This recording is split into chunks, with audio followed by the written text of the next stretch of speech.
Any black woman out there who has been repeatedly victimized by men, physically, sexually, okay?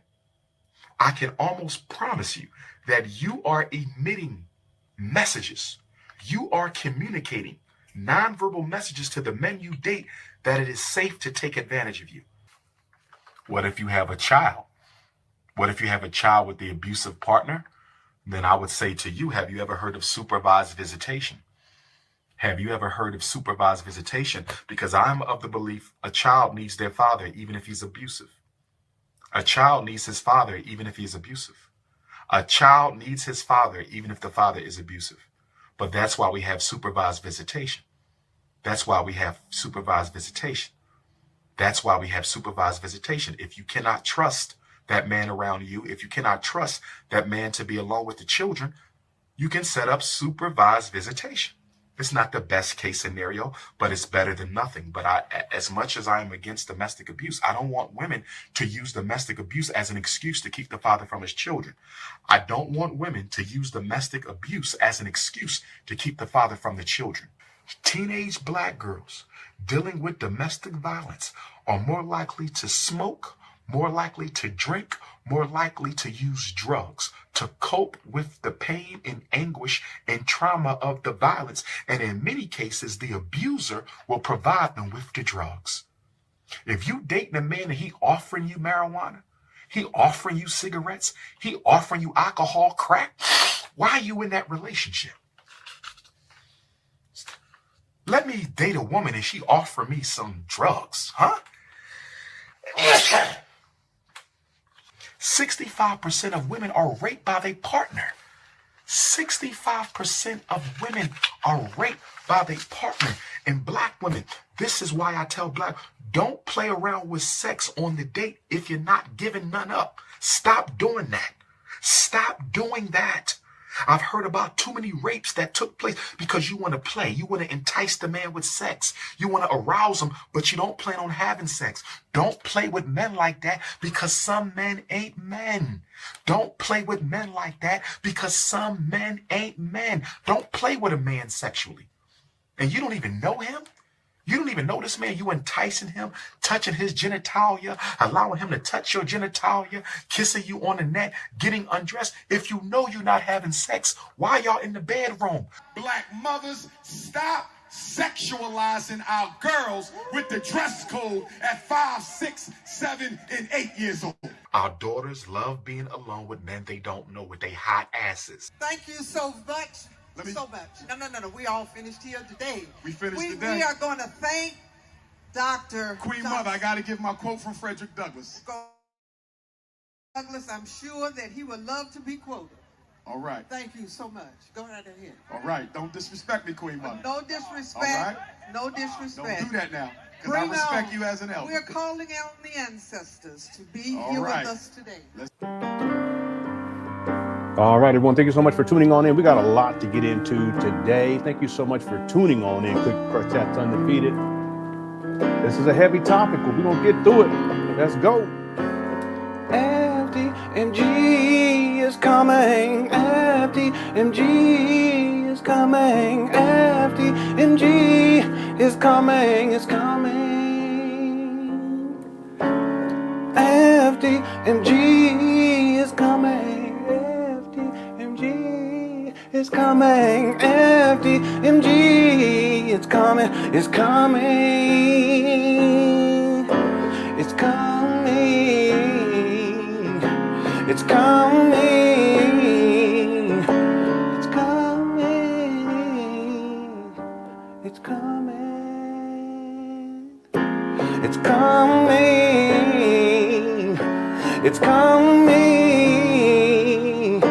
it's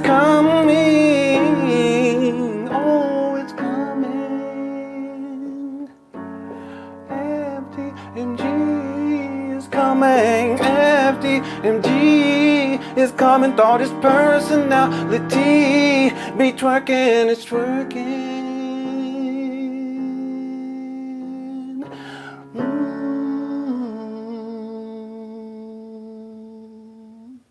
All right. Thank you all again for tuning on in Cook Crush Chat. I hope you guys enjoyed your day today, and we have quite a bit to get into. Shout out to everyone inside the Cook Crush Chat. Shout out to the moms for handling business. Also, thanks to everyone who tuned in yesterday. We actually have a pocket watching with JT tune in for just a little bit yesterday. If you haven't watched that live stream, be sure to check it out when you have some time. The big news with Umar right now is P. Diddy. And what I'm going to illustrate in this during this live stream, I'm going to show you his initial post. He did a video as well, and then people went in on him. His own followers went in on him.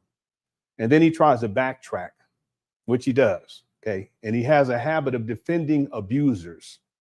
If you guys really think about this, Umar, he tends to disrespect Black people at every single turn. In fact, he has a very negative view about Black people. He targets his main target demographic for his school scam is one thing, but in general, he has a very low view about Black people. If you listen to him carefully, all he does is tear down Black people. Very rarely do you hear him talk about white people. Now, he may generalize, he may say things like white supremacy, but it's never targeted to any, well, I shouldn't say it's never, very rarely is it targeted towards a particular white person. But he specifically targets Black people, in particular Black men who are far more successful than Umar Johnson is. He's right back inside of his closet, inside of his mama's closet, living inside of his mama's closet. Those speaking engagements, if you look at his schedule, they've dried up. And this is what happens. He always ends right back up inside of his mama's closet, live streaming, talking trash about Black people. But it's interesting that he will attack Black people unless they are abusers. Okay?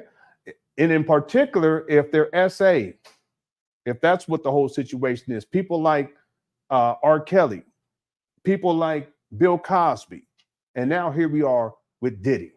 So it's fascinating. He will take shots at Black men who are far more successful than he is, but they're not wrapped up in these types of shenanigans with the SA and all of this stuff that's going on with Diddy. That's not what they're involved with, and that's not what they're being reported on in the news. They're highly successful. They're doing big things. But what Umar will do is he will specifically defend the same group of Black celebrities, the same group of Black males who are successful, Black athletes, unless they're involved with some sort of SA situation, then he defends him. One could argue that he's doing it because he wants attention. Yes, that's part of it. One could argue that he's a contrarian, and he definitely is. He goes against the grain just to be polarizing. And that's what brings the attention. And he needs the histrionics. He needs the attention, the narcissism. He needs the attention. But that's not all with Umar. If you listen to Umar close enough and you listen to him talk about his life, you'll realize that there are some very concerning things about Umar that he alludes to. As for instance, in the video that I was just playing, he was talking about how children need their fathers in their lives, even if their father is an abuser. What kind of advice is that? See, that's the type of shit abusers say. Children who are growing don't say that. The women who are being abused by these men, they're not saying that unless they're under stress or coercion by the abuser. Let me just be real with you. I grew up in an abusive household, and I'm not just talking about a little bit here, a little bit there. I'm talking about extreme stuff to where it didn't even make sense. How could a human being treat any other human being like that, period? And so for Umar to say these types of things and defend these types of men, it's also reflective of his character as a man. And if you listen carefully to what the types of things that Umar said, he says, well, listen, if you're an abuser, you know, your child should still be able, you Black women, your child should still be able to, the father should still be able to be in their life, even though he's an abuser. An abuser can be many things too, by the way. There's many different types of abuse. If this guy is physically abusive, should he be around the children? If he's emotionally abusive, should he be around the children? If he's sexually abusive, should he be around the children? See. So what Umar does, and he's really speaking from his own personal experiences, he talks about how you Black women need to get supervised visitations. Well, guess what? Umar's been on supervised visitation for the children that he don't take care of. And for the children, he's been on child support for over 22 years. The children that Umar is not allowed to be alone with. And if you watch the video, you guys remember the video where he's talking, he says, and it slips. He says, you know, people are saying, because I can't go and spend time with my child by myself. I haven't seen her since she was 6 months or six. I can't remember what he says. He's a deadbeat. And I haven't seen it, but the only time I can see him, I got to go sit on the grandmama's couch. And he's complaining about it because he has supervised visitation. But then he slips it in. He's towards the end, he's talking and he says something to the effect of, you know, people want to say things like, well, maybe he's a domestic, and then he stops. Why did he stop? He didn't mean to say that. It's called a Freudian slip. He didn't mean to even say that much. Let me tell y'all something. Abusers defend abusers. I've done extensive research into this guy, and the types of things that he has said, very concerning, very concerning. So what we're going to do here today is we're going to get into the P. Diddy video where Umar's talking and he's defending P. Diddy. Now, he's since reneged. He put out a post. I'm going to show it to y'all. We're going to watch these sequence of videos. We got a lot to get into today, so I'm not going to talk that long. And then we're going to watch a video where Umar, he's back inside his mama's closet. We'll watch some of that. But he also did a video today that came out today on the art of dialogue, and he's now trying to rearrange his position on Diddy. And he's talking out the side of his neck, trying to make up excuses, and people they misinterpreted what I said.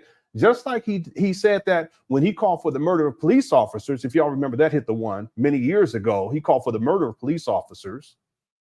And then when he got all this backlash about it, he says, oh, well, you know, that's not what I meant. And they manipulated my words. It was my words, but through audio technology, they changed the words. No, they did not. See, Umar would run his mouth, and sometimes he goes too far where he sticks his foot in his mouth, and his own followers go in on him. And he has no choice but to start back. He just start backtracking like he's doing electric slide. Just see, if you about it, be about it. As the kids say, we used to say stand on your square and handling business. They say, I don't even know what they said. I forgot. Standing on business. Umar, why don't you stand on business? Well, he don't, because he's a coward. In the first place, he's defending abusers, which abusers do. But then when he gets G-checked by his own followers, he starts backtracking like a coward. But the central issue here is, why would someone defend an abuser? Okay, there is a poll here too, by the way. Yes, this goes way back. Okay, with Umar, and he came up. He was talking about, hey, listen, they took the audio and they changed it up. No, that's not what happened. If you're gonna be talking crazy out the side of your neck, talking about you're gonna kill police officers, just stand on it. Same thing when he called for the murder of black boys. He did that. He tripled up on that. Not just once. I called him out, and then he came back a second time. I called him out on it again, and then he did it the third time. But then when he gets on the Lord Jamar show and Lord Jamar asked him about it, Umar cowards like I was going to use that word. He cowards like the he is. How many of y'all remember that hit the two? So stand on business, Umar. If you all about that, stand on what you're saying. But the problem is you always run your mouth and you always defending these abusers, and you can't help yourself. And then when you get the backlash, what do? You back down like a coward. You start electric slide backwards because you can't stand the heat. And then now you on the art of dialogue trying to take back what you said. And you sound like a dog on food trying to pull back off of it. He's like, and you know, and then what I said, you don't even make no sense. Because your own audience, your own followers got you shook. You so shook. Pocket Watch with JT had you shook. Cookie Crush Chat done had you shook. Spencer Cornelia done had you shook. KKC done had you shook. Make a Change done had you shook. And LenonHonor done made you shook.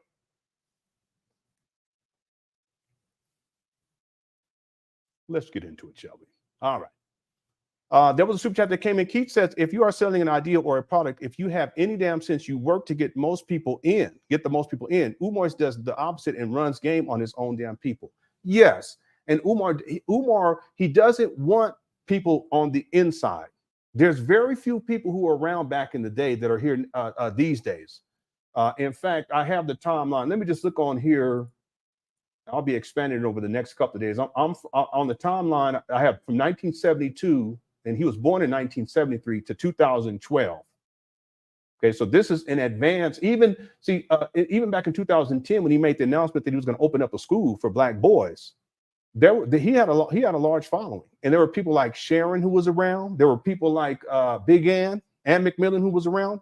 A lot of people, a lot of those people, and he had a cadre of people. Then when he finally purchased these buildings in abandoned buildings in 2019 in Wilmington, he had a lot of people around, but he never wants a lot of people around him, especially on the inside. Now, what Keith is speaking to is the fact that if Umar had some sense, and see, earlier on, he was smart about this. He was promoting the idea of an Anna Douglas school for Black girls. It wasn't just about a school for Black boys. So if you have Black boys and Black girls, well, there's going to be parents out there who have girls. They're going to be more inclined to donate. He's such a scammer, boy. He runs game. He runs game on his own people. And so more people were donating back then because some of them had daughters for boys and girls. But then at a certain point, Umar flips the script. He says, no, we're just going to do just the boys. And if you hear him tell it, part of the reason why he don't like to be around the girl energy, because they're nasty. I can pull up the receipt and play it for you. I got plenty of those so far. That'd be in a documentary. See, so he flips the script and then he starts talking about, how it's only going to be Black boys. Black boys. If you guys go back, there was a time he was talking about Black and brown. Yeah, it's more inclusive. See. But then he flips it up, and now these days, and more recently, he's talking about just Black people and brown people. They're trying to take over, and they're going to do this, and they're taking over our jobs. And the brown people, they're trying to come up on our suffering and all this type of stuff. Not very smart when it comes to opening up the pool of people that you want to target in order to get more money. See. And then he does things like, he says things like, well, if you're, what he says, sexually confused, you can't be part of FDMG. Okay, you can't discriminate based on race. You can't discriminate based on sexual orientation. It's against the law.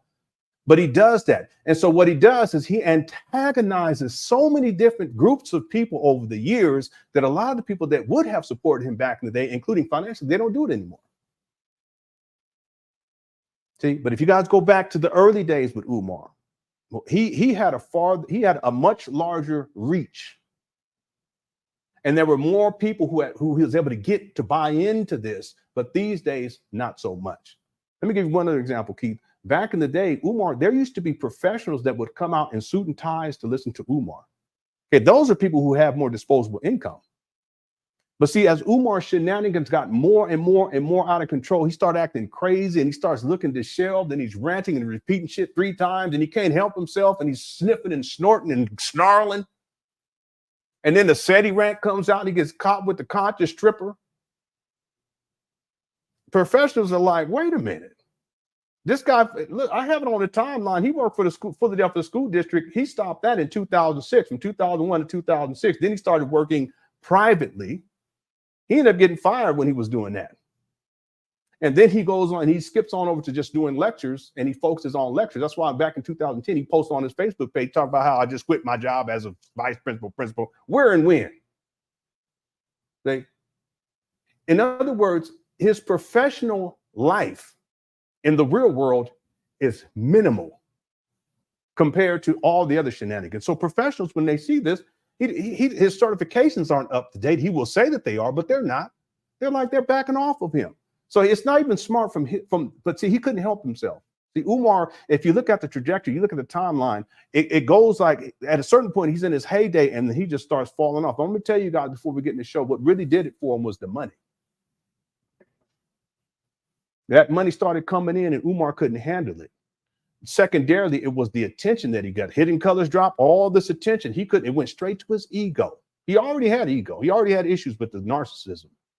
But the money, and then the recognition, and then you had Black women who were throwing themselves at him. Okay? Let me just be real about it. That went to his head. And so all these things over time, and then you start to see he starts picking up all this weight because he got all this money coming in. He starts talking more sexy, explicit talk because of all the sexual debauchery and running through all these Black women out here. And don't get me wrong, there were Black women who threw themselves at him, but he also played games wherein he would tell them that I'm going to help you with this. I'm going to help you with this. That's what he did with the conscious stripper. I'm going to help you with your sons. But ultimately, it was about him trying to get them draws, trying to crush them cookies, as he says. See, this is the trajectory of Umar. It's just gone out, down and down and down. And so a lot of the people that used to follow Umar, they don't follow him. A lot of the professionals who had much more disposable income, they're not following Umar these days either. See? But listen, for Umar at this point, it doesn't matter. And this will be the last point, because he's just nickel and diming trying to stay afloat. and then continue to peddle this idea that he's going to open up a school. There is no school. He's been running with this now. It's been since 2005. He said that that's when he conceptualized FDMG. It's been about 20 years, 5.5 years since he acquired these abandoned buildings. He done collected millions of dollars. And at this point, he's just trying to get a nickel and a dime wherever he can to continue to live his self-destructive lifestyle, which includes crushing the cookies, turning of the heat down, eating and sleeping. That video we talk about that. I like to take naps. And I said, boy, you're supposed to be Big Papa, but I just like to take naps. This is y'all's principle.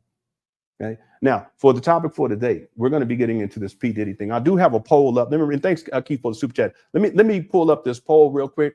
The question is, do you know any school principal who are on, it should have been, what am I doing here? Who are on social media defending P. Diddy? Okay, I hope you guys get that. Boy, I don't read it now. I said, boy, you need to go back. Boy, you need to get an education. There's 340 votes. 91% say no. 9% say yes. 9% is probably some Umar followers. Okay. Listen, if you know of some principals defending P. Diddy, email me the receipts. Okay. Just like I asked y'all to email me the other receipts on that whole thing with the cats and ducks and the dogs, and couldn't nobody email it to me. Okay. Email it to me. LenonHonor.com. I'll wait. All right. Okay, there was one other thing I just wanted to get to earlier. K. Den Pat says, Lennon, there's someone defending Diddy in your comments. Well, mods know what to do. The mods will handle that business. I'm not too worried about that. Most of the comments with the troll stuff, I don't even get to see them. Every once in a while, I'll see one, and I may decide to address it. I may not, but for the vast majority of the time, I don't see that stuff. Okay, but mods will handle the business. What's up, Naeem and Vince and Ike? Thank you so much for tuning on in. Willis as well, and Quan the Don is in the building as well. Okay, so let's get to the video for today. This is a video from the 19th, so it's about 6 days ago. I'm so behind on this Umar stuff. I don't even know if I ever get caught up, but I'll do the best that I can when I can. Let's go here, and it's interesting because Umar, he's back up at the Trap Bandos. Okay, we called him out, then he goes back up there. He wasn't up there before. Looking to shelve. Here we go. Let me know if you guys can hear the audio.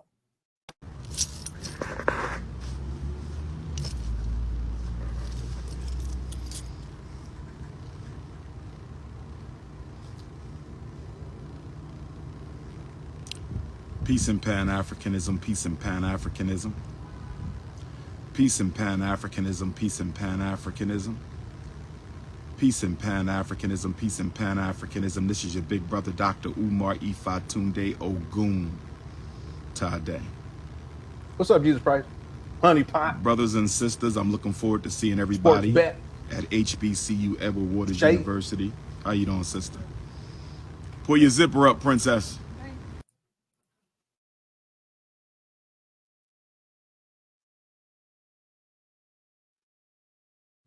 What in the world?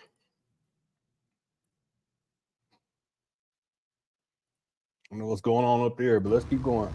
I'm looking forward to seeing you all at HBCU Edward Waters University 1 week from today, September the 26th, HBCU Edward Waters. Yeah, this is a good point. Just say you don't like women. He doesn't. He doesn't like women. I'm just talking about just on, on a humanistic level. It's the what is called he's a misogynist. Umar's a misogynist. Now he will exploit women. Okay, he'll try to crush them cookies and get that money out of them. But true appreciation and love and care for women, he don't have it. See, I don't even think Umar cares about anybody except himself.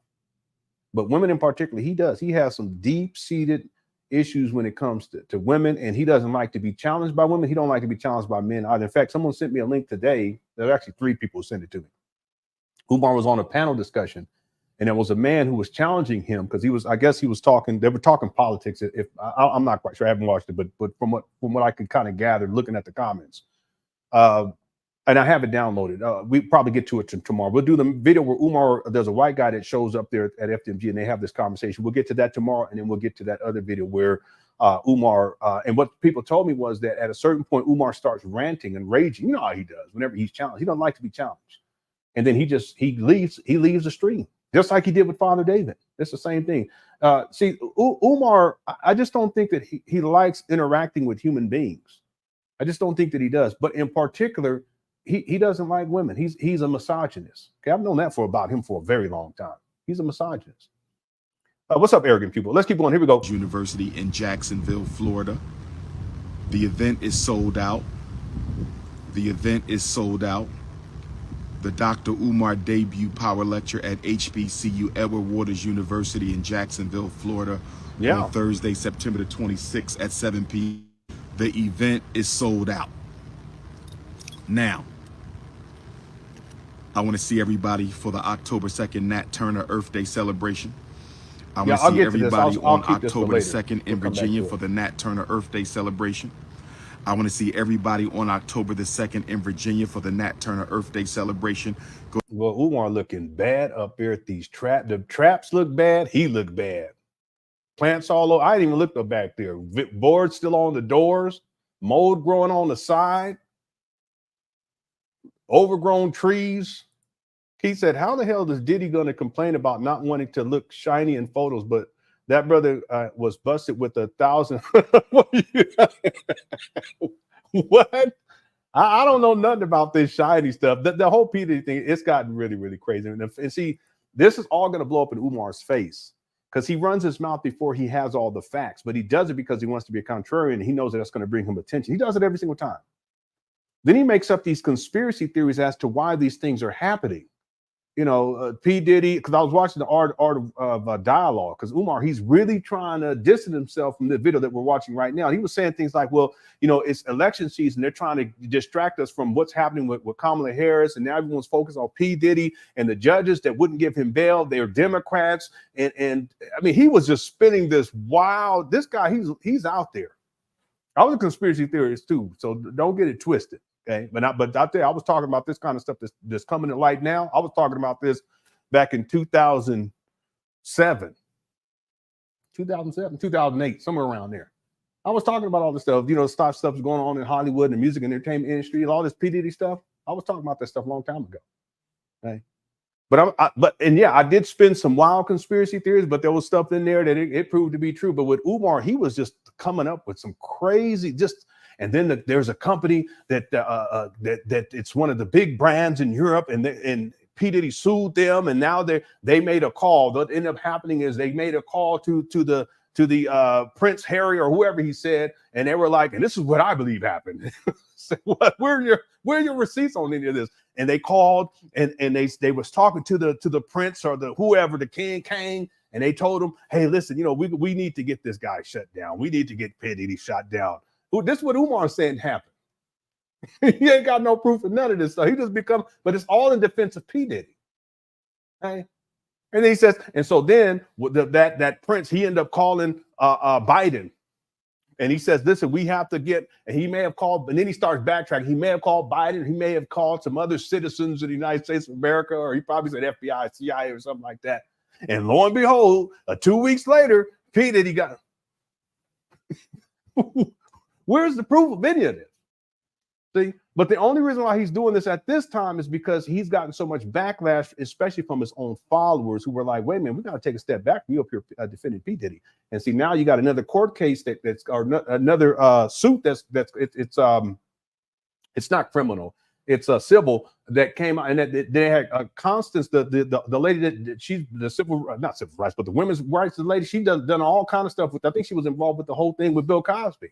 Yeah, she was. Okay, she was lead attorney on that. So there's another woman that came out. I watched the video like 3 times, and it's real stuff.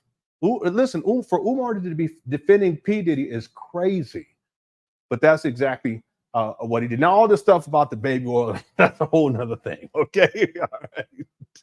Okay, thanks, Keith, for the super chats. I appreciate it. Real quick, Jesus Price had asked, when do you think the obvious fall was? And we're talking about Umar's obvious fall. When do I think that took place? For me, looking at the time, I'm looking at, well, listen.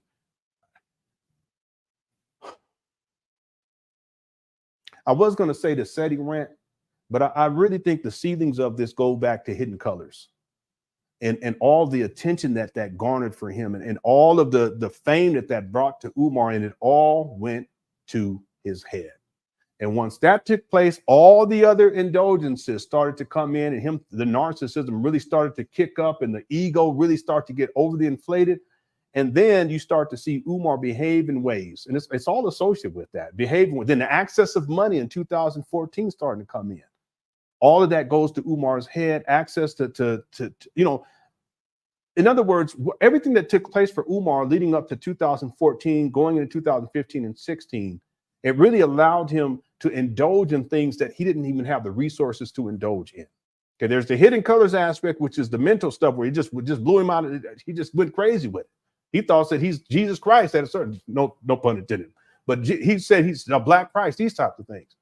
But it was the money that started to come in, and the attention, and then the women, all of that, and he couldn't handle it. He couldn't manage it. His ego got out of control. The narcissism started to rage. And then what you see with Umar is now he has the resource, the financial means to not only indulge in certain things, gambling, eating a lot. That's when we start picking up all this weight.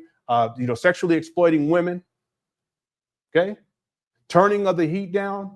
So what I'm getting at is I would say 2016, because, and you can go all the way back to Hidden Colors on point of fact, but that just builds to 2014 where he starts at St. Paul's and all of that money starts to flood in. You still see the narcissism in, but that narcissism, that and the ego's tripping, that was really the result of, in my opinion, it was the result of all the attention that he got with the Hidden Colors. It just all went to his head. Was he a narcissist then? Yeah, in my opinion, yeah. Did he have an ego issue in? Then absolutely. But with the attention and all of that feeding into Umar, everything started to get way out of control. But then when the resources came, the financial resource for him to indulge in things that he didn't have the resources to indulge in before, that was his downfall. And ever since then, we see Umar. And now look at him. See? Look at it. All right, let's go. Here we go. Go to natturnerlibrary.com. Please go to natturnerlibrary.com. Please go to natturnerlibrary.com. I want to see everybody in Toronto, Canada. Where my Toronto Canadians at? Where my Toronto Africans? Where my Canadian Africans? Where my Toronto Africans? Where my Canadian Africans? We got a triple event in Toronto. I do have a video where Umar says that P. Diddy knows him well. I don't believe it. I don't believe it. But just something to think about. I do have that video. I have it in my notes. The older video. Here we Toronto, go. Canada. My first visit in 12 years. We got a triple event in Toronto, Canada. My first event in 12 years. Hey, how's it going? I ain't seen you in a little while. We got a meet and greet on Monday night, October the 4th. We have another meet and greet. Excuse me. We have a meet and greet on Friday night, October the 4th. We have a meet and greet on Saturday, October the 5th, and then the main event is on Sunday, October the 6th in Toronto, Canada. If you live in Canada, I want to see my Nova Scotia Africans. I want to see my Montreal Africans. I want to see my Toronto Africans. October 4th, 5th, and 6th. If you need to fly for Toronto, text my cell. If you need to fly for Toronto, text my cell, 215. Yeah, I remember that. Yeah, I remember that. That's one thing that Umar, he used to prey upon the women who, back in the day, this is another reason why people don't call him out like they used to. I'm talking about grassroots organizations. Because Umar would use that as an opportunity to go at the women there. See, and some of those women had the boyfriends, some of them were married, but Umar was persistent. See, and at a certain point, they had to let the people know inside of their organization what he was doing. You know, he'll do stuff like, you know, let me go ahead and get your number or text me with that information. But then when they text them, you know, it'd be business. This is what Umar does. Just start turning into freak offs type of thing. See? So what ended up happening is at a certain point, there were men who would check Umar, but then his reputation would precede him. And at a certain point, people stopped bringing him out because they realized, what he was really about. Again, the money, the sex, the power and control, the food. See, a lot of those things, if you take the money out of that, he didn't have access to that because he didn't have the resources until after he started raising money for the St. Paul school scam. The money started to flood in. And that put him in a position where he can start to indulge in things. And there are women that he's dealt with intimately. And after he would deal with them intimately, after they're, I'm not saying right after, but, they separate and they go their separate ways. He'll send them a CashApp. He'll send them a PayPal. See, he didn't have those resources before. That's why he has tax. Well, anyway, we can go on and on. But I remember this. Yeah. Let's keep going. Here we go. 215-989-9858. 215-989-9858. 215-989-9858. Yeah, I heard about that. I think it's on his Instagram page.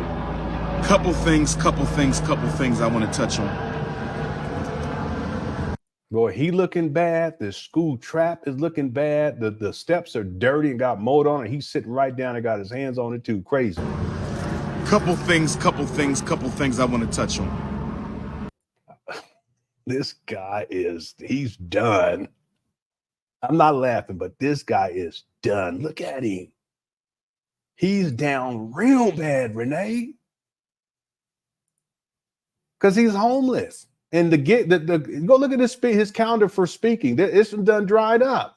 And winter's coming too. My goodness, it's gonna be a rough winter. It's gonna be a rough winter for this guy. Yeah, I know that. Yeah. There'll be people in the comment section that say, we from Philly, we don't F with you. It's true though. What's up, Wendell? Yeah, he said it's gonna be a couple of things. Oh, I'm sorry, but this guy is cooked.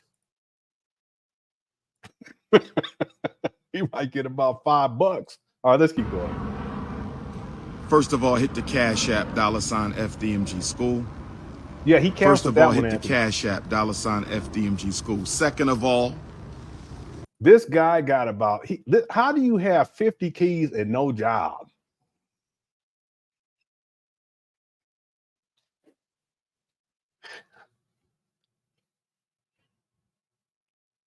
How do you have 50 keys and no job, sir?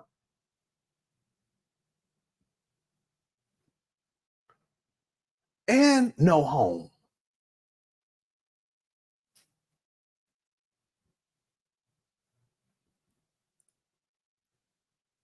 Yeah, I know, but I'm just saying. Oh, yeah, he is. He defeated. What's up, X Freeman? This is crazy. He took out these keys. He had about 50 keys on that thing. Look. First of all, hit the Cash App, $FDMG School. Second of all, look at this. He got a ship to the treasure chest. You got a ship to the pirate. He got a key to the pirate ship. He got a key to the rental car. He got a key to the building, the back behind him. He got a key to the storage facility where he put that as his office. He got a key to the unemployment office. He said, listen, well, we just give you a key. Come on through when you're ready. We got a job for you. I mean, the application's it's on the desk. Got dust on it by now. Umar the key, he's a key master. This is wild. Yeah. Anyway, let's keep going. Hit the PayPal, Boy, these abandoned buildings look like straight trash. I can't believe he's even up here. He's doing this because of Spencer Cornelius and Pocket Watcher and JT. That's why he's up here. FDMG Academy, PayPal. Well, specific, because I don't think Pocket Watcher JT, his video was out yet, but for sure, Spencer Cornelius, that's why Umar's up here. Me/FDMG Academy, PayPal.me/FDMG Academy. If you go to natturnerlibrary.com, Dallas, Texas, October the 12th. Dallas, Texas, October the 12th. Dallas, Texas, October the 12th, brothers and sisters. Yeah, he is homeless. Wednesday, I have a 10 a.m. Eastern Standard Time podcast interview with our elder comedian Michael Collier. Okay, y'all want to play that one tomorrow? Let's go ahead and let's play, because we don't have to watch the whole thing, but we're gonna watch where Umar go off. Let me do that. Let's do that. Could Chris, if y'all don't mind. Okay, we're gonna take our time today. That video is this one right here. This is from yesterday. He said Wednesday though. I don't know. What was it? No, it can't. Well, I don't know. Let's see. Here we go. I might have that wrong, but let me see. They're gonna let me pull it up. Oh, there it is. Okay, here we go. I have a question to ask you, man. I've been following you, but I do have some disagreements with you. I want to know, Barack Obama, he was our first African-American president. He lifted America out of the global financial crisis we had in 2027, 2028, one of the worst. We faced the greatest recession at that time. He signed the American Recovery Act and Reinvestment Act. He cracked down on whipping rogue and Wall Street and bankers by eliminating executive pay, rewarded and rewards for reckless execs. He even where is Umar at, everyone? Where is he at?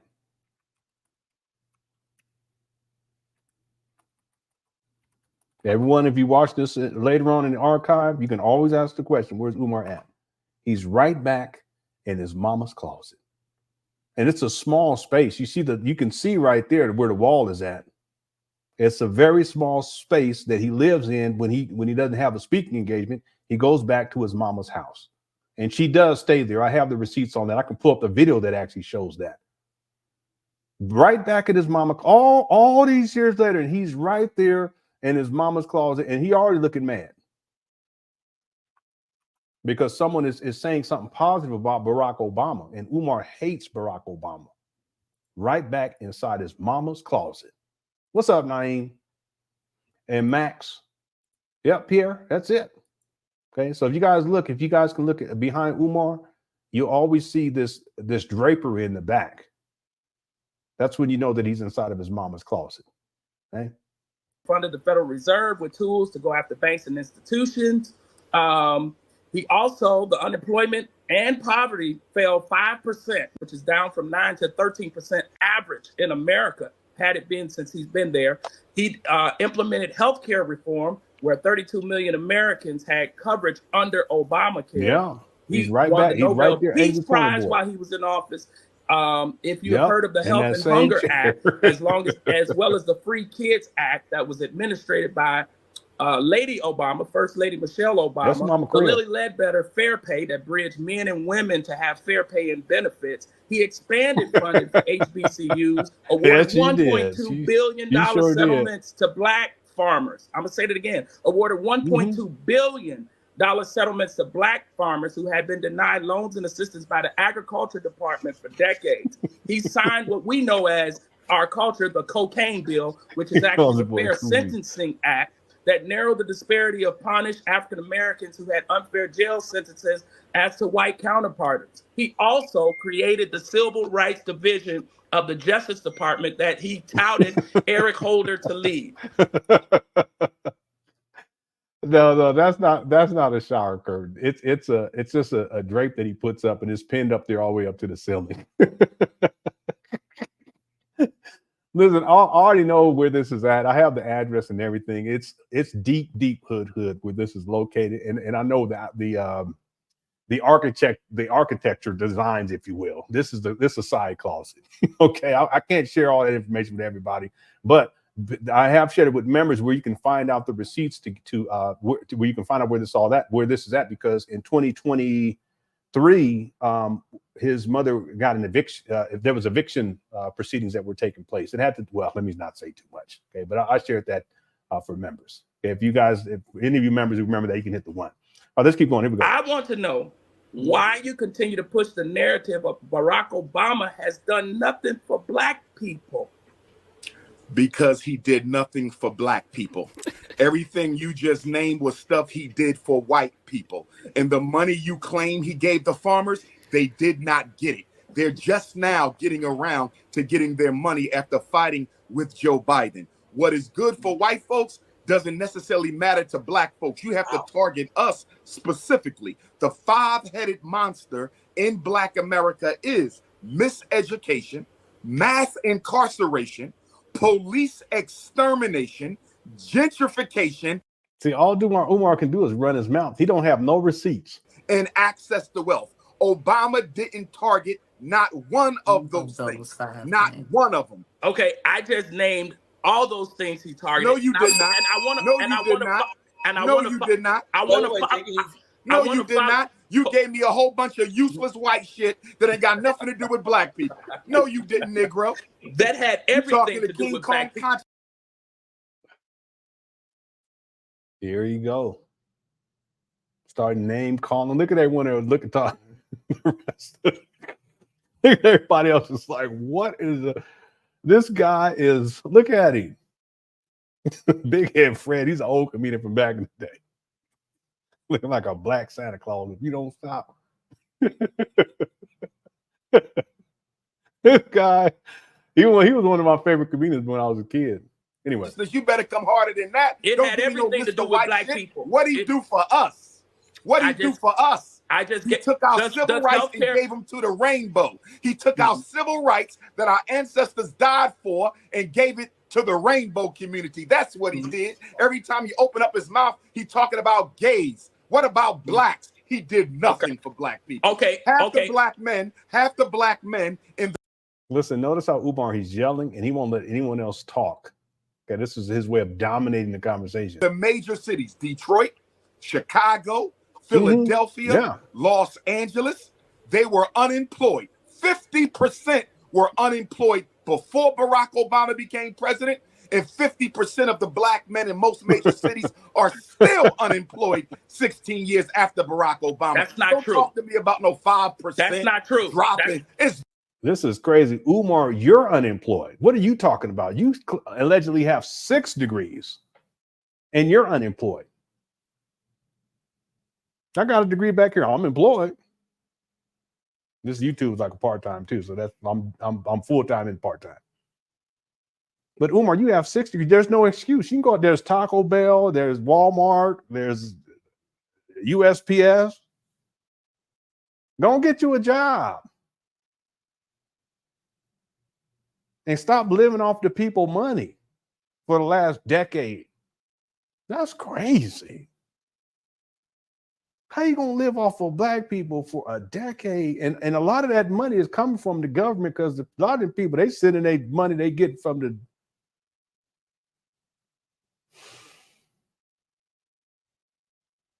Umar got some nerve. The guy gave receipts, but what is Umar? He ain't got nothing. What he do? He start ranting and raging and over talking people. He won't let no one else talk. Very true. It's not very true. Get the Urban League. Get the Urban League report on Black America. Dr. Umar. Get the Urban League report on Black America. Obama did nothing for black people. I hear your passion and it's great. And you talked about emotion on the last show and not being emotional. So let me, brother, you gave me all white stuff. Give me. See that? Yeah, that's what Umar does. He's very emotionally unstable. Some black stuff. Let me ask you to the HBCUs did not get that much money. Stop lying. Let me ask you to consider this. Let me ask you to consider this. Barack Obama being the first black president. If you know anything about being something first, you understand that you have to lay a foundation before you pile things on, right? So if nothing else, because you dismissed all of the facts, he gave those were white facts. You gave me nothing for black people. He gave hope. You gave me nothing for black people. I did. He laid the foundation his first term. He laid the foundation his first term. What did he do his second term? What did he do his second term? What did he do his second term? Civil rights division. I tell you what he did his second term. You know what he did his second term? He wrote a letter to all 50 state departments of education a couple months before the end of his second term as president, telling them that if they didn't let boys go into the girls' bathroom and if they didn't let girls go into the boys' bathroom, they would lose their federal funding. Why in the hell would a black man sexually confuse our kids in public school like that? Okay. He is the father. Barack Obama is the father of public school sexual confusion. Okay. Yeah, Sister Diane, she having a migraine. He is. Umar always got to show his ass every time. Why can't he act civil? I don't mean to say it that way, but act like with some civility. You know what I'm saying? He always got to show his ass. Now, Umar don't. He said he don't vote, but he will tell black people not to. And he endorsed Trump during the Trump versus Hillary Clinton. I played that receipt. What's up, Barry? Yeah. He goes crazy every single time. Tommy J watching. Tommy J watching basketball live. He about to start singing FDMG is coming. Now he gonna sing Stop the Lies. He gonna start getting on that keyboard. Stop the lies, baby. Stop the lies. Stop the lies, baby. He gonna start swaying like this. But poor Diane. Diane's up here with a migraine. She's like, what in the world is Black Santa trying to get control? And she over there looking at she over there on her flip phone. Let me stop. She trying to check her email on her flip phone. Let me stop playing. The guy next to her, he let me stop. Asia says Umar scammed all that money and couldn't buy his mother. I don't mean to laugh, but let's go here. Umar scammed all that money and couldn't buy his mother a house in a nicer area. When I say it's hood, it is hood. She's wheelchair bound and there's no wheelchair access. I shouldn't even be saying this, but it's so sad. I'm not going to go any further, but if you guys look at on Google, if you guys going to look, there's a contraption that was built to get her into, oh, so sad, into the house.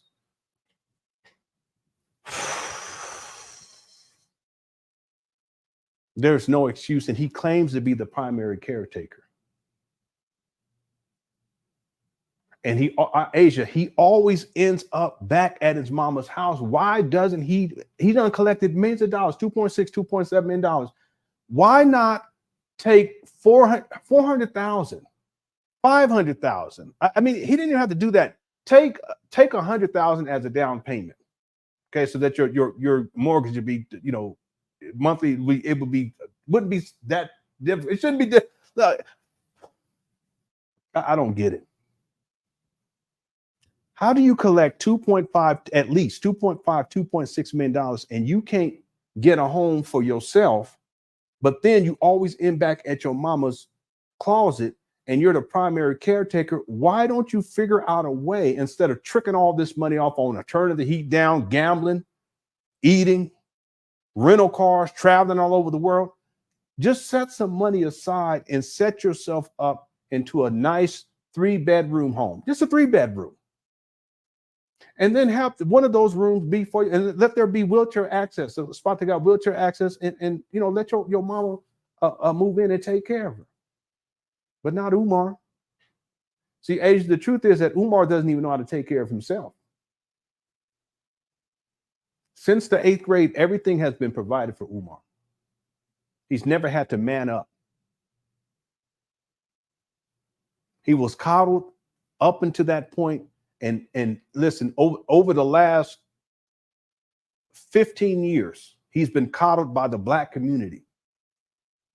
And as a consequence, he doesn't recognize why it's important for him as a man at the age of 50 to have something. What is Asia, what is he going to do when he's 55? What is he going to do when he's 60? What is he going to do when he's 65? And we're all getting there, and it goes by quick, doesn't it?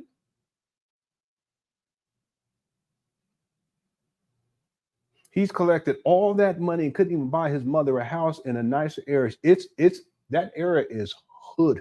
I didn't even go and look at the crime, but I just go on Google and just go around in that area. There's no way. See, there's no way that I would have anyone that I love and care about living in those conditions if I can help it. And he could help it. See, the thing is that he should have taken care of this, because as a man, he should have had his own place in the first place instead of going all the way, returning right back to his mama's closet. That's crazy. And he's supposed to be the Prince of Pan-African with 6 degrees. How do you have a Psy.D in psychology and you living in your mama's closet? Talking shit about Black people, Barack Obama, everybody, Shannon Sharp, everybody, Steve Harvey, everybody, Kanye, everybody, except the abusers. And at the end of the day, Umar always ends up where he started, back in his mama's closet. You could just take 50,000, take 50,000. Down payment. Then make monthly payments. See, and he could have done that legally through his nonprofit fraud 501(c). He could have done it legally and paid himself. But see, he didn't want to do that because if he pays himself, it's not only is it subject to taxation, but then now child support court, they can come in and garnish his wages. You listen, you black men, you better take some notes on Umar. This is not how you want to be. And a lot of us, we may think, well, that's so far away, I would never get to. But listen, it's just a bad decision here, a bad decision here, a bad decision here, a bad decision here. And then now you're in your mama closet. It's more than that, but you guys get my point. Okay. Thanks, Agent, for the super chat. What's up, Gamers and Drink says he could have put the money in to the S&P 400 and doubled it by now. Yeah, absolutely. Yeah, but Umar, he financially, he's not fiscally responsible. He never has been. That's why he has eviction notices when he had his own place. This is going back like a decade ago. I could pull it up on my timeline. It was over a decade ago. But the point is that he doesn't know how to take care of himself. If a bill needs to be paid here, a bill needs to be paid here, just set it off to the side. I know this because I've seen like different bills. You look at the FDMG, there's all types of bills that are way, way past due. Same thing with the taxes. Okay. The school taxes. He wasn't taking care and handling that business. So here we are. Listen, he's not thinking about investing. He's thinking about getting money so that he can continue to survive. But here's the craziest part, though. Gamers and Drink. We're going to get back to the video and everybody else. This is the craziest part. If you look at all of these shenanigans and all of the money that Umar Johnson has received up to this point, all the cookie crushing, because that's part, all the food that he's eating, all the rental cars, all the plane tickets, that he still ends up where? Right back in his mama's closet.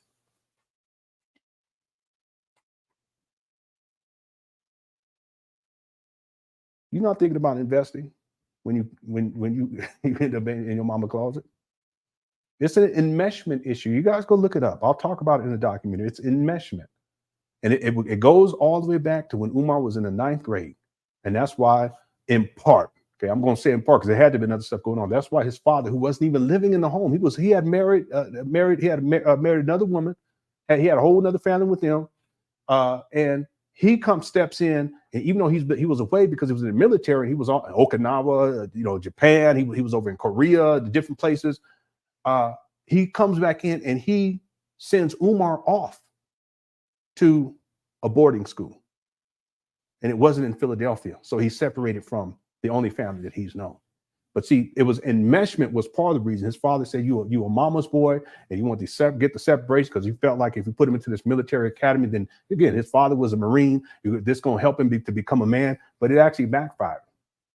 And as parents, we make mistakes all the time. I know I have my fair share. See, but it was an enmeshment issue from the beginning, and it's an enmeshment issue today. See, and when you have those types of family dynamic and dysfunctional relationship dynamics, it impacts decisions that you make, including financially. See, Umar in survival mode. He's always trying to get back to his mama, just like he was trying to get back to his mama when he was separated from his mama in the 9th grade. The difference is here we are, almost 40 years later, and it's the same thing. Let's say 35 years later, and it's the same thing. Okay. Thanks, Gamers and Drink, for super chat. All right, let's get back to the video. Here we go. All right, so that's far as we going on that question. Well, I have to be honest with you there, Queen Mother. I've done my own research on Miss Kamala Harris, and I am not a fan. We learned from Barack Obama what happens when you vote for people just because they black. Kamala Harris needs to speak to us about what she's going to do for us. Not Israel, not immigrants, not women, but us. And she has yet to do that. Vote for Sojourner Truth. Vote for Madam C.J. Walker. Vote for Kwame Nkrumah. Vote for Huey P. Newton. Vote for Medgar Evers. Don't you vote for no slave master or no slave masters. What in the world is this guy talking about? How are you going to vote for some of these people? They're dead. It reminds me when he used to be in cemeteries and shit. You guys remember that? He don't be going to cemeteries like he used to. You know, the Frederick Douglass family, the Baileys, they actually had to get a security guard up there to keep Umar out of the graveyard, the gravesite. You guys know that hit the one. How many of y'all know that? Now he's talking about, listen, Vince, this guy, this is what I'm saying, Black Mark, this guy talk about voting for dead people. How you gonna vote for dead people? Who's some of the dead people I would vote for? I'm just thinking about it. Who would I vote for? Let me think about this. I don't know.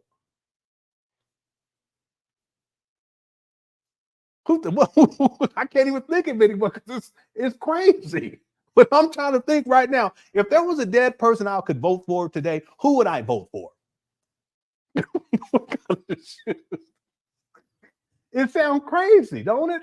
Malcolm X. Well, maybe the old really matured. Okay, MLK. Okay, Shaka Zulu. Okay.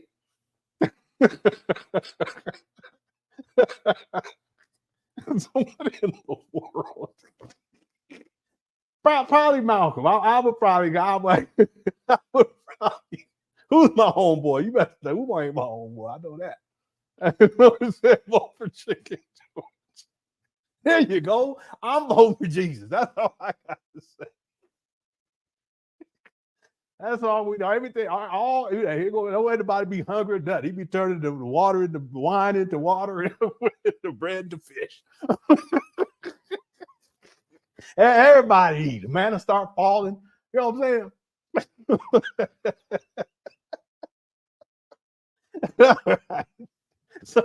saying? Somebody said James Brown. All right. What in the world? Okay, that's too far. Okay, Jimmy, we always got to take it too far. All right, let's not do that.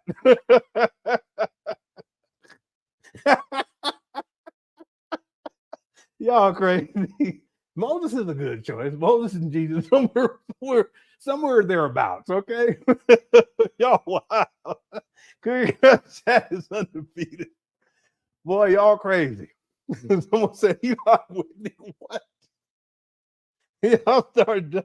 All right. Okay. Sammy Davis. Okay, that's cool. Iceman Fam says I'm sweating. Well, y'all crazy. Says I'm not voting for Kamala or Trump. Kunta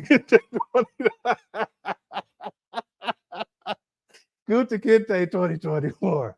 Listen, I'm voting for Captain Picard. All right, I'm voting for Captain Picard. It's over with. All right, get your votes in, family. Okay, don't do that. Don't. That dude was a weirdo.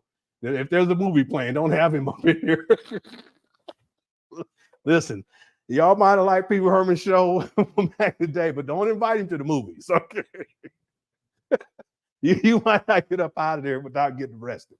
Okay, all right. What's up, now? He says, I can totally see Umar going to the voting booth, making a box mark. He's just writing in, write in vote. He put, hold on, let me take a break. I'm getting too old for this. Give me something to drink or something. I'm sweating. It's the humidity. It's the humidity. I says, I can totally see Umar going to the voting booth, making a box, marked Harriet Tubman, checking said box and walking out as if he really did. Yeah, he was like, yeah, family.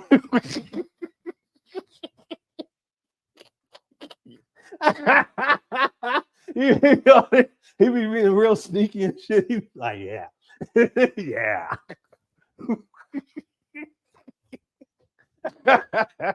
Woo, boy, that's crazy. All right. Let me get myself together. I need to get something to drink again. Okay, let me get out this chat. Thanks, Nine, for the food chat. Thanks, nice man. Boy, y'all crazy. This comment section is wild. Yeah, he walked away talking about Black Power. Who'd you vote for? Harriet Tubman. I'm related. I'm related to Frederick Douglass. We're related. Okay. So I voted for my ancestor. Here we go. Okay. All right. Come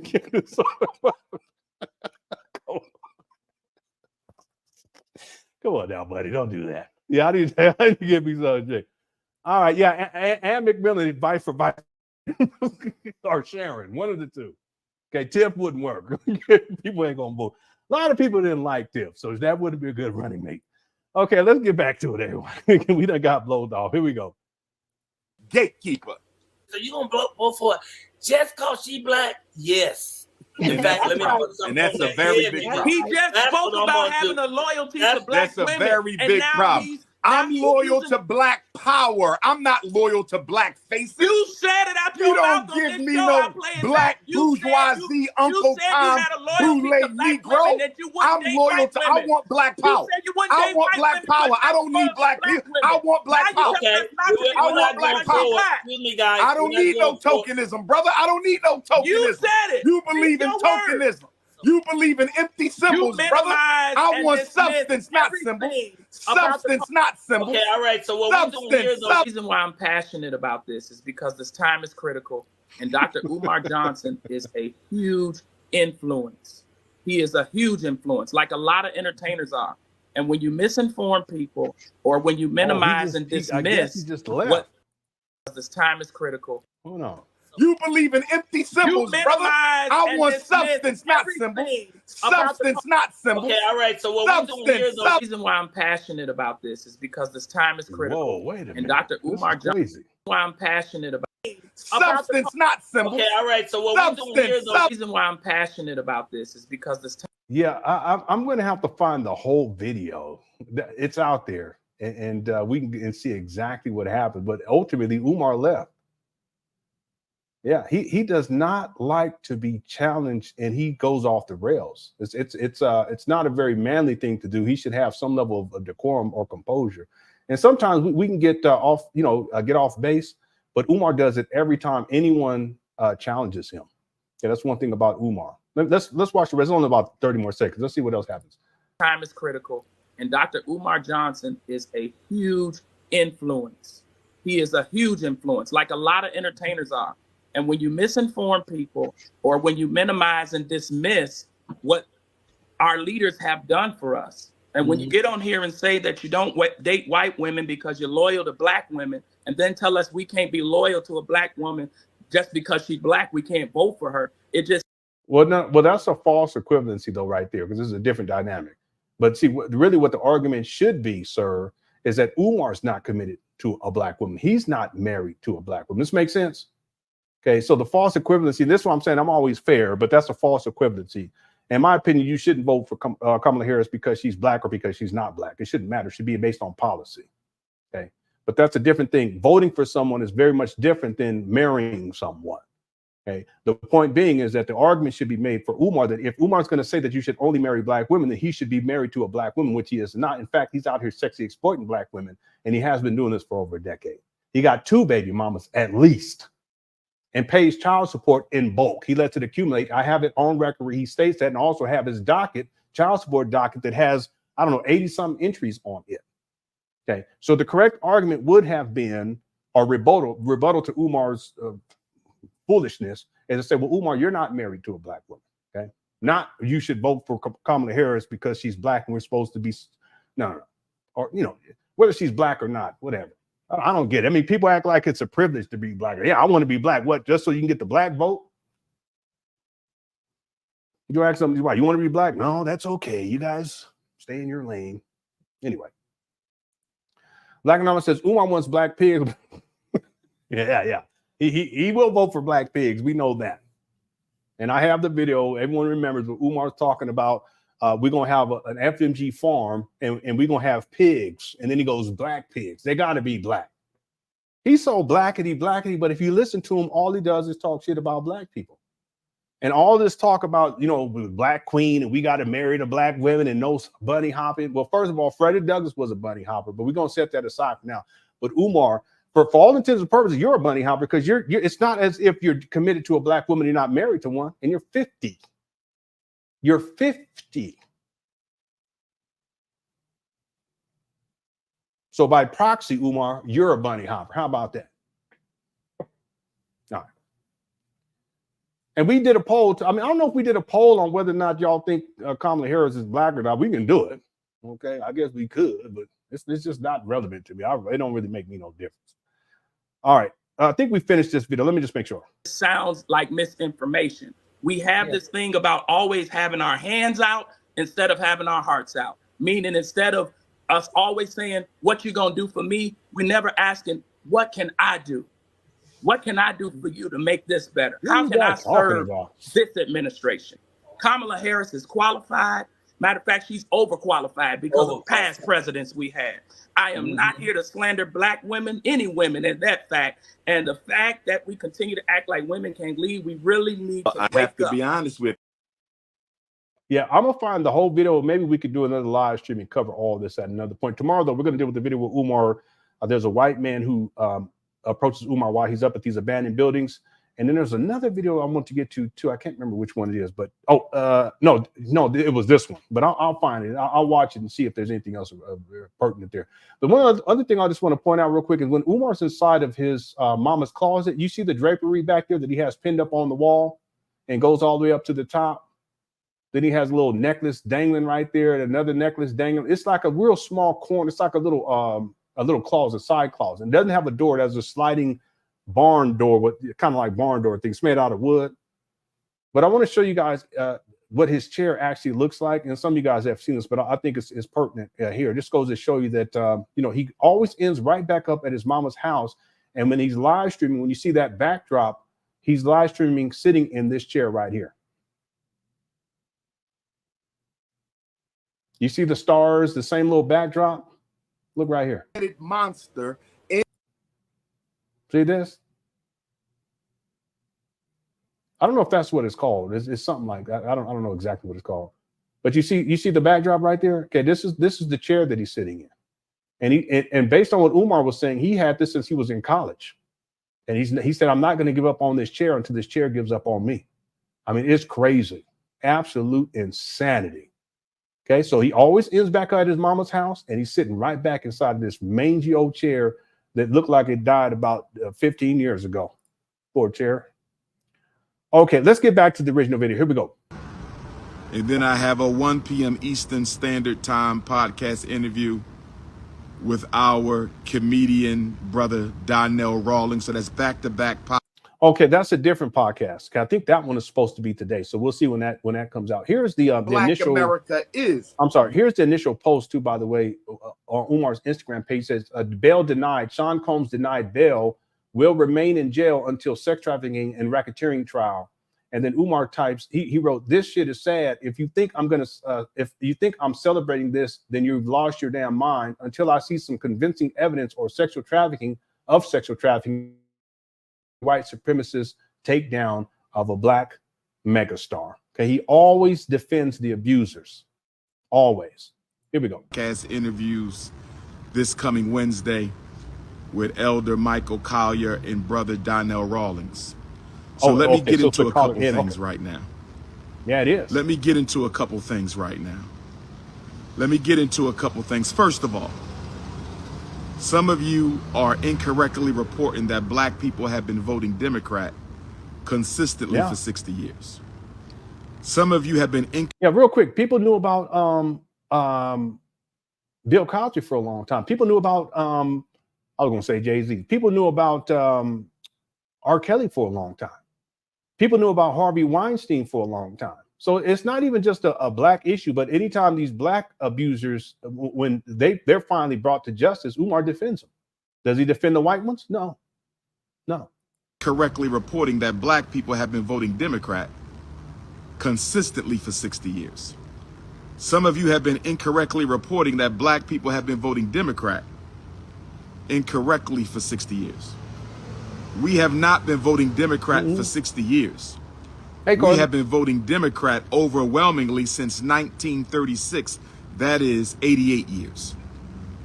American Africans have been voting overwhelmingly Democrat since the 1936 election. That is 88 years. The American African has been voting overwhelmingly Democrat since the 1936 election. That is 88 years. 88 years. 88 years. 88 years. Not only that, we started to make our great escape off the Republican Party plantation onto the Democratic Party plantation during the 1932 election. The American African began to make our great escape from the Republican Party plantation to the Democratic Party plantation in the 1932 election. Roosevelt became president in 32, but Hoover still controlled the majority of the black vote. Although Hoover still controlled the majority of the black vote in the 1932 election, it was one of the biggest shifts that we have seen of American Africans from Republican Party plantation to Democratic Party plantation. That was 1932. That was 92 years ago. 92 years ago. Roosevelt would take the majority of the black vote 4 years later in the... Listen, I called out Africa Mambata way before any of this stuff came out. And I remember one of the people that defended him was, well, I shouldn't even go there. Let me not even do it. So I used to talk about this stuff a long time ago. And I talked about Africa Mambata. And you guys be amazed at some of the people that were in the black conscious community that were really upset with me about that. But here we are. See, that's another one. Was black, and Africa Mambata, he didn't have any talent either, too, by the way. He wasn't talented at all. He was trying to be a pseudo James Brown. But he didn't have no rhythm, no rhythm and no kind of flow or nothing. You guys go listen to this. I mean, no talent. I'm sorry. I just have to say it. I shouldn't say none, but minimal, nothing that should have him up on stage. But again, he was with the Nubian Nation and all the other stuff that's going on. A lot of times what happens with these cult, I'm sorry. The Zulu Nation. Okay. But one of the things that happens when you have these cadres of individuals, they're involved with all of this sexual debauchery and all this other kind of stuff, like P. Diddy, is that it becomes like almost like a secret society. And I'm not saying this as a conspiracy theory, okay, but it becomes almost like a secret society. And people know what's going on, but they either are unwilling to say it for whatever reason, or they just don't want to say and they don't want to tell, or they're involved themselves, And then people who have power in these organizations or these groups, they have leverage over these other people. And that's how P. Diddy was able to keep people quiet, because he had all kinds of stuff. They no telling. I'm actually worried about quite a few people that have affiliations with P. Diddy, because ain't no telling what's on these tapes and who might be there. I can't remember the guy's name, but I saw the post on Facebook today, and he was a rapper from back in the day that I used to, Q-Tip. Was it Q-Tip? Yeah, Q-Tip. And they have this, there was a picture, and P. Diddy used to have these white parties. Everyone dressed in white. I don't know if that's the actual freak off type of thing, but obviously there's some freaky stuff going on. And there's a picture of him in the bed with Aaliyah and J-Lo and some other people. I said, what in the world is going on? They laying in the bed taking a picture. And I think they all had white on their memory server. But anyway, it's just freaky stuff. Okay. But there's these other, and Q-Tip is in one of those pictures with P. Diddy, and there's one woman there, and she looks like something that just did not seem right. It looked like she had been crying. I said, what in the world is going on? And there's just other men and taking these pictures, P. Diddy right there and Q-Tip, they all got on white. So listen, ain't no telling where this is all going to end, and how many people are wrapped up into this in entertainment, sports. I'm seriously concerned about LeBron. We're going to have to wait and see. But a lot of the stuff, these types of things that go on in entertainment, I used to talk about this over a decade ago. And I remember when I started really talking about hip hop, a lot of these people, these black conscious people are in the hip hop. Okay?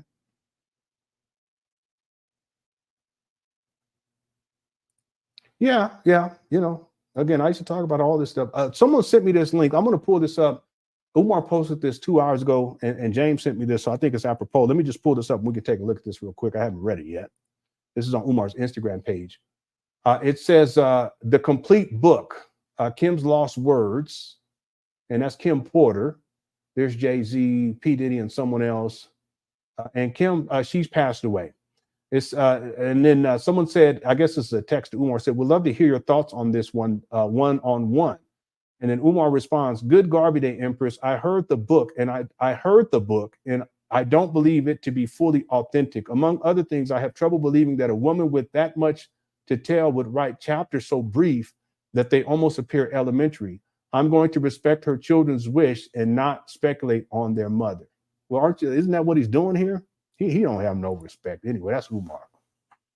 He is. He's insensitive.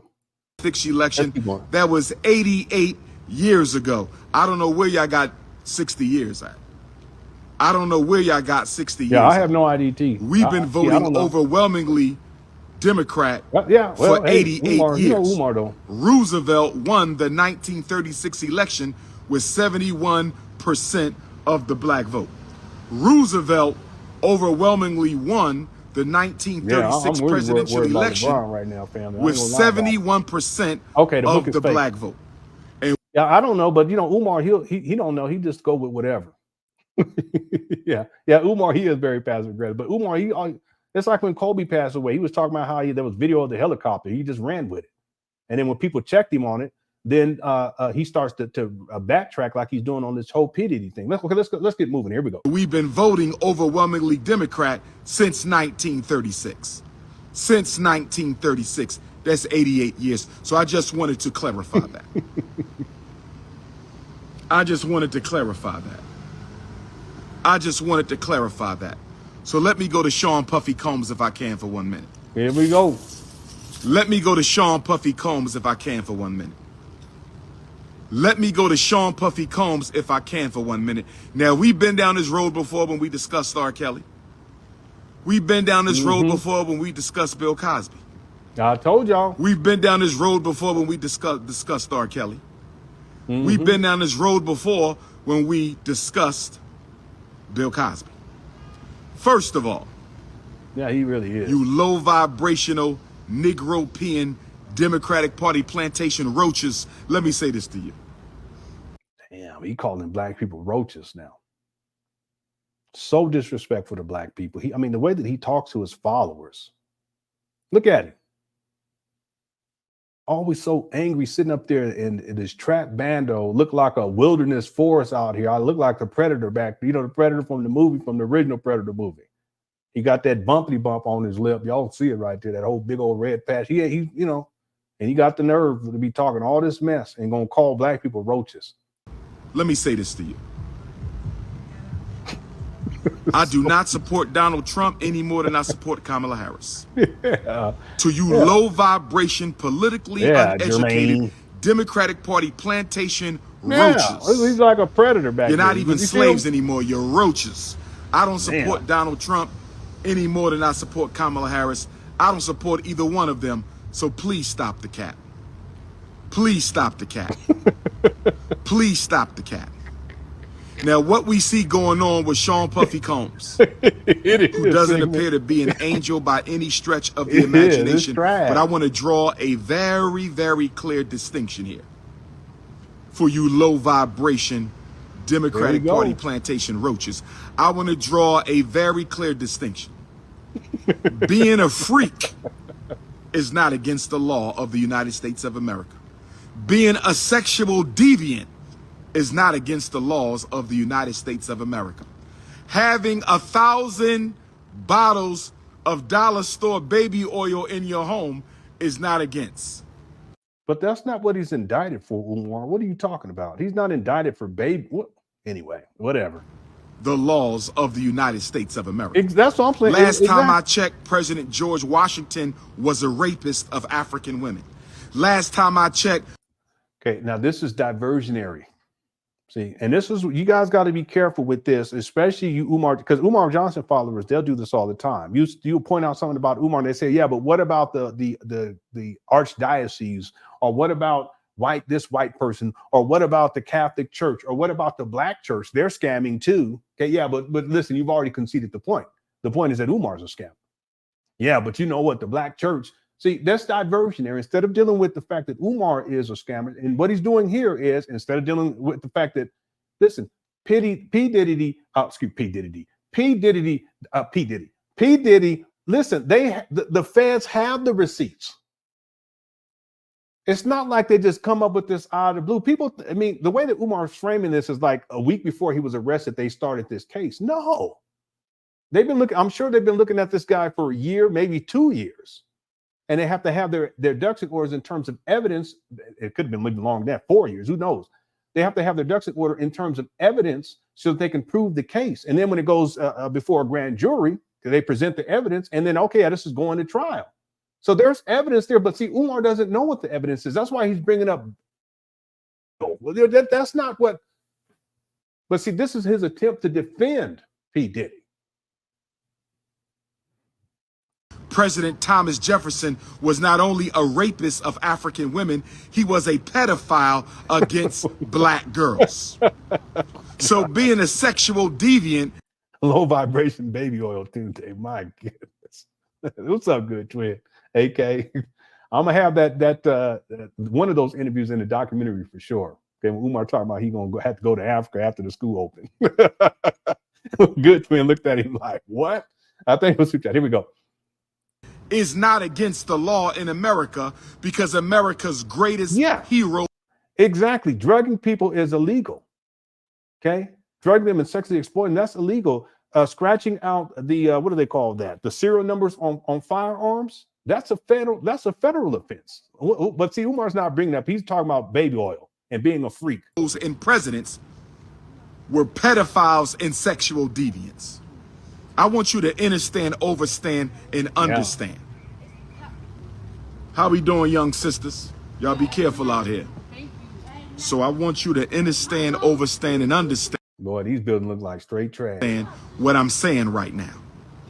Okay? Yeah, he does. If being a sexual freak was a crime in America, you would have never heard the name of George Washington and Thomas Jefferson. Let us be absolutely clear.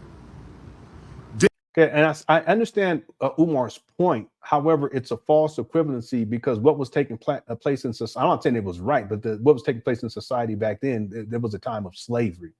Okay, that's different than what we're talking about with P. Diddy, but this is Umar's way of diverting away from the issue. The issue is P. Diddy. Okay, this is how he defends P. Diddy. This type of an argument wouldn't stand up in court because it's a false equivalency anyway. Didn't Bill Clinton get fellatioed in the Oval Office? Did not William Jefferson Clinton commit adultery and get fellatioed in the Oval Office of the White House and then lied under oath? True or false, brothers and sisters?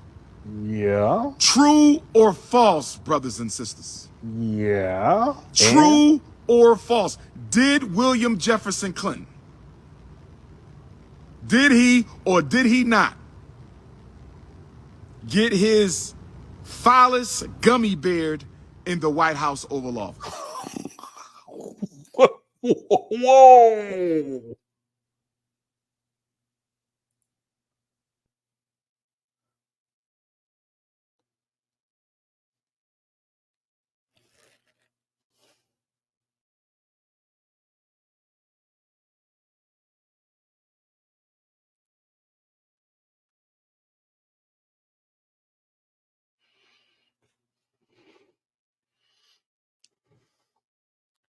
Lord Jesus, please, if Diddy could pray for us all, please, if Diddy could pray. I'm sorry. I don't know what to do. I don't know what to say. Dito, if you could, what in the world? I told y'all he's a weirdo.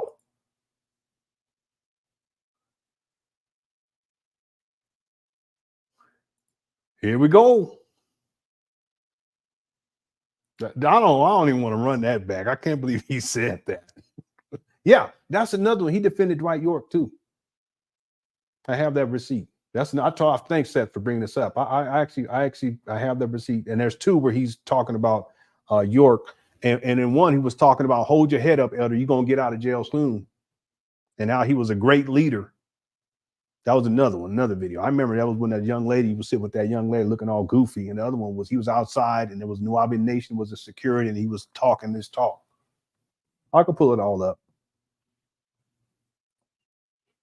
Yeah, Umar, wow.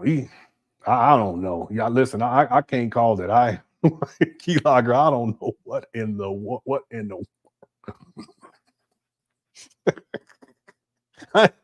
I ain't never heard that before. I'll say this is what I thought. That's what I thought.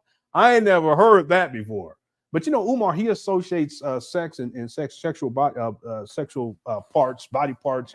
He associates it with treats. When we talked about this, really weird, just really, really weird behavior, and even the terminology is weird. So let's get back to it. Here we go. Umar, my goodness. You can't see the chat? We can see you. Can people see Sigmund? Try refreshing your page, because that happens sometimes. Here we go. Did or did he not Get Gummy Beared by Monica Lewinsky. Why you gotta say it twice? It really is. His mouth. I can't, his mouth. Oh, I say. In the White House. Was Thomas Jefferson a pedophile? Did George Washington rape black women and girls? So being a freak and a pedophile is not illegal in the United States of America. 1,000 bottles of dollar store baby. Listen, this is the most, well, not the most important point, but one of the most salient points of all of this already is that there's no surprise he's on here defending a perv. Pervs defend pervs. Reminds me of this video, Barry. I don't know if you've seen it. I never reported on it, and there's actually two. I don't think one of them is still online, but if I run across it, it'll be. I don't know. I'm hesitant to even talk about it, but I just want to share this with you all. And I already know he's a perv because of what he did on the airplane when he was filming the stewardess, her body parts secretly, and just being a straight perv. And other women that was there, he did the same thing when he was at the Frederick Douglass home, the historical landmark. He also did it. I remember he did it to the waitress, the white waitress that he called her "Hey Gorgeous." And if you guys notice, he actually pans it to her side where you can see her backside. But there's another two other disturbing accounts. One was a woman who was wheelchair bound, if memory serves. I don't know. Yeah, I think she said that she was in a wheelchair and that she had I don't know, some sort of a mental I don't know what the word is called, but anyway, she was trying to Umar was supposed to help her. Again, I don't know this to be factual, but anyway, I remember hearing it, and she talked about how she wanted to talk with him about and he had come over to talk to her, and anyway, I'm just gonna leave it at that. But there's another video where this woman was talking about how she had interaction with Umar, and she was basically saying that he was a perv. She was saying something to the effect that he's the type of person that if you're in the bathroom, he'll have cameras in there to watch you while you're in the bathroom. Okay. And then when you see all these years later, you see him on that airplane where he's live streaming while he's recording women's body parts, the waitress in particular.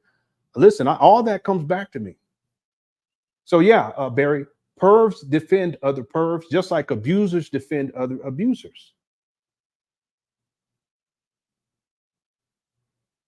And Umar does this. I totally forgot about how he was bigging up Dr. York. He's defended Bill Cosby. He's defending P. Diddy. He defended R. Kelly. There's other people too, that's caught up in this type of perversion and, SA and all this, and he defends them. See, pervs defend pervs. Yeah. And thanks, Bear, for the super chat. Yeah, it's illegal to have cameras in the bathroom. But remember, Umar said that at the school, he was going to have cameras all over the place because he doesn't want to be a Me Too'd. For him to be thinking about that, he got to get the cameras on. Listen, I wouldn't trust it. I would not trust it with this perv. Why would any of you Umar Johnson followers, why would you even think to send your child to this guy who's online and involved in this perv behavior? Like Barry was saying, why would you even think to do that? And now he's up here talking about gummy bear. What kind of principal talks like that? What kind of man talks like that? And y'all sending the money talking and you defend the guy. But listen, I can't call it. It's just incredible. I just don't understand it. And he's talking about how he's going to have anyway. Now that I think about it, this whole camera thing, it's a problem. Yeah, I know, Robbie. This guy, he's crazy. And we've heard Umar say all kind of crazy stuff. But I mean, come on now. This guy, and I know it's going to get worse. I already know it's going to get worse. Mark my words, because the video just started. We an hour and 30 minutes in. We're going to take our time tonight. Okay. We're going to come back tomorrow and do a shorter show. But we're gonna get through, we're at least going to get through these videos where he's sitting up here in front of these trap vandals talking crazy like this. Thanks, Robbie, for the shoot down. Well, you doing all right too. Good to see you in the building today.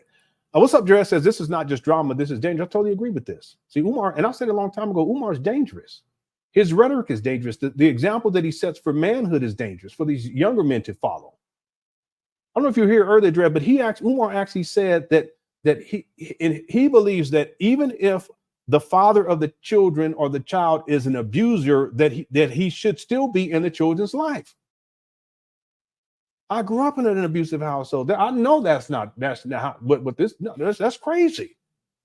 Men are supposed to be the protectors in the first place. That's your number one responsibility. And if you're an abuser, you're doing the antithesis of that. So you have no place. You don't have a place in the home. In my opinion, you don't have a place in society. You need to be in jail. But see, Umar will defend abusers because abusers defend abusers. Umar will defend pervs because Umar is a perv. York because, and I'm gonna leave it at that. Okay, because I have video where Umar's he's recording these little girls' body parts.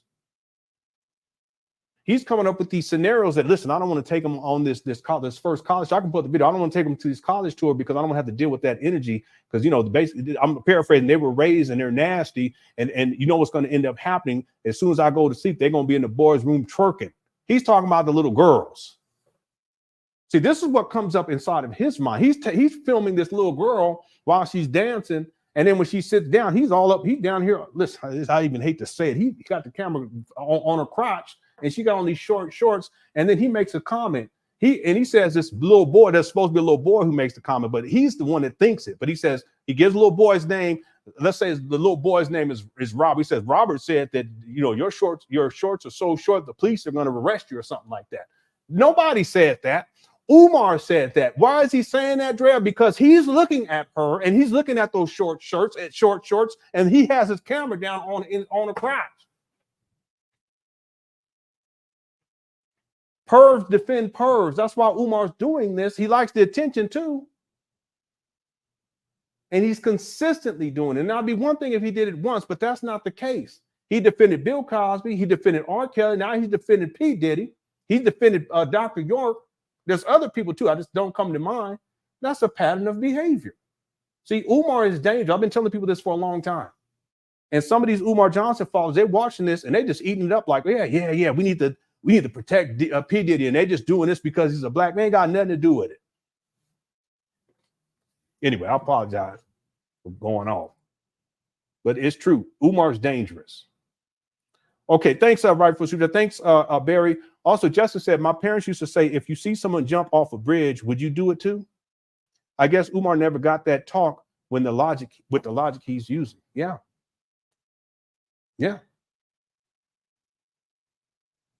Okay. I'm going to say this, Justin, because I try to be logical and rational. I know sometimes I get animated and I get a little bit out of control. So I joke too much sometimes too. Okay, but don't get it twisted. I want people to understand, Justin, please understand this. I'm a very rational person. And logic really does mean something to me. Okay, it has to make sense. One of the things I noticed, Justin, about Umar is that there's times where he's saying stuff, and in my own mind, I'm trying to make it make sense. And I'm trying to figure out what is the logic stream here that would make this make sense? And the truth is that it doesn't make sense, and there's no mental gymnastics that I can do, even though I try, that's going to make it make sense because it's illogical. Okay, I'm in a sci-fi, Star Trek, Star Wars, Star Trek. They got a guy named Spock, and it was all about logic and reason, this type of thing. Okay, but Umar, what we really hear with him is so much illogic. But again, you have someone who's a perv, who's defending a perv, and logic is thrown out the door. It amazes me that people listen to this guy and they will be influenced. Like Dre was saying, he's dangerous. People are influenced by Umar. People are influenced not to vote, not because they were already planned not to vote, if that makes sense, but because Umar told them to. But what that does is suppresses the black vote. People, if you felt like you were going to vote, whoever you're going to vote for, it'll make me no difference. You go and vote if that's what you want to do. You go and do it. But you don't let this guy who's a perv living inside his mama closet, who's illogical, Justin, right, dictate to you what you should do, and he's telling you not to vote. And because this illogical clown is sitting up here in front of these trap bandos defending P. Diddy because he says it, then Umar Johnson father said, okay, I'm not going to go vote. It's not even reasonable. Because if you put everything that we've talked about with Umar over the years, if you put it all together and you looked at it rationally and you used logic, you would say, this is not someone who's deserving of my attention to such a degree to where whatever he says is going to impact me to where I accept it and then I act accordingly. If anything, everything that we've talked about with Umar, people should understand, like Dre was saying, that Umar is dangerous in the first place.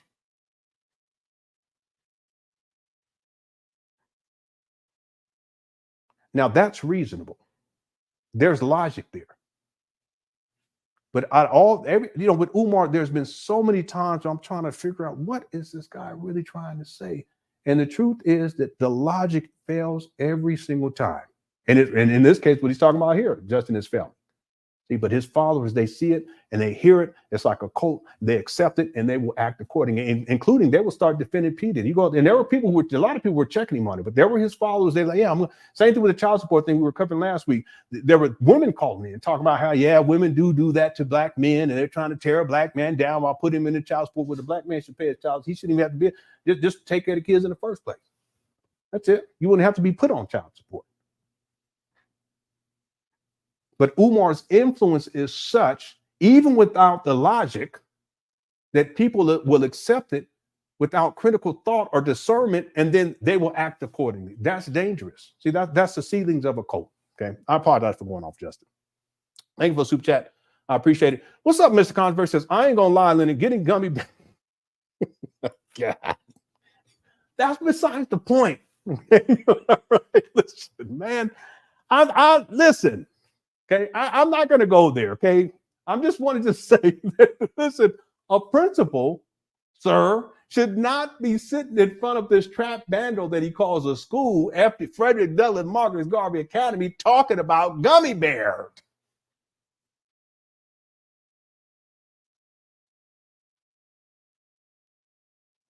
Does it sound interesting? Yeah, but that's not. I'm just saying that just on a basic level, that no so-called principal school psychologist with 6 degrees that's supposed to be the prince of Pan-Africanism, they got all the answers for black people all throughout the world, should be sitting up here in front of these trap banners with mold and boarded up doors and overgrown trees talking about Bill Clinton getting gummy beared in the White House. That's my point. All right. Barry just gonna send the other people. What are you talking about? What are you talking? You know what you're talking about. All right. Thanks for super chat, bitch conversion. Makes it mind, because how's it going? Says anyone defending Diddy needs to be investigated. Something is very odd when people defend a demonic person. Diddy did some evil. Yeah. And Mixers Monica understand, and everyone understand that we're just scratching the surface on this. And I've been following. I was thinking about doing a series of shows on it, but it's just too much. I don't got the time because I'm working on a documentary too. I try just live streaming. With live streaming and working on a documentary, it's too much. But I've been following it. What we know so far is just scratching the surface on this, and there's no telling how far this will go. There's no telling who else is going to be implicated up on charges, and there's just no telling. And see, for Umar at this point to be defending P. Diddy, it's just crazy. But again, Mixers Monica, he defended R. Kelly. He was bigging up and shouting out Malachi York. So, in this sense, I'm not surprised. But the thing is that Umar Johnson followers, at some point, they're gonna have to wake up on this. See, you have to be a disturbed individual to be up here defending P. Diddy. And like Barry said, pervs defend pervs. Okay? Thank you for super chat. I appreciate it. And Miranda says, do you think Umar is supporting Diddy in hopes that Diddy will throw support to him monetarily wise? I've thought about this, and I think that there have been times where Umar has strategically done things because he hopes to get levels of support. And sometimes it's in a I don't even know. It's like, no, it is passive aggressive in this sense. For instance, when he talks about he'll go at Shannon Sharpe, and he has been for years now with the whole Snow Bunny thing. Okay, but then there's a thing that comes out. You guys know what I'm talking about, where Shannon Sharpe, you can hear him. He's having sexual intercourse with some woman, and there's audio. It was on his Instagram page. Umar does. We covered the video last week. Umar does this whole thing to talk about that. He goes crazy talking all kind of crazy freak off type of talk. But if you notice, Miranda, when Umar refers to Shannon Sharpe, he has a level of reverence, though, too, where he'll say things like big brother or uncle or unk. I know people call Shannon Sharpe unk anyway, but that's Umar's way of placating on some of us. Listen, I'm going to show a little bit of respect, even though we're not that much a difference in age, but I'm going to do it anyway, just in case. But then he'll go on this whole rant and talk all this sexually explicit talking, and he's been down in Shannon Sharpe for years. Shannon Sharpe has actually responded to Umar a couple of times, too, via social media. Same thing with Steve Harvey. Okay, he's gone at Steve Harvey and D.L. Hughley, but then he's also very careful to say big brother or uncle. It's like a passive aggressive, well, in this sense that he's still taking a shot, but he's also giving a level of respect to at the same time. And Miranda, I think that what he and it doesn't make sense because it's not going to happen, but what he hopes to do is I'm still going to try to clout chase and get the attention of people by criticizing this black man. Or he does it, that's what he does with successful black men. Black women too, but he mainly targets black men. But then I'll be able to use this as an opportunity to get some clout and get some attention because I'm talking about them. But then I'm going to leave the door open by giving them a level of respect at the same time. I mean, it's really, really twisted and it never works, but he does do it. So you got to be careful about these charlatans and scam artists.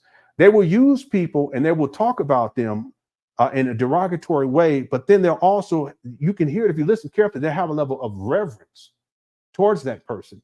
But the reverence is really about the possibility of that person who is far more successful than Umar, who has a whole lot more money than Umar, ain't got no job. But we're talking about people who got millions, they're millionaires, multi-millionaires. And so he still leaves the door open. And maybe if we can we have a debate, then maybe I can meet you. And then maybe we can talk. And maybe if we have it at the school to trap bandos, and maybe you want to donate. So then I can use that money for my lifestyle. See, that's Umar. See? So yeah, he does do this. He'll support people. He'll give them a level of reverence. But see, it always backfires. And see, with this P. Diddy thing, it's just so far over the top. We haven't even got deep into the video yet, but I'm sure it's going to get even crazier, that his own followers were going back at Umar. And then he has to backtrack off of it. And he's done 2 videos to do that so far, including a video that dropped today on the Art of Dialogue. And you guys, when you have some time, go check it out and listen to what Umar, how he's trying to explain this. And it makes, we were talking about logic earlier, Justin. There's what Umar says is, and that is so illogical, but he's doing it because his own audience was going back at him, telling him how ridiculous he sounds. See? Thanks, Miranda. And that's a good point too. Thanks for super chat. Sigmund, how's it going, sir? Says, can't we just hear the house and be done? What? Can't we just clear the house and be done with it? Okay. That would be nice, Sigmund. By the way, thank you for all the information that you've sent over the last couple of months. Also, and I tend not to do this, but I just want to just do this real quick. Also, Black Anonymous, of course. Black Anonymous is an OG in all this. Of course, James as well. X-Freedman been sending me stuff too. And I got a lot of emails over last week. I want to thank everyone who sent me receipts and there's stuff that they say, you got to check this out, and I'll go check it out. I want to thank everyone because it makes it easier for me. The thing is, as I'm working through this documentary, there's so much time that I'm spending on it that I'm even finding it difficult to live stream and then still get enough sleep to be functional for work. Okay. But we're going to get through it. Okay. And I just want to, at this time, thank you, Sigmund, for all of your support in those regards. And thanks for Super Chat as well. Okay. Okay. Let me get to these other ones because we got to get moving on this video. 78 Vet says, Lennon, remember the woman who had a stroke and what she said Umar made her do? Well, that's what I was referring to earlier. Okay. I framed it under this, that she was mentally, I can't think of the term right now, and I don't want to use the inappropriate term because it may even sound disrespectful. There were mental challenges. I'll say it that way, and I hope that's not disrespectful. Mental challenges associated to her having a stroke, and from what I remember, if memory serves me right, said the vet, and I could be wrong, but if memory serves me right, she was in a wheelchair, and it was because she had a stroke. And she wanted Umar to help her with these issues. She had some stuff that was going on, and Umar met her and was supposed to be helping, but then something else happened. I'm not going to go there. This was on YouTube. If I run into the video again, it's not video. It was a radio show, so you only hear the audio. If I again, I will download it, and I'll have to think critically as to whether or not I would want to play that in the documentary. But given 78 vet, after all of what we've learned since that time about Umar, including him taking video footage of these little girls the way that he does, I would not be surprised. I'll say it that way. I think that that's fair. Okay, I don't know if it's true. I'm not saying that it's true, but I would not be surprised. And then now here he is defending Diddy. I'm telling you, this Diddy thing,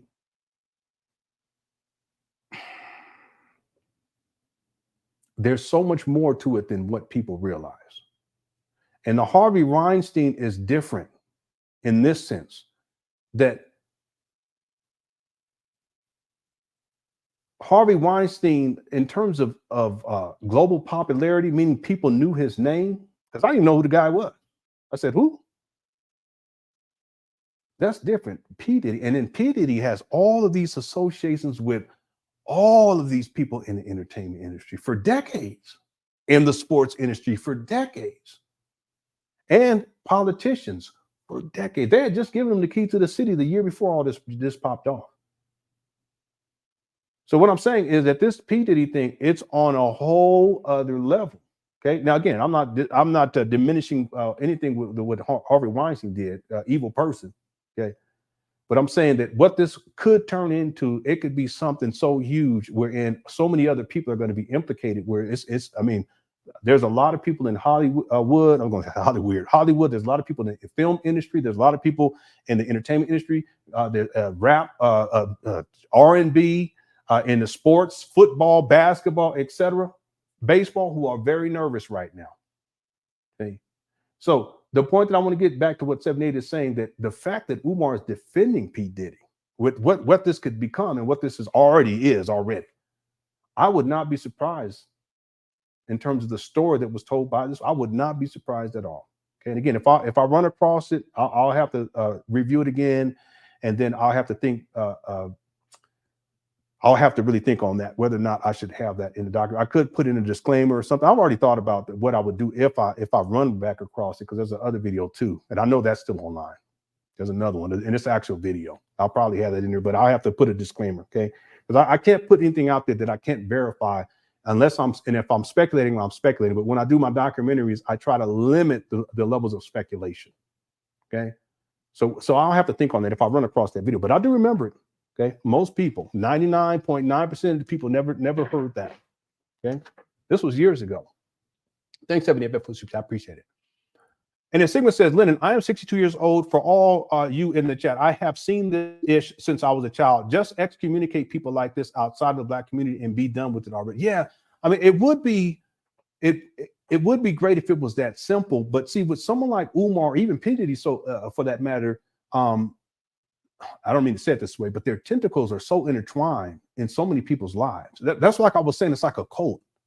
See, I'm just going to throw this out there, Sidney, because all the stuff that's coming out about P. Diddy, I mean, it kind of teeters on this a sex cult type of thing, at least from his. And listen, he had handlers too. He had people who were, when I say handlers, I'm talking about people who kind of groomed him to do certain things too. But then on top of that, he had people who were actually enabling him too, and they were participating in getting the different sex workers there and all this other stuff. I've been watching these videos with reporting on this, people reporting on this, and there's no telling how deep this goes. And see, it would be great if we were in a position we could just excommunicate people. But see, the internet, I mean, it changed the game in these respects. See, even the Black, let me just say this, even the Black conscious community, what I remember it to be like back in 1994. Okay, internet wasn't really around. Okay, I don't think I had my first email account until 1995 or 96. I remember they were just rolling it out at my college. That was at University of California, Irvine. And we were like, what is okay? And how do we do this? We got to log in. And no one really had computers. Back then, people didn't have, most people didn't have computers in their dorm room. You would go to what they called a computer lab. And there'll be different computer labs, different places. You just go there and you would work on computer if you have stuff to do on a computer. Most people didn't have back then. Okay. Now I did have a roommate who had one, but he was in what was his degree? I think he was in something dealing with computer programming or something like that. So he had to have one, but most people didn't have one. The point is that these days it's different because of the nature of the internet. The reason why Umar even has relevance is because of the internet. See, so even if we say if there's a grassroots organization that says, okay, we're going to excommunicate Umar, and there are the people they dismiss him, they're not going to have him around, they're never going to invite him back because of all the shenanigans. He can always get back online and find a whole new crop of people to exploit. So I mean, it would be great if we can just excommunicate and then we won't have to hear from him anymore. But with Umar, his social media, his whole life is lived on social media. Okay? I mean, I wish it was that simple because that would be great. You can just click a button. No more Umar Johnson talking crazy. Thanks for the super chat. I appreciate it. And then Osa says, okay, and became a member again. Thank you so much, Osa. Hope you're doing all right. Okay. Mixture Monica says, make a compilation video showing Umar being a perv so that community knows what kind of man he really is. He supports Cosby, R. Kelly, York, and Diddy. And I plan on doing that in the documentary. Okay. I have different segments. Right now, I'm working on, and I have the actual, it's not the finalized script. What I'm going to do for members is I'll have the first rough draft available for, it'll probably be the introduction. Hopefully I'll have it by next week. I meant to do the voiceover yesterday. Chapter 1 is origins. And this kind of gives Umar's background, but then I'll talk about his father and his father's background because that's relevant once Umar's, and especially once Umar goes into the 9th grade and he's shipped off to a boarding school. His father made that decision. 7 or 8. Okay. He talks about how his mother was a single mother, but he also talks about when his father was in his life too, and him being shipped off to boarding school. That's all in chapter, what I'm gonna call chapter 1. Chapter 3, I have chapter 2 back here. Or maybe I didn't do the numbers right, but chapter 3 is little Jermaine Shoemake. And I'll give examples of Umar in his childhood. And then chapter 4 will be his college career. And I already have the timeline for that, but I haven't actually really written the script yet. I have another, actually, this is part of it though, too. I got to see what I'm gonna do with this section. Anyway, there will be a section where, I'll probably call it something like perverted prints, and I'll give quite a few examples. For sure, I'll put in him when he was on the airplane, for sure, and him talking sexually explicit, also him talking crazy about little girls' body parts and all that kind of stuff. So there'll be a segment there, and I'll be sure to include him defending people like P. Diddy, R. Kelly, and Dr. York, and it'll just be sequentially so everyone can see that. And I think it's very important. Okay, it's not as if it's an isolated incident; it's a pattern of behavior, and that's very troubling. And at some point, Umar Johnson follows. You guys are going to have to come to terms with that. That Umar, he's a pervert. Okay, I'm saying it here. I will say it to his face, and I can pull up receipts to prove it. Okay, I don't know. Mixes. I don't think, and I highly doubt that I would put videos where he's doing this to little girls. I mean, I could, blur their faces, but even that I don't feel comfortable with. I would literally have to go to a law enforcement and say, hey, listen, let me show you, this is what's going on in these videos. What do you think? Would it be criminal for me, even if I blurred out their faces? Maybe go to a lawyer and ask. Okay, because it's that inappropriate in my mind. And I'm different. I have daughters. I have sisters, and I don't tolerate that. And for Umar to be doing that, and people thinking that they're going to send their child to this guy, that's crazy. He's a pervert. I don't understand why the Umar Johnson followers don't understand that and why they don't see it. He's up here talking about gummy bear and all this talk. Why can't Umar Johnson followers see this? If any other man was talking like this, they would have a problem with it. And then when he's talking sexual talk about little girls, any normal person would look at this and be like, I can't support this. I can't, but for whatever reason, Mixed Monica, these Umar Johnson followers, boy, it's crazy. So hopefully that section of a sequence of videos where I'll give examples of Cosby, I'll give an example of R. Kelly, Dr. York, and Diddy, and see, by that time, who knows what else is going to come up on this Diddy thing. And then I can give examples of him filming women the way that he does, and little girls. I can't do that though. And hopefully maybe some of these Umar Johnson followers will finally wake up. It's disturbing to me. And I don't mean to rant on this, but it's really disturbing to me that Umar Johnson even has a following, and some of these there's women that follow this guy, and then There's men. You're supposed to be upstanding citizens. You're supposed to be protectors of women. How could you follow a guy like this? Some of these people have daughters. What the fuck? I don't get that at all. I really don't get that. It's something that I've never understood. I don't think I'll ever understand it, and it disturbs me. See, but then I think, well, there's people who still defend R. Kelly. He had a song called "Age Ain't Nothing But a Number."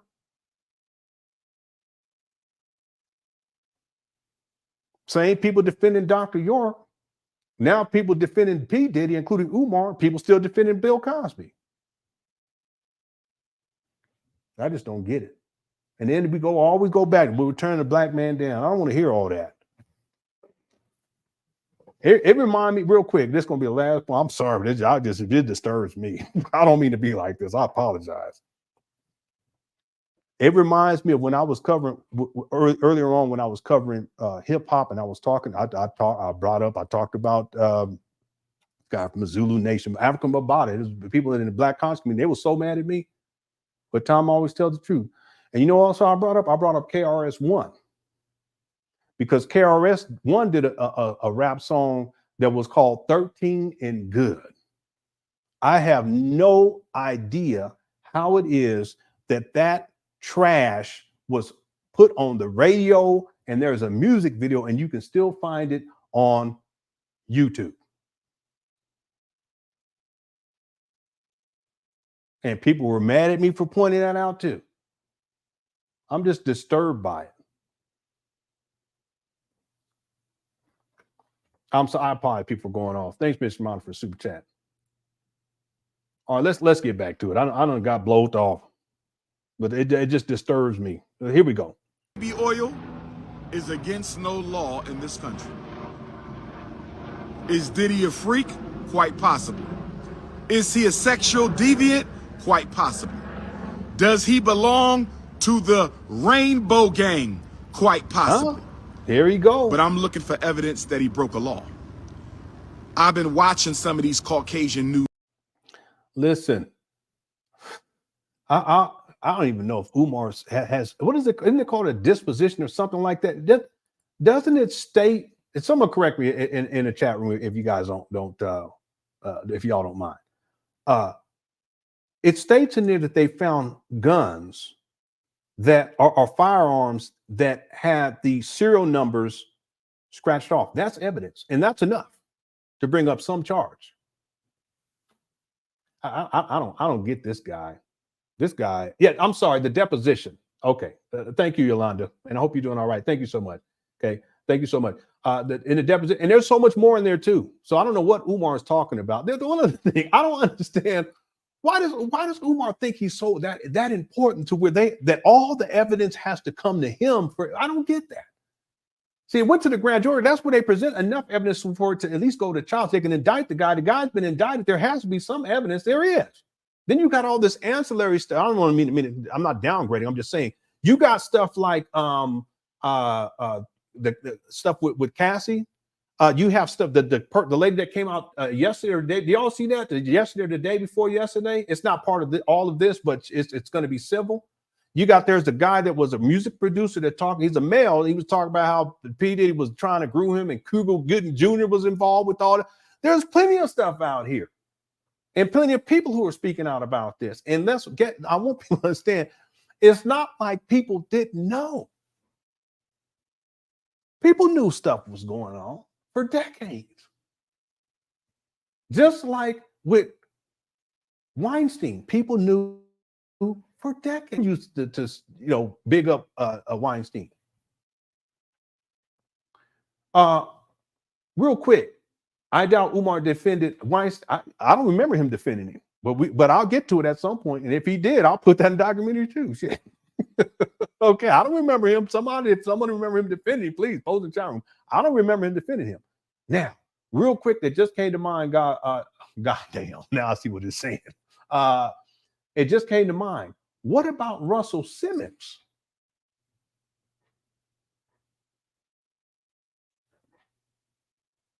Now people are talking about Jay-Z, and when Beyonce was 16, he was like 27 or something like that.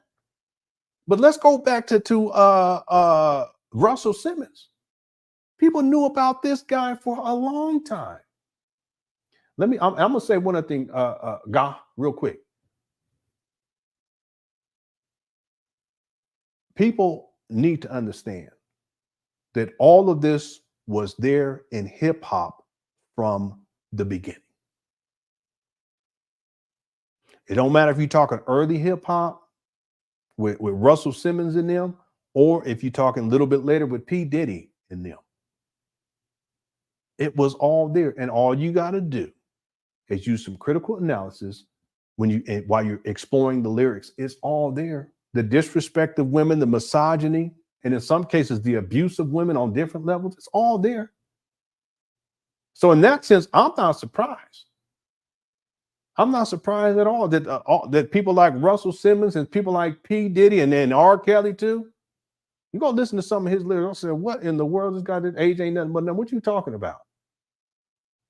They said he used to be up there at high schools and shit when he was a grown man. And you know, trying to see what he can find. People knew.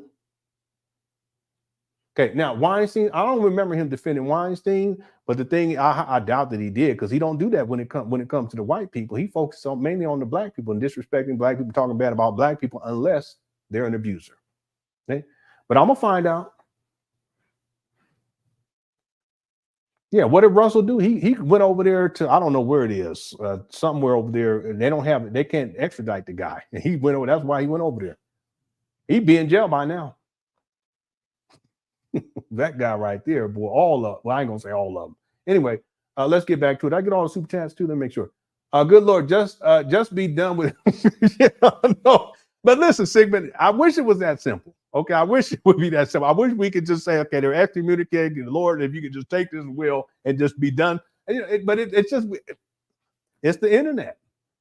So I'm telling you, if the internet did not exist, Umar would be a bum on the corner begging for change, literally. He's a perv too. Okay, he'd be a perv on the corner. Okay. Let's get back to it. Thanks for all the super chats, everybody. Let's get going. Here we go. Streams. I've been watching some of these Caucasian news streams. I've been watching some of these Caucasian news streams. And what I find most interesting, CNN, CNBC, Fox News, even when I read the New York Times, the Philadelphia Inquirer, USA Today, the LA Times, what I'm having trouble wrapping my mind around, brothers and sisters, what the Prince of Pan-Africanism is having trouble wrapping my mind around, is they say that he beat and he stomped out Mrs. Cassie Ventura, which the video clearly proves, in which I will not support nor defend. He stomped her out. They proved that he had 1,000 bottles of baby oil. They proved that he be having freak-offs all over the country, particularly in New York, Miami, and Los Angeles. What I have yet to hear is any evidence that Sean Puffy Combs is guilty of a federal crime. Let me explain something to you low vibration Negroes. I'm gonna let it play. This guy. Let me explain something to you low vibration Negroes. The federal government does not prosecute sex crimes. The federal government does not prosecute sex crimes. What?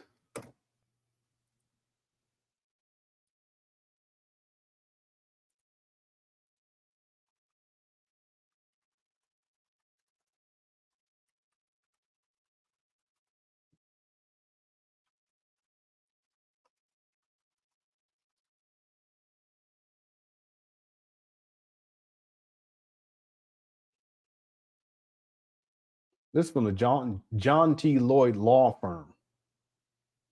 It says federal jurisdiction often overlaps with state jurisdiction, meaning a sex crime can be prosecuted at either the federal or state level, depending on the circumstances. In some cases, both federal and state charges can be filed simultaneously. Umar, what are you talking about?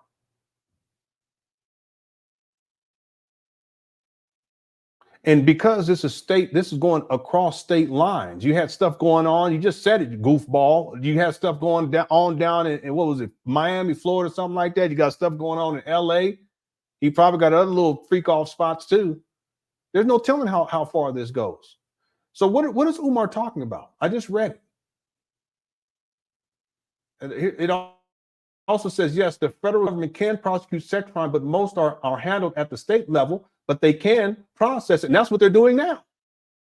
Federal jurisdiction often overlaps with state jurisdiction, meaning a sex crime. Well, they're prosecuting them and for this one, it's going to be in New York, but understand that it overlaps. And that's why, well, anyway, when they raided their houses, it wasn't like state troopers did it. Anyway, whatever. Umar, boy, you tripping. Sex crimes are prosecuted by the state, but Sean Puffy Combs. It can be prosecuted by the state or by. Anyway, let me go. Boy, he's frustrating me now. Let me give me something to drink. I'll be was arrested by the feds. I want you to listen up real good. Yeah, I'm gonna leave this up. I want you to listen up real good to Dr. Umar Ifatunde Oguntade. I'm gonna say it again for the Republican Party plantation slaves, and I'm gonna say it again for the Democratic Party plantation slaves. The federal government does not prosecute sex crimes. Sex crimes are prosecuted by the state. The U.S. Constitution does not discuss sex crimes. The United States Constitution does not discuss sex crimes. This guy is nuts. So now, what that got to do with Sean anything? Puffy Combs is not being indicted for sex crimes. That is not the primary charge because the federal government does not process sex crimes. He's being charged with racketeering, conspiracy to engage in crime across state borders. And listen, if you're violating people while you're doing freak-offs, it's going to be a sex crime, Umar. If you're drugging women and men for these sexual freak-offs, well, anyway, let's let it go. This guy brought the Constitution. Other words, that's y'all's lawyer. Sex is the object, but it is not the subject. I need y'all to understand what I'm saying. When the government prosecuted the Italian mafia, what? When the government prosecuted the Italian mafia, when the government prosecuted the Italian mafia, it wasn't because they were selling dope and engaged in embezzlement and things like that. Extortion. What is he talking about? He's so ignorant. He don't know nothing about Rico. He probably thinks Rico's a candy bar. yeah. This is law for lunatics. What's up, information man? Shout out there. What's up, Edward? Well, Umar is crazy, boy. He's something else. He be talking crazy out the side of his neck. Yeah, dude got a freak offense on Central and so no, you don't. You know he don't. He wouldn't be up over there. Cut it out. Okay. He would probably be in Hollywood Hills or something like that. He ain't gonna be off of Central and Imperial and South Central. Cut it out. I'm from Southern California. That's why it's so funny. Thanks, Sigmund. I appreciate it. Okay, where were we at? Here we go. Yeah, Rico. Umar thinks Rico stands for Racking and Cash Apps Organization. Okay, look at my therapist dog. I'm gonna be institute. What are you talking about? Look at my therapist dog. I'm gonna be institute. Boy, that is wild. Okay, let's get back to it. Thanks for all super chats, boy. y'all crazy. Here we go. It's because they did it across state lines. Once you engage in crime across state lines, it is now a federal crime. So it is not the sex per se that got Puffy arrested. It's the fact that he's being accused of doing that and other things across state lines. I need you to understand, overstand, and understand.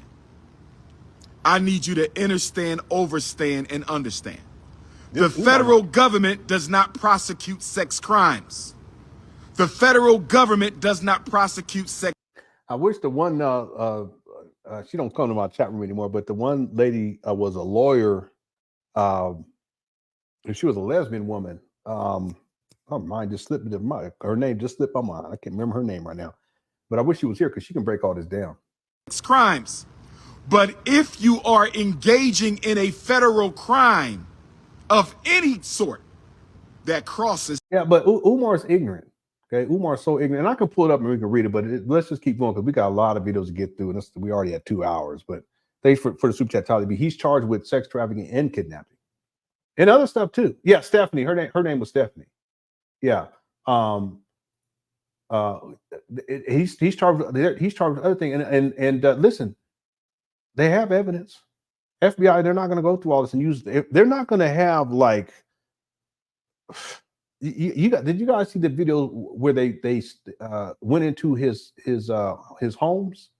They're not going to use that level. That's a lot of resources. I mean, they had like many. I mean, that's not tanks, but there's these bobcats or whatever. I mean, they had a helicopter flying up over. I mean, all that stuff. They're not going to do that unless they have the evidence already. But then they go in and they get more evidence. So listen, they got plenty of stuff. They're not going to charge him with this stuff unless they have the proof. Okay, they're not going to do it. Yeah, sex trafficking and kidnapping. I don't even know why Umar's talking like. He just sounds so ignorant. But I think he just wants to get up there so that he can get some clout and then get the attention. I guess that's all I can think of. Lenon, I'm just crazy. Well, my I was gonna say my family. Let me be careful. But my on my mama's side, it was a lot of Bloods. We didn't really have Crips. We used to call Crips crabs back in the day. I did too. I was never affiliated. I mean, I had. Let me be careful what I say. But I had people, not just friends. I'll say it that way. Who were gang banging. And the school that I went to, it was in Blood territory.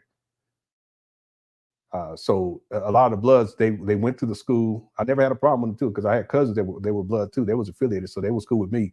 But then the school ended up, they built another school, and then they transferred the people who had higher levels of talent, you know, and I could play the flute real good. So they sent me to that brand new school that was for the 10th, 11th, and 12th grade. And then they all of the gangbangers and stuff, they left them at the old school, at least most of them. Anyway, yeah, on my mama's side, a lot of the people, when I say my mama's side, like cousins and stuff, they were Bloods. Anyway, it's just going back to the old school, the good old days. And Robbie says, Lenon, what is this? I don't know. He don't even know what he's talking about. Umar doesn't even know what he's talking about. And it's clear to anyone, if you've been following this case, it amazes me that Umar would get up here and run his mouth like this. He clearly he doesn't know what he's talking about. See, and that's again, Drea said he's dangerous. He's dangerous in this way too, because he's talking as if he's knowledgeable about it. But I highly doubt that he's looked at anything.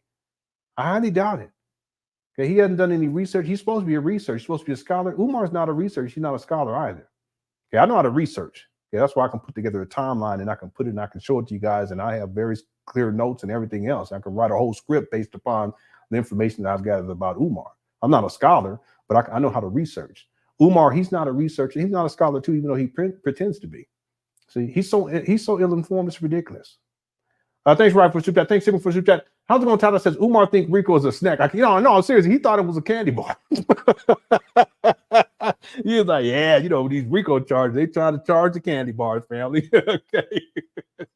Okay, let's get back to it. I'm gonna let this play and have me some drink right here. User 225 says, if Tupac were still alive, would Umar call him a?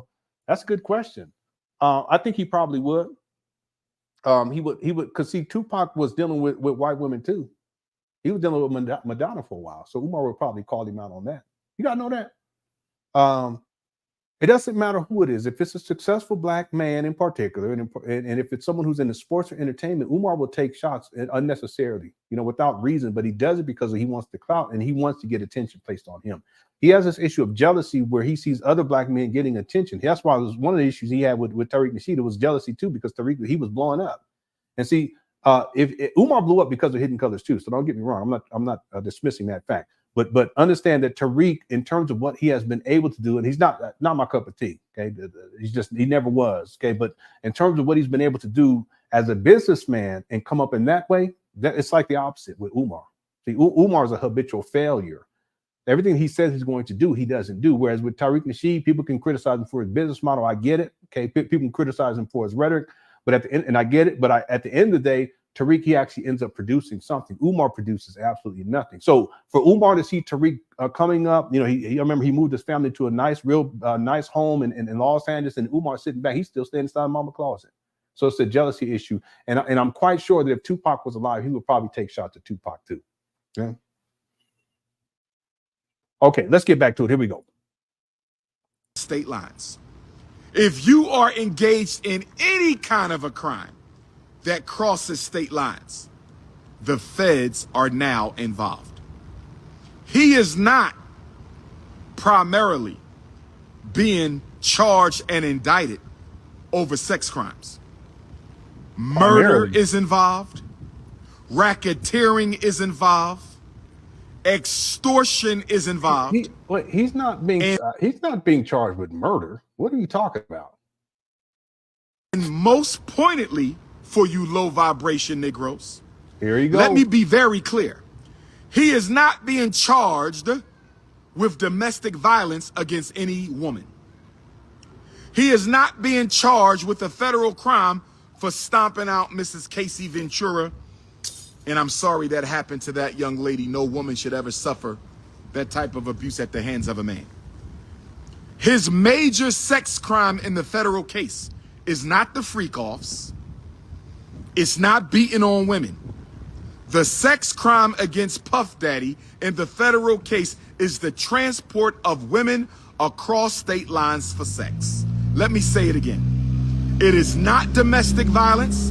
It is not pedophilia. I'm going to say it again. Sean Puffy Combs' federal charges have little, if anything, to do with domestic abuse or pedophilia. Umar doesn't know that quite yet because it's still early on. There's no telling what type of evidence that they will present. And the other thing is that there's evidence that they still have to go through. There's people who are coming out and speaking about this more because they feel safer now, and they can still do it anonymically or with a level of anonymity. So there's no telling. Let me just read to you guys real quick. Sean Diddy Combs was held without bail Tuesday after he was charged with sex trafficking, racketeering, conspiracy, and transportation to engage in prostitution. Okay, so let's be clear about that. Major sex crime federally is he's being accused of transporting women across state lines to engage in sex. What we call prostitution. Not Casey, not the freak-offs, not underage girls, but prostitution. Why am I bringing this up? Because I don't support prostitution either. I do not support men paying for the sugar box. I do not support black women having to sexually exploit their sugar box in order to pay their bills. Wait a minute. It's interesting how see, this is what I mean with this guy. He separates what he calls a sugar box from the actual woman. Okay, that's the objectification. People follow me on this. The sugar box is the vajayjay. Is what he calls the cookies. The vagina. But now he's saying that the women have to sexually exploit their vaginas. What in the world?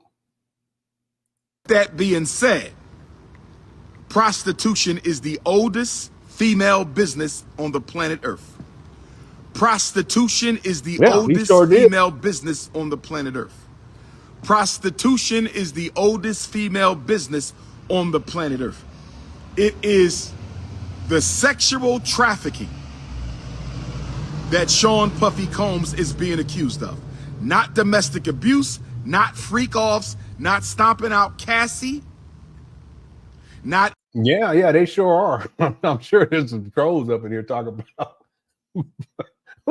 Let me go pull this poll up real quick. I'll be right back. Engaging in sex with underage women. It is interstate sexual trafficking. That is the charge. Why am I bringing this up? I'm bringing this up because he don't know Peace, why God. Because when I listen to the news, they're not talking about the evidence against Sean Puffy Combs. When I listen to the news, they're not talking about the evidence of Sean Puffy Combs. When I listen to the news, I have yet to hear anybody give me a specific piece of interstate sex trafficking evidence against Sean Puffy Combs. I'm going to say it again. You know, it reminds me of the Kobe rant. Okay, I think Umar been turning that heat down, like what he was doing the Kobe rant. The poll question is, do you know any school principals who are on social media defending P. Diddy? 10% say yes, 90% say no. What is 10%? It's got to be Umar. It has to be Umar. Umar got about 100 accounts. All right, he's just flipping through them real quick. Anyway, let's go. I'm going to say it for the low political IQ Negroes. I'm going to say it for the average political IQ Negroes. And I'm going to say it for the high IQ Negroes. I haven't seen or heard a single piece of evidence against Sean Puffy Combs. I ain't read it in the New York Times. I ain't read it in the Philadelphia Inquirer. I ain't heard it on CNN. I ain't seen it on headline news. Yeah, but Umar is not going to talk because he's a misogynist. First of all, prostitution is not a female business; it's male business. Hence, pimps. Again, no one can convince me he has a. Well, I know. Yeah, it's incredible. But see, Umar, he's a misogynist. He's always going to put it on women.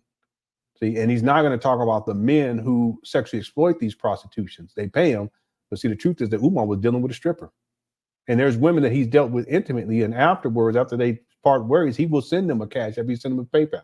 And I know this for a fact. I've actually have receipts on that. Where is the evidence that Sean Puffy Combs engaged in interstate sex trafficking?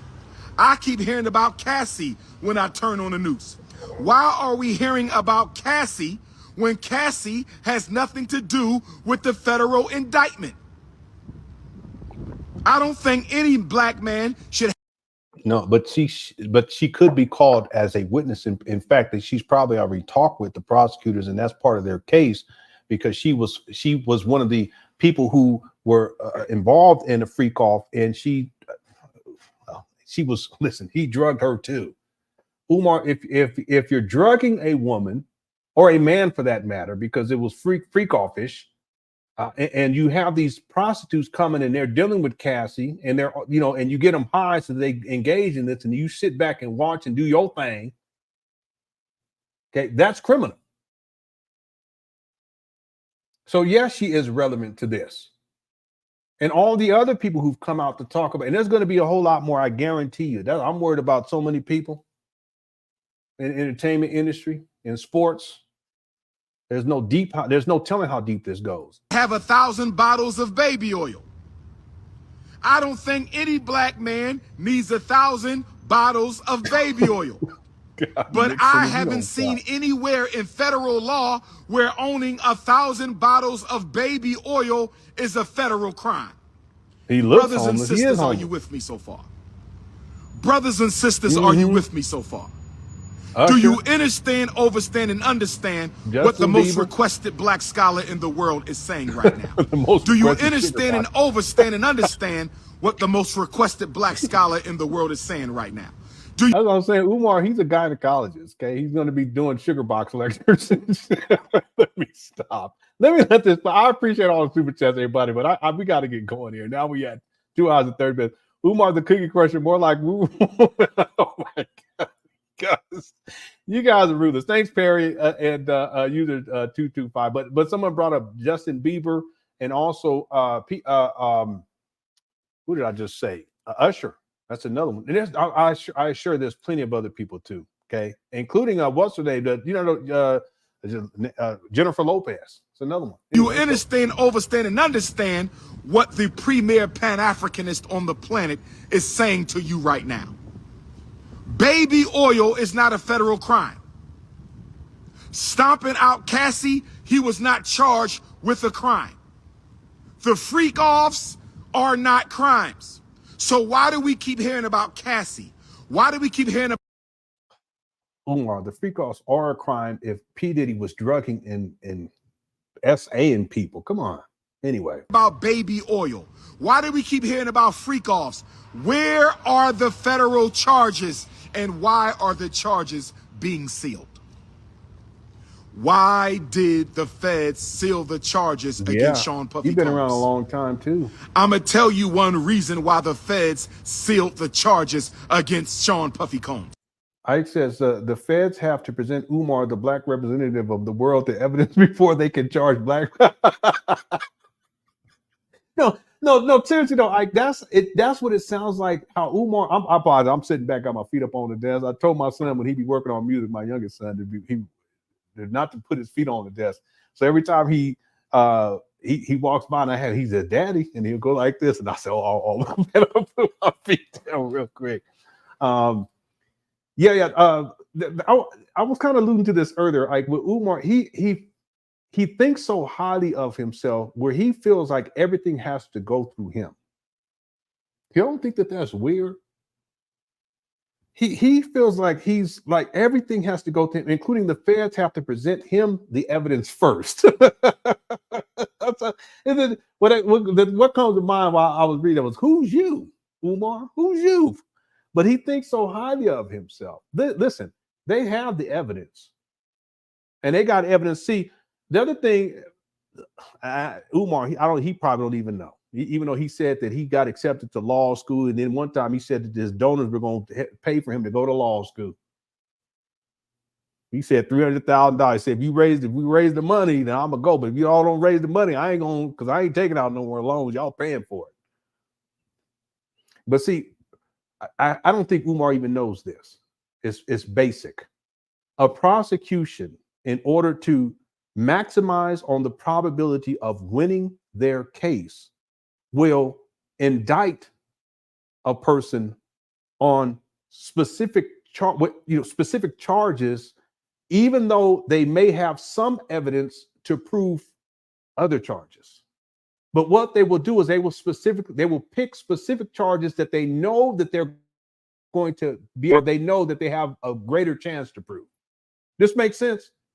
So this is say that just because P. Diddy, he's been indicted, already took it off, the sex trafficking, etc., it doesn't mean that they don't have evidence for other things. And who knows where this will go as more people, they interview more people and more evidence comes up. They may end up charging him with other things later on down the line. You see, this makes sense. If anyone, if this makes sense, please hit the one. I just want to make this point that just because he's charged with less than a handful of things right now doesn't mean that aren't other issues or other things that they could charge him with. They just want to make sure that they have a strong case and that they get him on some things, and so therefore they're going to present they're going to indict him on things that they know that they have the greatest chance of proving. Okay, all right. Thank you so much, everyone. See, I don't think Umar knows that. See? I don't think Umar knows that at all. But that's a strategy that a prosecution, they will use that. And the idea is if we can get you on something, and there's other things we can get you on, but we don't have to get you on everything because you ain't going to be alive for 400 years. We can just get you on enough so that you can go to prison for 15, 20, 30, 40 years, you see? Or in some cases, life. Look, real quick, look at Nature Boy. Look at what happened with Nature Boy. Y'all don't think they could have charged him with other stuff? They could have charged this guy with all kinds of stuff. For a whole bunch of other people too that weren't, they didn't have them, or anything, they weren't involved in the case or anything like that. But what did he end up? He ended up getting life. See, they could have charged him with all kinds of stuff, but they charged with what they knew that they have the best chance of proving. And then he ended up, I shouldn't say it that way, but he ended up sealing his own fate because of the narcissism and the arrogance. Because from what I remember, they gave him a plea deal. He didn't take it. And then he ended up getting, if memory serves me, I could be wrong there, but it may have been, I think maybe think about somebody else, because Polite took a plea deal. That's another one. They could have charged him on all this stuff too. He took a plea deal, lesser charges, and then he's not facing life, and then he's going to be in jail. I think it was 6.5 years or something like that. Okay. Well, the same thing applies. They could have charged him with other stuff too. guaranteed. But they want to stick with what they can have the best opportunity to get him on, and they can prove based upon the evidence that they have and the evidence that will come out that they will get, moving forward. And I guarantee you, they got more evidence that's going to come down the line. Okay, I just have to make that point. Okay. Let me see. Oh, yeah, okay. Thanks for the super chat. I appreciate it. Also says, vote Zaza or Kim. Nation deserves someone 5'5" thick in the thighs. It will be good for the morale. Oh, yes, with my voice. Maybe vote for Tiff or Zorro. It's Zora. Okay, get it right. Zora's back online. I saw this one video outside. I said, my goodness, I'm never gonna show that. I said, man. I will have Umar's Zora rant, and I'll put Zora before that. I'll give it in sequence. I'll have it where she was in the gym talking, and then I'll give the story about Tasha K. She went on Tasha K, spilled the beans, and then Umar's rant. That was one of his top 5 rants when he went off on Zora. You guys remember that? It's crazy. Okay, thanks, Osa, for the super chat. Yeah, I have a picture with Zaza Ali and Umar. I showed it last week. I don't know if you guys, some of you guys may have seen it, but some of you guys may not have been there. Okay, let's get back to it. Thanks for all super chats, everybody. Here we go. One of the biggest reasons they sealed the charges against Sean Puffy Combs is because the evidence is probably weak. The evidence is probably weak.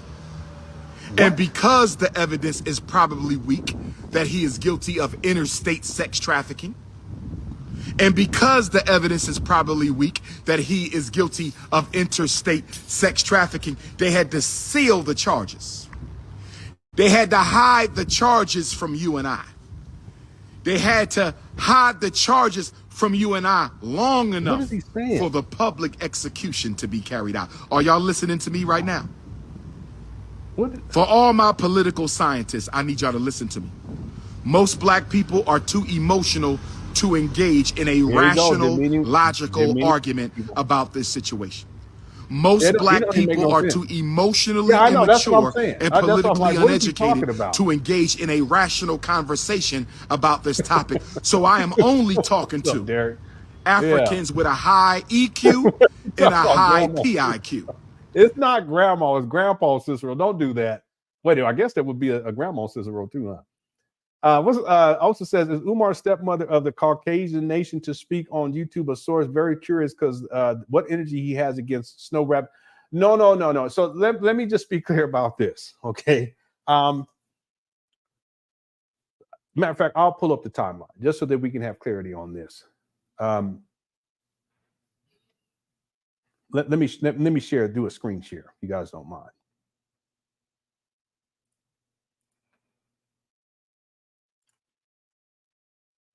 Oh my goodness, it's not working. Hold on, let me try it again.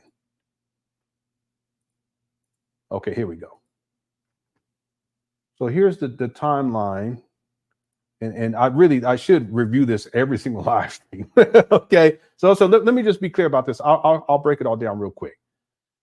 So this is from 1974. Umar Johnson, he's born, and then down here, this is his father. All this in green. In fact, let me take myself off of here. All this in green is Umar Johnson's father, related to Umar Johnson's father, his military service, and then he retires from the Marines in 1985. He was in the military for 10 years, starting in 1975, and this was a year after Umar Johnson was born. And he was deployed South Carolina, North Carolina, Okinawa, Quantico, which is in Virginia, I believe in Virginia. Also Jacksonville, North Carolina, Paris Island, South Carolina. And then he also was stationed over in Korea, Japan, and somewhere else. I can't remember where it was at, but overseas. But the point is that he starts in 1975 and then he gets out in 1985. Okay, Umar was born in 1974. Jamal was 17 at the time. Jamal also had a child, another child when he was in junior high school. I'm not certain if it's 1973 though. There's some anyway. Besides the point, getting sidetracked. But if you follow this in the timeline, 1974, 1978, Umar's at the age 4. He's at the preschool at Archraft Elementary School.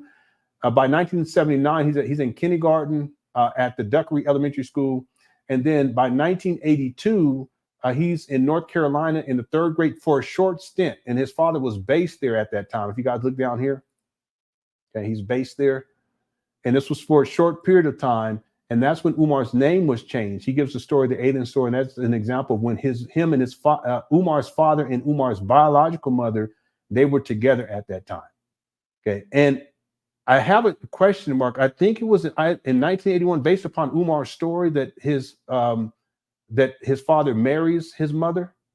Okay, but I'm not even sure if that's true. I'm not even sure, but that's what Umar says. But it was in 1981. It could have been in 1982. But the point is that this is Umar's biological mother. Okay, her name is Barbara. Okay, that's where he lives, inside the closet. That's where he stays. Still stays with her. Okay, but by the time we get to 1987, that's when Jamal marries Bernice, rest in peace, and they end up having 3 children together, 3 daughters, and this is the same year that they shipped Umar off to boarding school at the Scotland School for Veterans Children. So just to be clear, Umar Johnson's biological mother is Barbara. His stepmother is Bernice, rest in peace. And then there's also some stories about his father, but we're not going to get into all this. I don't know it to be true, so I can't speculate on that. And I kind of have in the past, but I will say this. I probably should. But Umar Johnson's daddy, he follows Rachel Dolezal. Okay, I'm just going to leave it at that. Okay. I know it's petty, but I just want to put that out there for you all. Okay. Okay, thanks. Also, let's get back to it. Here we go. Only if you have a high emotional IQ and a high political IQ, I'm talking to you. The emotionally uncontrolled and undisciplined Democratic and Republican Party plantation slaves, this is not for you. See, I keep telling folks that Lennon knows Umar better than Umar knows himself. Lennon comes from receipts, videos, witnesses, credit reports. I have talked about DNA evidence with his daddy because his daddy took a DNA test. They are not related to Frederick Douglass. However, there is a book, and it's the lineage, the Bailey lineage, and it does list Jamal Johnson in that book, and then it has Umar and the other children. But based upon the DNA, that information would be inaccurate. Okay, so who knows how? Anyway, let's keep going. My feminists, this is not for you. Yeah, she got her OnlyFans. Beta males, this is not for you. Is it? I think it's Dolezal. Why is it that the charges are not being disclosed? I thought it's Dolezal, something like that. Because they need Sean Puffy Combs like Bill Cosby, like R. Kelly, and R. Kelly very well may have been guilty, but we know R. Kelly is not in jail for sex crimes. R. Kelly is in jail because he didn't want to sell his publishing and his masters to Canadian Africans. We got a 3. See, he always defends, and he comes up with these fake stories. He did the same thing with P. Diddy in the Art of Dialogue interview that premiered today. He does the same. He concocts this wild story. It's so crazy, so out there. Why am I bringing this up? Because I don't support prostitution either. I ain't heard it on CNN. I ain't seen state sex trafficking. They had to seal the charges. They had to hide the charges. Rational, logical argument about this situation.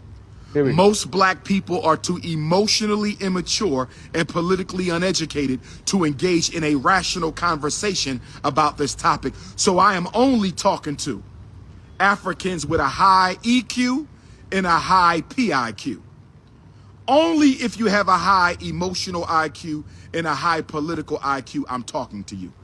The emotionally uncontrolled and undisciplined Democratic and Republican Party plantation slaves, this is not for you. My feminists, this is not for you. He hates feminists.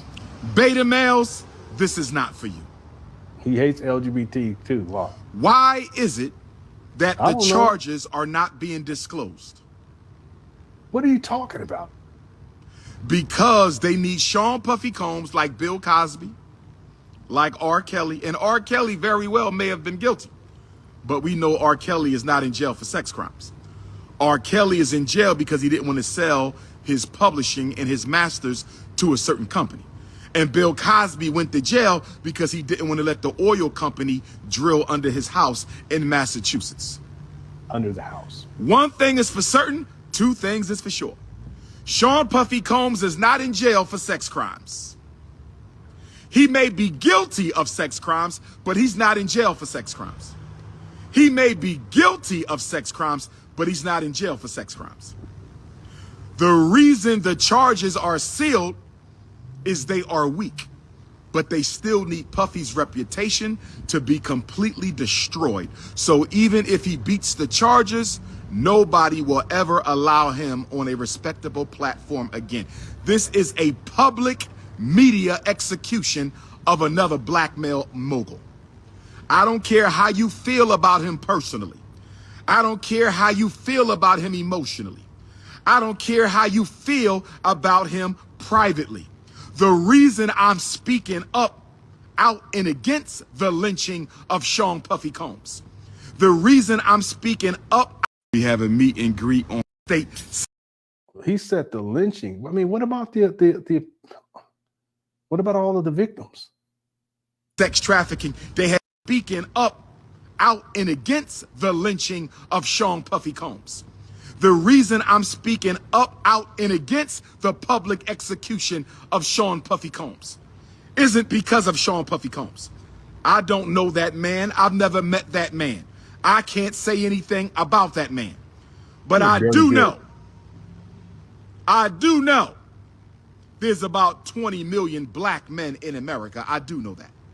I do know there's about 20 million black men in America who can't afford the lawyers that Puffy can afford, who can't afford the publicists that Puffy can afford, who can't afford the legal defense that Puffy can afford. So I'm not speaking out for Sean Puffy Combs per se. I'm speaking out for all black men, because any black man can be unfairly charged and unfairly executed. And both. Wow. Can you believe this guy? You're not speaking out for me. I'll tell you that right now. You ain't speaking out for the black men and out here doing all this crazy stuff like P. Diddy and R. Kelly and all these other clowns.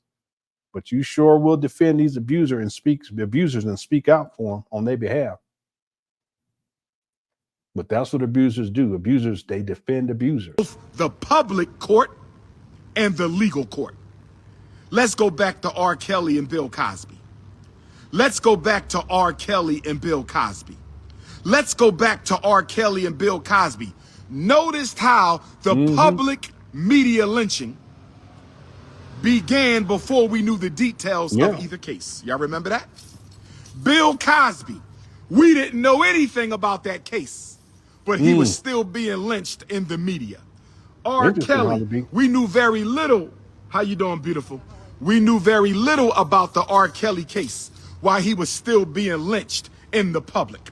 Sean Puffy Combs right now is being lynched in the public, and we ain't got no details. You know why? Because the United States government knows something that black people still can't comprehend. The United States government understands something that black people still can't comprehend. The United States government is very clear about something that black people still don't understand. If you want to destroy a black man, you don't do it in the courtroom. You do it in the court of public opinion. If you really want to destroy a black man, you don't do it in the courtroom. You do it in the court of public opinion. Look what they did to Michael Jackson. Look what they did to Michael Jackson because he wanted to buy Marvel Comics. Look what they did. But I thought you said it's because he wanted he had the masters for the Beatles. Now it's because of Marvel Comics. What are you talking about?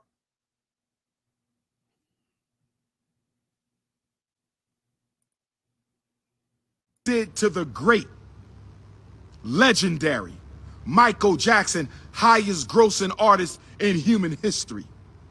Michael Jackson was accused of molesting white boys.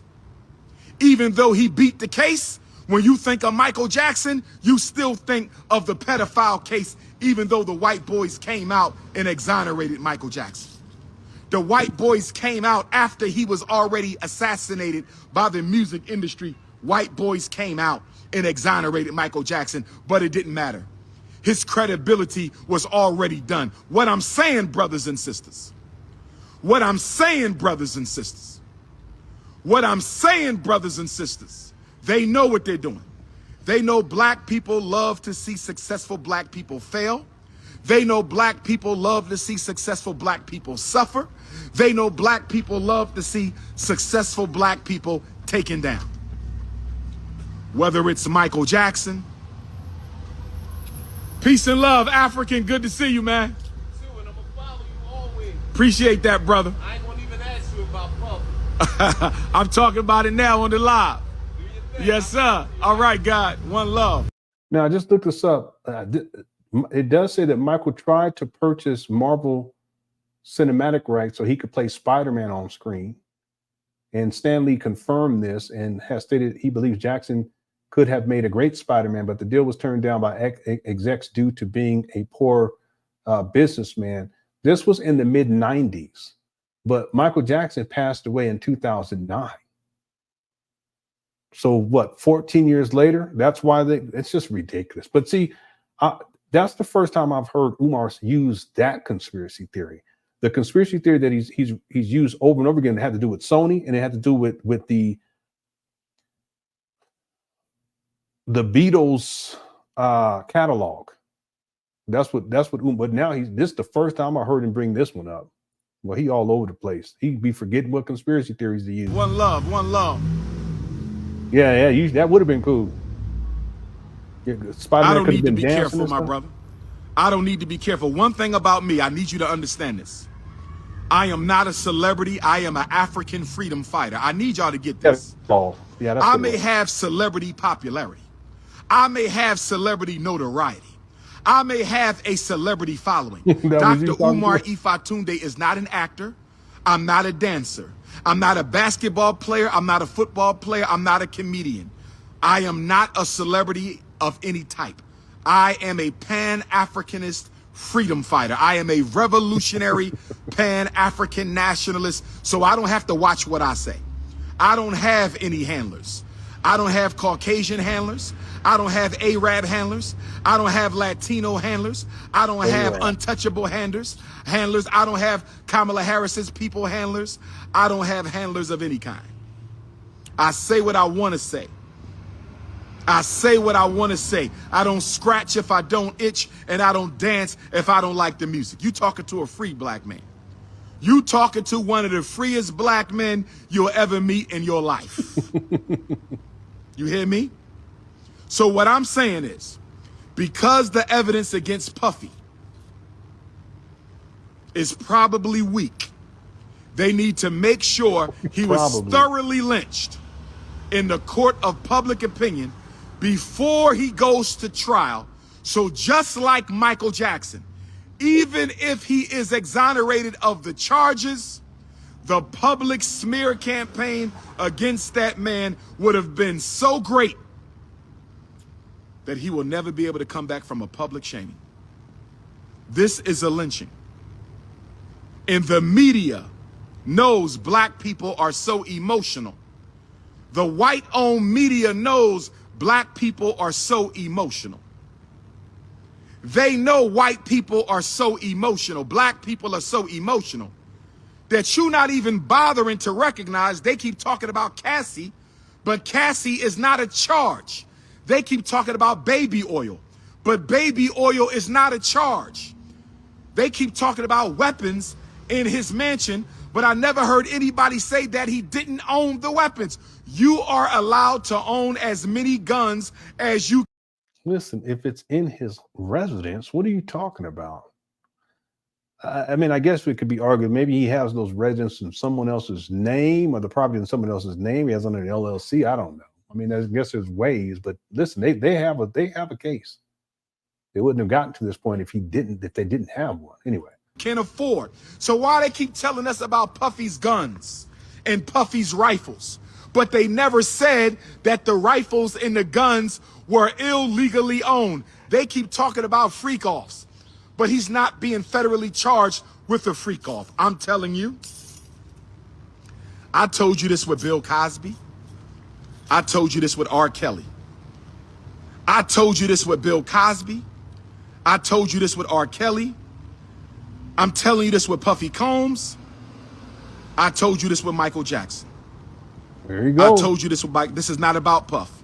And I'm going to block you for being a coon if you say another disrespectful, irrelevant comment. We're not talking about Puffy.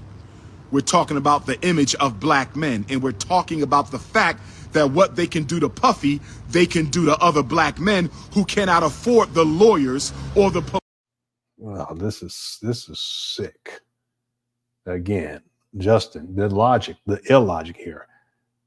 Listen, the vast majority of us black men, we're not out here doing what P. Diddy has been doing for like 3 decades. What are you talking about? This stuff's been going on for decades. Is it 3 or 2? No, it's 3.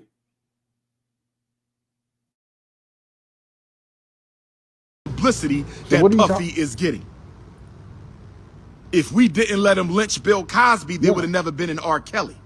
And if we didn't let him lynch R. Kelly, there would have never been another Sean Puffy Combs. The question is, who is next? The question is, who is next? The question is, who is next? Now let me. It probably might be you, Umar. You keep playing around. I don't understand why he can't put them symptoms up. Because, well, listen, I mean, with Umar, we're almost done too, by the way. There's 4 other videos, but that's when people call in. I don't like to do them ones when the people call in because I just be feeling bad for these Umar Johnson files. I'll be like, you guys, they be getting up to saying some of the most ridiculous stuff, placating Umar. I have a very hard time when people be calling in. So we won't watch this. We're almost done. With Umar, he cannot work.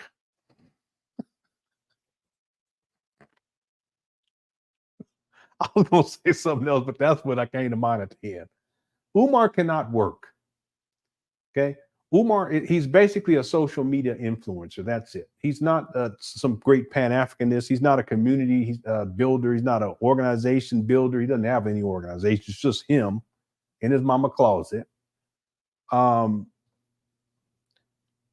When he rants, it's not like he can do anything functional. If you guys look at when he was ranting recently inside of the trap band was walking around after the Spencer Cornelia video came out. Shout out to Spencer Cornelia and talk about JT. When the Spencer Cornelia video come out, Umar, he ran right up there and he's running around, but you see he's not doing anything. He'll say we're working, but he's live streaming because he's a social media influencer. He don't work. So that's why he can get up there and he can rant for like hours, because this all of these videos put together is probably like 2 hours altogether because he has people call in. That's time where instead of sitting out here in front of these abandoned buildings, he could actually be doing work, but he doesn't work. And to this day, there's a gang of ceiling tiles missing. And Asia, if you look behind him, he's sitting out in front of the larger building. He has not done anything in there. He hasn't even shown it in like 5 years. So who knows how deplorable and what type of condition it is going on in there. He doesn't even show it. He doesn't show it. He hasn't shown it for over 5 years. It's ridiculous. He spends so much time running his mouth and yet he don't do no work. And then with Asian, when he goes up there and he say we working, he's never working. He'll say something like, I'm waiting on somebody so that we can, but we working. He ain't working. There's been times you pick up trash, you know. I guess that's work. Pick up trash outside. Thank you, Agent, for the super chat. Sasha Love says, Sir Snort-a-Lot must be waiting on his plug to pull up with this battle porch rant. I don't know what he's waiting for. You would think, like Agent was saying, that he would be busy. Like he would be up there. Why not get up in there and get some work done and rant while you do it? But Umar doesn't work. You know, that's one thing about Umar. And he's just sitting out there. He ain't got nothing else to do, even though he has plenty to do. Are you feeling okay, baby? Okay. He just sitting out here. He ain't got nothing else to do, even though he has everything to do up inside of these trap bandos. And they don't tell him what he waiting on. I don't get it. I don't see how he's 50. How could you be sitting out here on these dirty steps in front of these trap bandos, abandoned buildings with mold growing all over the place and doing a live stream defending P. Diddy? What kind of principle? Let me end this poll too, by the way. We're almost done. There's been 1,060 votes on the poll. Do you know any school principal who, I wrote this horribly, I apologize, who are on any school principals that are on social media defending P. Diddy? 90% said no, and 10% of, I was going to say Umarians. I ain't going to do that. I don't want to be called Umarian. Umar supporters. I don't want to be calling y'all names, but people used to call y'all Umarians. I don't want to do that, even though I kind of just did. I apologize. But it's been 10% of these Umar followers said yes, they're lying. Okay, clearly they're lying. Okay, so let me go ahead and end that poll. Thanks to everyone who voted. If you haven't liked the video before we start winding this down, if you can hit the like button if you're enjoying the live stream. I want to thank everyone for tuning on in. Also, thanks to everyone inside the Quick Crush chat. A wonderful time. Thanks to the mods for handling business. We'll be back tomorrow with a shorter live stream. We're going to get to the video where a white guy pulls up on Umar while he's out here in front of the school. And you guys, if you haven't seen it, you definitely want to come back and check that out. It's just crazy. And normally I don't watch these videos in advance, but I had to watch that one. All right, thanks, Bibbidi Bobbidi Bish. Sasha Love for the super chat. Thanks, Asia, for the super chat. And I'm sorry, I couldn't read that one though. Let me get that off of there. But thanks for the super chat. Okay, let's finish this up. Here we go.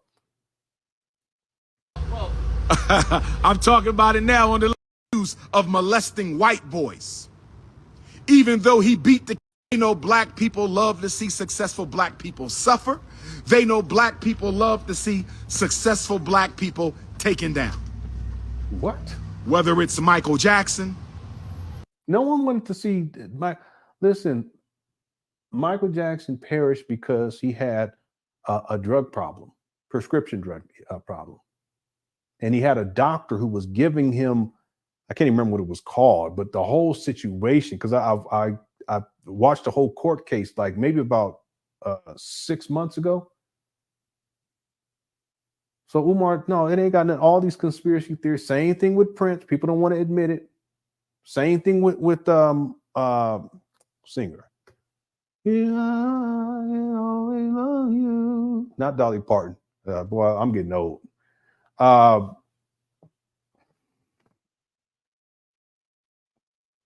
see her in my mind. I just can't. My mind, my math ain't mathing. I was gonna say Cyndi Lauper. I'm getting old. Yeah, that's what it's called. Propofol. Whitney Houston. I'm sorry, boy. That's bad, boy. I tell you, sometimes I be, boy. Yeah. Whitney Houston, Asia. Y'all forgive me. I'll tell you. But she had a drug problem too, and it wasn't no big old conspiracy like Umar always tried to turn things into conspiracy. Asma said, why do you think many celebs don't speak out against Umar, but actually give him platforms? For example, the Breakfast Club and Nick Cannon. Well, for the Breakfast Club, Umar brings them the most amount of views. It's that simple. And he's also a very polarizing figure. He says outlandish things and it gets views, it gets ratings. People want to tune in and hear it. And that's why they have him on. It's more about, the attention. And in the world of social media, it's all about views. It's about attention that you can get. The more attention you get, the more views you can get, then there's a conversion rate. You can turn that into money. It's really that simple. So Umar, he actually, even though, for instance, I'm sure at this point, Charlamagne knows that Umar Johnson is a scammer. I'm sure that DJ Envy knows that he's a scammer. The other young lady, not young lady, but the other lady that left, she's Asian and black. She knew that Umar was a scammer. That's why she would stop coming on when he would come on. Angela Yee. They know, but because he brings ratings, but they had other people on there too. They had Cesar Pena on there. He got people for millions and millions and millions of dollars. It was crazy. They had Jay Morrison on there. He got people for $11.5 million. They had Polite on there. He in jail right now for essaying a little girl, 14-year-old. See, certain people, they bring views, but also it gives them credibility. I guess you want to call it that, within the quote unquote black space, because these are people who, they're supposed to be, I guess, conscious. And so they fulfill that particular quota. They have other people, they have rappers on, they fill that quota to get people who are into the hip hop and all that kind of stuff. So they have different people on different times. But the point is that someone like Umar, he brings in, they get the most amount of views on the Breakfast Club when Umar actually shows up. So that's why the Breakfast Club, they don't call him out, because in essence, he's a cash cow for them. Okay. Nick Cannon, same thing. Hey, Nick Cannon, he's not having him on the comedy thing. I can't remember what it's called, Wilding Out or whatever. That's not what he has Umar on. He has Umar on this thing. He calls it council culture these days. He calls it council culture, something like that. But if you go and look, that's when he gets the most amount of views. See? And Umar will get up there. He'll start talking crazy. He'll say stuff controversial. He starts talking about a snow bunny crisis. And then he criticizes successful black people over and over again. But he does that, and they know that it's going to bring them views. Now, do they know that he's a fraud? I don't know if Nick Cannon does, but I know that DJ Envy knows that he is. And I know that Charlemagne, they know, because it's been too long. They know by now, okay? But it's about the views. And it's unfortunate because what they don't, in the case, if Nick Cannon doesn't know, he may just, he just doesn't know. But a platform like the Breakfast Club, they don't realize that they're enabling Umar to continue to pillage the black community out of millions of dollars and then give horrible advice and defend these predators, etc. That's crazy to me. But they don't care. For them, it's about business. It's about getting the views and then converting views into and viewership into profit. That's what it's all about. It's a business. Okay, it's unfortunate, especially the Breakfast Club, because they really put Umar on a certain level that he would not have achieved, and they exposed their audience, a larger audience, to Umar scamming with this FDMG school scam, and then all the other stuff he'd be saying. It's crazy. Okay, thanks for super chat. I appreciate it. Yeah, execs don't care what they want. It just has. It's a business decision at the end. Can this be profitable? Yeah, he's going to say some crazy stuff, but can we make money off of it? And that's what it comes down to. Okay. Okay, let's finish this up. Here we go. Peace and love, African. Good to see you, man. And I'm gonna follow you always. Appreciate that, brother. I ain't gonna even ask you about public. I'm talking about it now on the live. Yes, sir. All right, God. One love. One love. And Sasha Love, thank you so much. And Asia. I don't need to be careful, my brother. I don't need to be careful. One thing about me, I need you to understand this. I am not a celebrity. I am an African freedom fighter. I need y'all to get this. I may have celebrity popularity. I may have celebrity notoriety. I may have a celebrity following. Dr. Umar Ifatunde is not an actor. I'm not a dancer. I'm not a basketball player. I'm not a football player. I'm not a comedian. I am not a celebrity of any type. I am a Pan-Africanist freedom fighter. I am a revolution. You are allowed to own as many guns as you can afford. So why they keep telling us about Puffy's guns and Puffy's rifles? But because the serial numbers were scratched off. That's a federal crime. Look how dirty this building is of steps. I can't believe these guys even sitting on this stuff. They never said that the rifles and the guns were illegally owned. They keep talking about freak offs, but he's not being federally charged with a freak off. I'm telling you. I told you this with Bill Cosby. Yeah, but the trafficking is part of the freak off. Umar, what is this guy talking about? Can someone please hit the one? Am I tripping? Dirty old bando. The freak offs are part of the traffic. The trafficking is part of freak offs, Umar. I don't get it. He's supposed to have 6 degrees. Zaza Lee's in the building. He says, Lenor, get my king's name. What in the world? This ain't Zaza. Cut it out. It's a Lenor, get my king's name out your mouth. You are a peasant compared to me and my king. I know you are jealous. My man is the most requested in 6'5".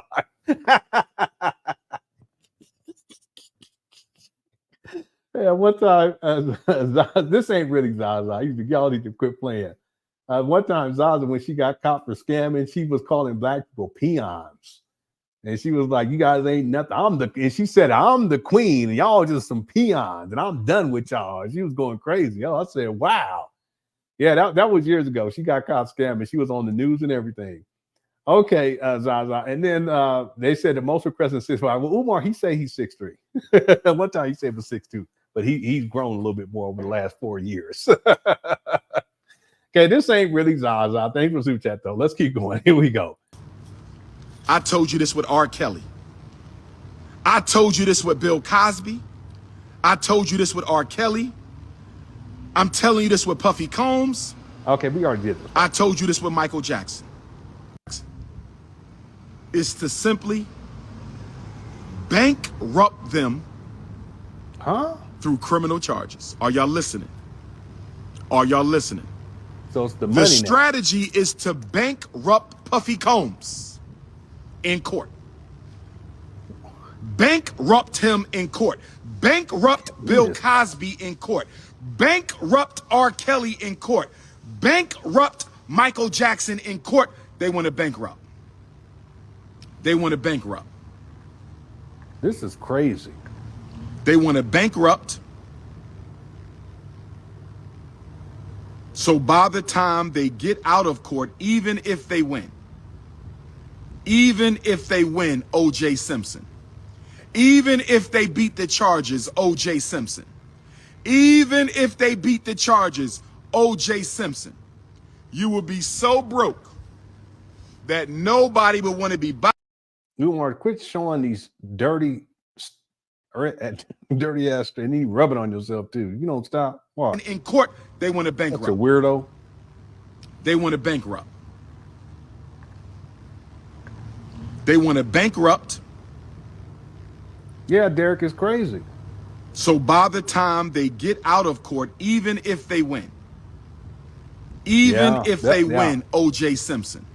Yeah, that's even if they beat the charges, O.J. Simpson.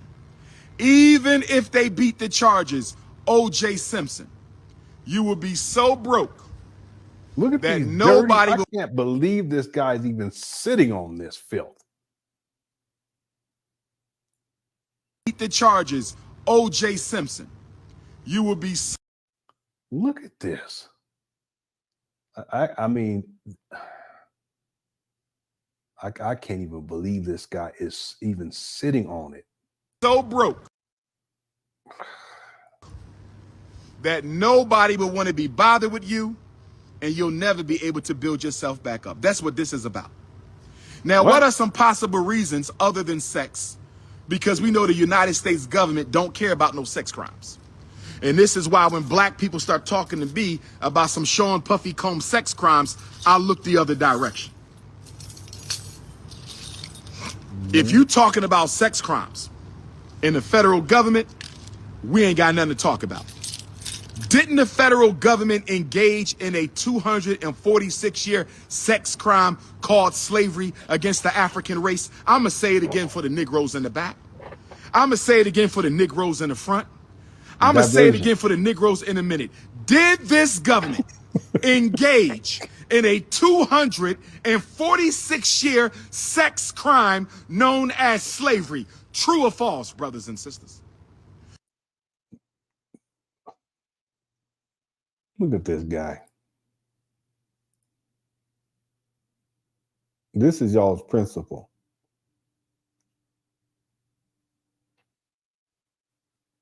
He got about 50 keys on his keychain. He's sitting in front of these trap bandos with mold growing all over the place. These dirty steps, looking disheveled, yelling and screaming, defending P. Diddy. Umar, you might be next talking crazy like this. Up here looking like Mr. Ed. You remember that horse show from back in the day? Mr. Ed. Younger people are like, what? What are you talking about? Okay, let's finish this up. Here we go. I'm gonna say it again for the Negroes in the front. I'm gonna say it again for the Negroes in a minute. Did this government? Too bad they can't bankrupt Umar. He already. Yeah, you're right about that. Oh, so you're right about that. He can't bankrupt. They like, we can't bankrupt. We're gonna have to figure out something else. All right, thanks, Suja. Let's go. We gotta finish this engage in a 246-year sex crime known as slavery. True or false, brothers and sisters? Yeah, Susan, this is true or false, brothers and sisters? True or false? I think did the United States government engage in a 246-year sex crime known as slavery? Yes or no? Yes or no? So if the United States government was never prosecuted, convicted, or held accountable for the 246-year sex crime known as slavery, you want me to support Puffy going to jail because he owned 1,000 bottles of baby oil. Y'all need to quit. Y'all be hating on, but ain't nothing wrong with no butter biscuits. Y'all need to cut it out. Because he had an app, and he gonna finish. He had an app game that he put together for Tommy Stoudemire. Anybody remember that Hit the One? And the game had this little character. It was supposed to be Tommy Stoudemire, and he would go and he would collect bottles of lotion and butter biscuits. It was a real app. You can get it from the App Store. That was one of the great. And ever since that time, butter biscuits got a bad name. Okay, but there's nothing wrong with butter biscuits. Okay. We have vegan butter, so we can put vegan butter biscuits. Okay. Was that what it was called? That was so wrong. Why he do Tommy like that? Wasn't right. He really, he should have did Tommy like that. Okay. It was crazy though. Yeah. Was that what it was called? I don't remember what the game was called, but it was. I didn't get it, but I was thinking about it just to play it. Okay, but let's get back to it. It was so. Okay, no, there's nothing wrong with butter biscuits. Okay, I just want to make that clear. Let's go. Get your ass up out my face. Get your ass up out my face. Yeah, it was lotion. Get your simping ass out my damn face right now. Here we go. You ain't dealing with no emotional Negro idiot. You ain't dealing with no emotion. Yet he's all emotional. Umar's so emotional. Look at this trap. What is that back there? Is that kudzu? What in the world? The kudzu done made it all the way up to Wilmington, family. You gotta cut that down right away because it will grow, family. All right, let's keep going. Imagine if they see Umar mama.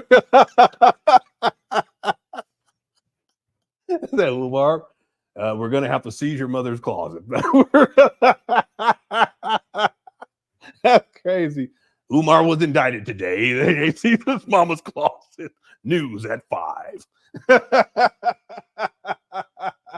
Boy, that is crazy right there. They're gonna seize the mama closet, the rental car, all the hotel, motels he's in. Okay. That's crazy. News at 5. The self-proclaimed Prince of Pan-Africanism.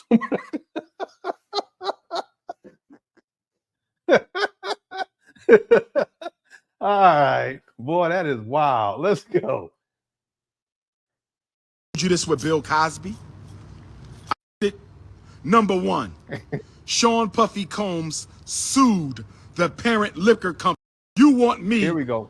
to support Puffy going to this government? Engage. Government don't care about no sex crimes. And this is why when black people start talking to me about some Sean Puffy, I'm going to say it again for the Negroes in the front. I'm going to say it again for the Negroes in a minute. Did this government engage in a 246-year sex? I'm sorry. You want me to support Puffy going to jail because he owned 1,000 bottles of baby oil? Get your ass up out my face. Get your ass up out my face. That's not why, Umar. Get your simping ass out my damn face right now. You ain't dealing with no emotional Negro idiot. You ain't dealing with no emotional Democratic Party plantation slave. I thought it was a tree, but it's not. It's like a bush, just so overgrown. You ain't dealing with no emotional Republican Party plantation slave. You're dealing with the premier political scientist in Black America. Yep. The premier Pan-Africanist on the planet. I'ma call it how I see it and let the chips fall where they may. You know why Puffy got arrested? Why? 3 of the main reasons Puffy got arrested. Okay, Number 1. 3 reasons. Sean Puffy Combs sued the parent liquor company of his drink for not properly advertising its black clients. You need me, King, or you good? Sean Puffy Combs sued the parent liquor company of the drink that he sells. He accused them of racial discrimination in marketing and advertising. Right after Sean Combs filed suit against that liquor company, all his videos and all his freak off information went public. Number two, Sean Puffy Combs started a political party to overthrow. Here we go. Boy, this guy, he be on some bullshit. He be making up shit. So number two, P. Diddy started a political organization. Boy, the stuff he comes up with is crazy.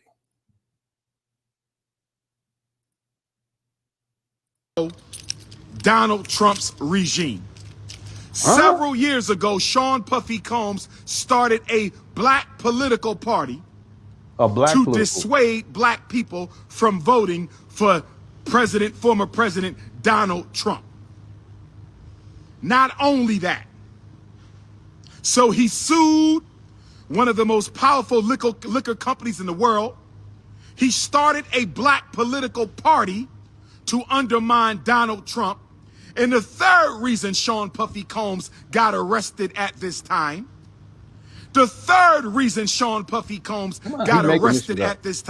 the reason they won't give him no bail. Let's deal with the no bail for a minute. No. Can we deal with the no bail for a minute? Listen, he couldn't think of the third one. That's why. See this guy? He just be making it, but his mind was like, you know, I'll be trying to remember people. Like, he couldn't. He said, well, let's deal with this instead. Alex Jones. You know, they sued parent liquor company for not properly advertising for black people. That's why they got him. They took him down. Also, P. Diddy started a black political organization that was going against I don't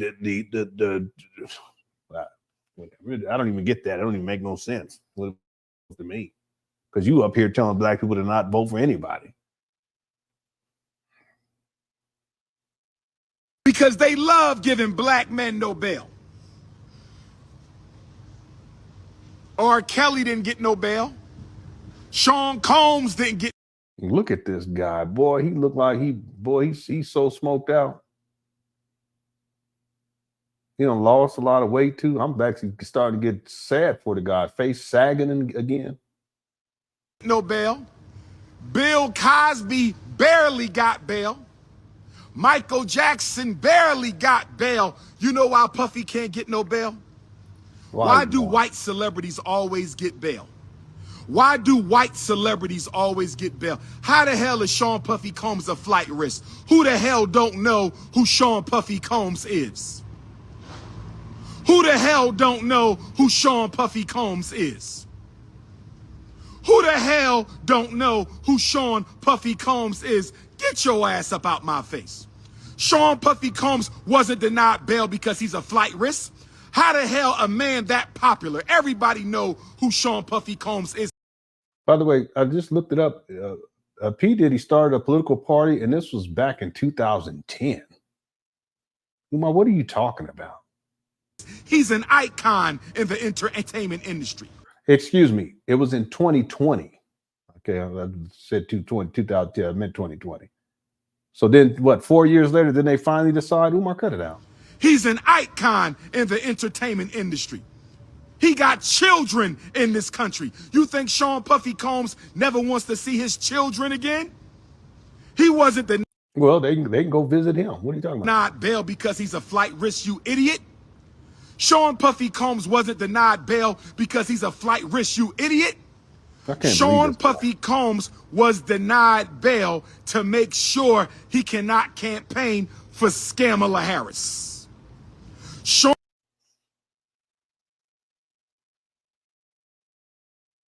So is that the third reason why? No, that's not the third reason, because that's something separate. He sued parent liquor company for not properly advertising, and then he started a black political organization way back in 2020 And now he's saying that the reason why he wasn't given bail is because they didn't want him to get out and campaign for Kamala Harris. Listen, once the video drops of him beating on Cassie, what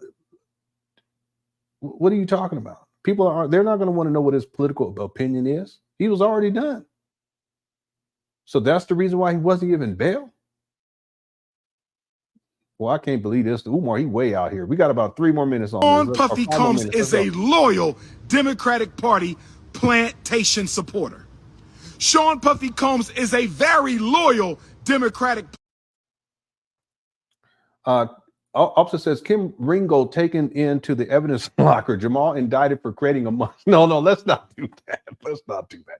Tip the Grip sentenced to indecent exposure. Yeah, we can say that. I have the video where she got on the live stream. Y'all remember Tip the Grip hit the one? She got on this live stream and she had on lingerie.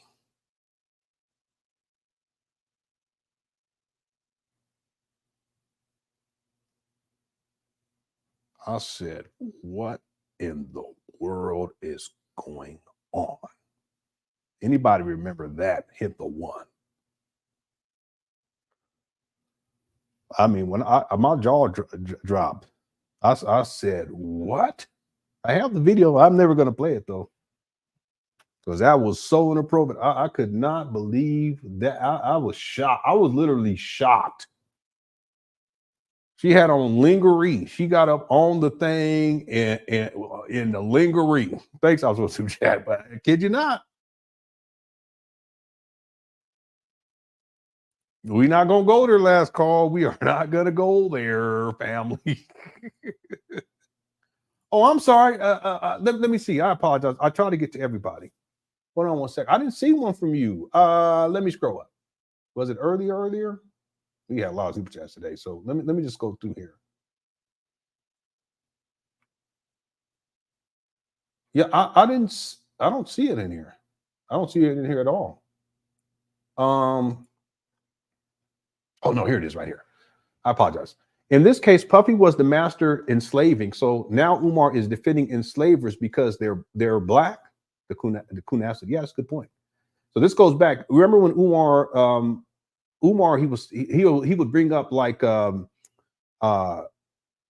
different presidents, who had, they were basically SA-ing slaves. Okay, yeah, but Umar, Puffy was like a master in enslaving, and he was enslaving these male prostitutes. Let me explain something to you all. You know that you're dealing with someone who is extremely nefarious when they use drugs and other things too, but means of coercion, including drugs. He would get people addicted to drugs so that they would do what he wanted them to do. He would also drug people so to compromise their inhibitions to get them to do what he wanted them to do. He would threaten people to get them to do what he wanted him to do. But Umar, he's going to defend someone like P. Diddy. But if you think about it, it's a false equivalency. But if we accept the false equivalency that, yeah, but what about, the people who enslaved black people and the masters and what they were doing? Okay, if we want to go there, guess what? Who fits in the role of the master? That would be P. This is a good point. It would be P. Diddy. Coercive tactics to get slaves to do what he wants them to do, and to sexually exploit them, and to exploit them in other ways too. Y'all know that there was a guy, his name was Kid Cudi. Kid Cudi, I think. Could be, yeah, I think Kid Cudi. And his car got blown up. That's why they're talking about P. Diddy and explosives or something like that. Something real crazy like that. See, all of that has to do with someone who's in a position of power and they want to maintain power, control, and domination, and they'll go through any means to get what they want. And that's P. Diddy. Well, guess what? That's what the slave masters used to do too. So Umar, if you want to go here you go right here. This is a good point right here. See? It just amazes me that Umar, he'll defend P. Diddy with all of these atrocities. And then he'll try to deflect and talk about atrocities of slave masters. But if you really think about it, in terms of the sexual exploitation and then also the exploitation of labor, okay, we can draw comparisons. to what P. Diddy is doing or what he has done. Okay, if Umar wants to go there, we can draw the comparison. Yeah. It amazed me. I'm actually, I've watched a lot of Umar videos. Okay. And there are times where I just do not understand. Like, I just don't understand it. Like, why is this guy saying these things? I get it. It's clout. I get it. He gets attention and he needs the attention. But when it comes to these abusers, I don't understand it. I don't see how any man who is, I just don't get it. You know, and then we're going to finish up. It disturbs me. I was disturbed earlier just thinking about it, but it really does disturb me that Umar, he will do this. He does this. He's done it so many times. We got to put together a list so I'll remember.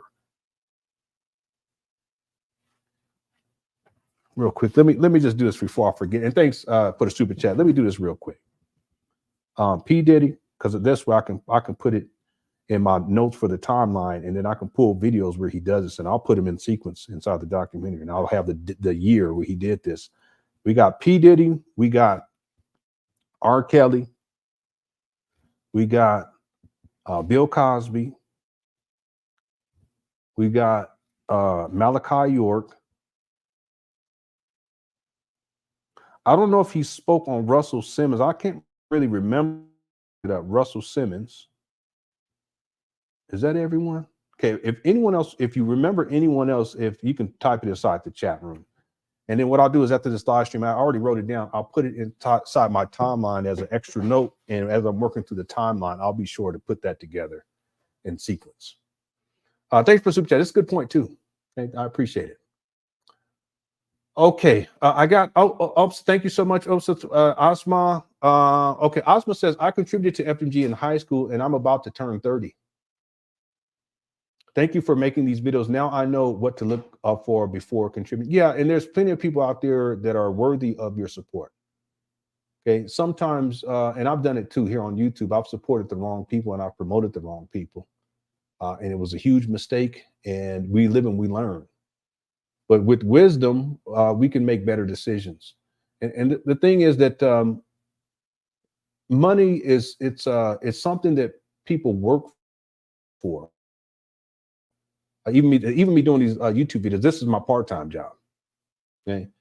And then I prepare, I do prep. I got all my notes. I type stuff out. I have to get videos together. I have to go and find what video I'm going to be using. Like I have it, and I've gotten really good at it, at least to a certain degree, to where it's not as labor intensive as it used to be. But running a show, I consider it to be like a part-time job.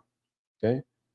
I think I should probably be on time more before I get fired. But other than that, the point is that your time is valuable and your money is valuable. That's why I'm always thankful, and I'm always appreciative. I always thank people who send in super chats, or if they're sending cash apps or paper. I always thank people.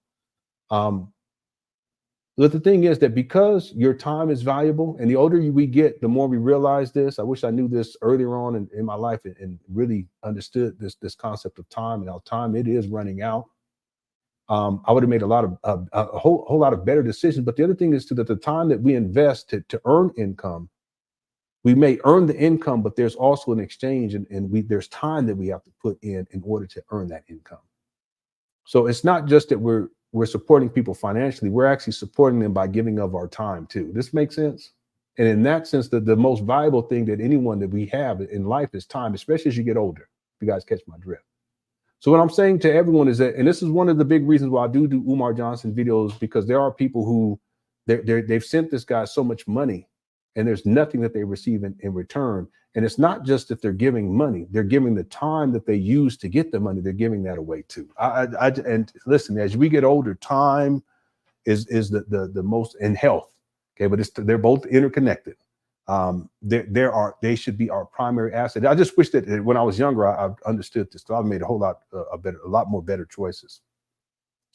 But I sincerely hope that my work on Umar has not only kept people safe from Umar and all of the foolishness and the debauchery and the sexual exploitation, but also I hope that it's helped them to protect their pocketbooks, because ultimately what they're doing is they're protecting their time. This makes sense? So that's why I'm always thankful, because even your super chat, this is your time. See? But me being here is my time too. So we got to be grateful both ways. See, the difference is that when people sent Umar, when you sent Umar back money back when he was in high school, what does it turn into? Nothing. There's nothing that's come out of it. See? And not only did he waste your money, he wasted your time. And that's the worst thing that anybody can do, to take people's time away. I know this sounds crazy, but when you guys get my age, you really start to think like this. The worst thing you can do is take people's time. You're going to take their time and trick it off, and then don't give a shit about it. That's crazy to me. See? But the thing is, we live in Osmo. You know, we all learn. I hope these videos help people to realize the truth. Listen, and I've said it before, and we're going to finish up the video we've done for this live stream. Thank you all so much. Could Crush Chat is undefeated. I told people a long time ago that if you want to support Umar for his message, go ahead. That's up to you. Not my cup of tea. But if that's what you want to do, go on and do it. But understand, when it comes to this school scam, you're throwing away your time, and your time is your life. Now, you younger people, you're like, what are you saying? Okay, but you're going to figure it out when you get older. You get to be about my age, you're going to be like, oh, wait a minute, shit, I remember what that old bald-headed guy with the big head was talking about on YouTube. Your time is your life. So if you value your life, you value your time. If you value your time, then you value your money, and you don't give it to this bum sitting up here at these trap bandos up in Wilmington, Delaware, and give it to him so that he can trick it off. And not one black boy has been educated. Not one black girl has been educated up there. See, it really gets deep when we really put this in the perspective of time. We tend to think that money is just something external of us. Money is, for most of us, not all of us, because some people, they got inheritance, they got stuff, they got $1 million, slush funds, they got stuff. Their parents may have been multi-millionaires, they ain't got to work in the day-to-day life. But most of us, we got to get out there and we got to make that money. Well, we have to spend our time to do it. Okay, I know I'm reiterating this, but you younger people, please hear me on this. We have to spend our time in order to get that money. And so therefore, our money is representative of our time and our labor. We're going to give that away for free? No, that's why Umar, he's wrong. He's so wrong in what he's done. He's collected literally $2.7 million worth of black people's time, which is $2.7 million worth of black people's lives. That's wrong. Okay, but we live and we learn. Okay, again, last point, Umar Johnson followers, you want to send him your hard-earned money, you want to give him your time, you want to give him your life for what he's talking about, go on ahead and do it. But when it comes to this school scam, my best advice is don't do it. Don't go there.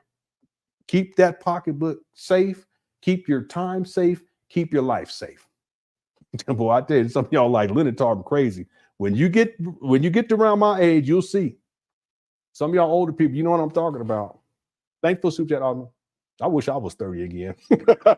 I'm a boy. I'll be making so boy. Anyway, but we ain't got no time machine. See? All right.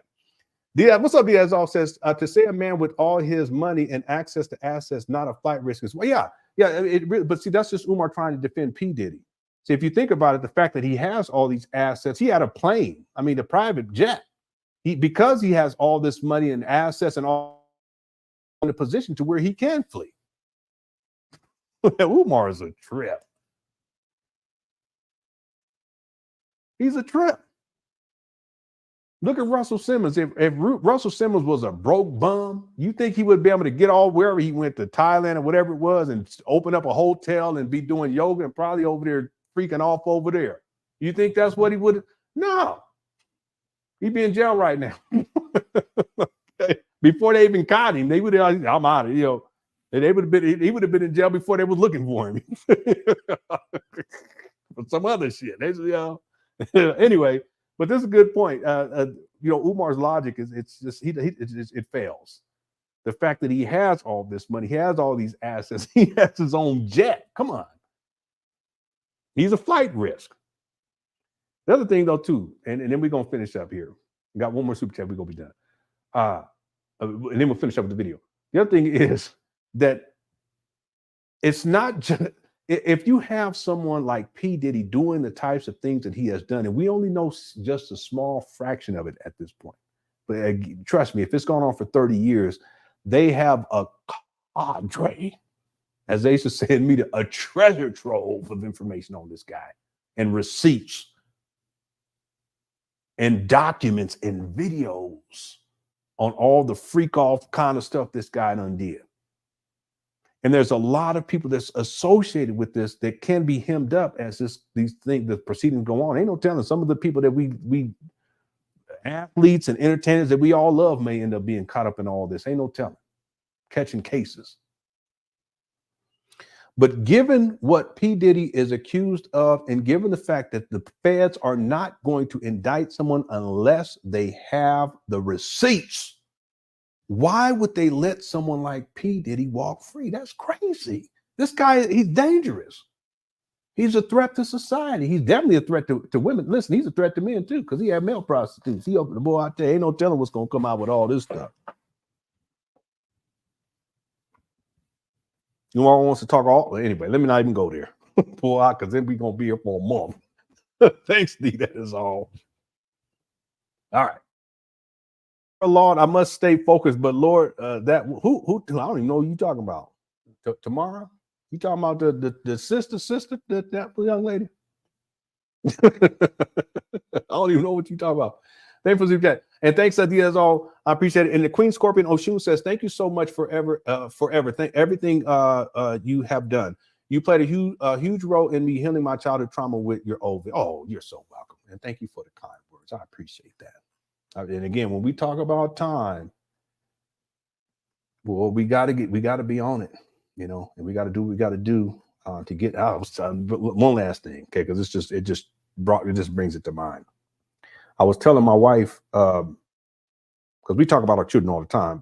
This was it today or yesterday? No, this was this morning. I was talking to my wife and I was telling her how I said, you know, I wish I knew what I now. I wish I knew then what I know now, and because I would have been a better father, you know, earlier on. And she said, well, what do you mean? I said, well, because, you know, I just think about, you know, what I'm able to do now compared to what I was able to do then.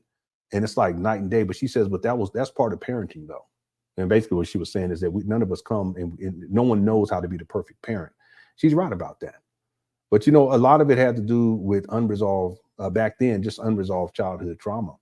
You know, I'm in a much better place these days for sure. But it takes time. You know, it takes time. And that's why, again, the key word here is time. I know we've been talking about the school scam and this. We talk about the money because that's where the scam is really at. But if we really convert the money into what it really is, it's about the time that we invest to get the money. But then that time is really taking time from our life. So ultimately, it's about our life. And if any of us, if we want to live the best life that we can, we have to deal with the issues that we've have, you know, that are within us that have blocked us from living the best life that we can. I can say that for me, I've had so much stuff that I have had to work through. And if I've been able to help other people to do that too, then you know, great. My life has some meaning. Again, we have to deal with the time aspect, especially as we get older, and whatever it is that we need to resolve or get through in order to live the best life that we can with the time that we have left, and we need to do that. And that's why another reason why Umar is so dangerous, because his influence on people, they don't realize it, but it's so negative. And a lot of this influence, it actually triggers their trauma. And in some cases, it traumatizes people. Like, he's really doing some dirty work out here in these internet streets, but people don't see it and they don't realize it. Not realizing that by following this guy, it's putting them in a position where they're not even able to live the best life that they can live. That's why he's so dangerous. Especially for the last point, I promise, especially for black men out here, he sets such a low example in the type of ways that he talks and how he talks about women. I'm sure that there's these young black men look up to this and they don't realize that they're being led astray. And what they're doing is they end up wasting time living out a life that's not their best life. And then at some point it clicks in their mind. It will at some point as they get older. Hey, wait a minute, I'm way off course. And they got to make corrections. Well, hopefully these videos help people to where we don't have to do that. But Umar is so dangerous in that way. Okay. Thanks so much for the super chat. I appreciate it. Okay, let's finish this up for sure. And thanks everyone else for sending a super chat. We got a gang on there. I really appreciate it. Okay, I do not take any of this for granted at all. Okay, I'm so very thankful. I appreciate y'all's time and your energy and your support. Okay. All right. There's probably about 5 more minutes of this. We'll finish it up here and close out this live. We'll be back tomorrow, hopefully. Okay, because I've been working on this documentary. I need to get me some sleep. Here we go. Party plantation supporter. They had to take him down before he went on the campaign trail for Kamala Harris. Let me say it again. Let me say it again. Puffy is in jail because it is election season. Let me say it one more time. Puffy is in jail because it is election season. Let me say it one more time. Puffy is in jail because it is election season, brothers and sisters. Ooh, excuse me. Am I excusing anything that the brother did? Absolutely not. Here you go, sniffing and snorting. Am I excusing anything that the brother did wrong? Absolutely not. I'm telling black men and black women who care. Listen, real quick, Kate, 15 seconds. He already backtracked. He does a follow-up video to this, and maybe that's what we should cover tomorrow. We'll cover that tomorrow, and then we'll do the white man thing because it's shorter, and then we'll cover that one. Okay, that's going to be the plan for tomorrow. He's already backtracked off it because he got backlash from his followers, and then there's a video that appeared today. You got to go check it out when you have some time. On the Art of Dialogue, where he's trying to explain all of this, and he sounds so ridiculous, but it's too late. Okay, abusers, they defend abusers. Like Barry said earlier, pervs defend pervs, and there's no getting around it. Okay, about the African race. Peace, God. I'm telling black men and black women who care about the African race, you better be careful about letting the government get away with lynching your celebrities because you like to see black people fall. You better be real careful in letting this. The crazy part is he talks so much shit about celebrities. Anyway, government get away with lynching famous and successful black people because you like to see black people fail. Because if they can do this to Sean Puffy Combs, if they can do this to Bill Cosby, if they can do this to Michael Jackson, any black man. Here we go. They can do it to you. Black men, you should not be celebrating this because you might be next. Black women. Listen, Umar, you might be next. Okay? You might be next.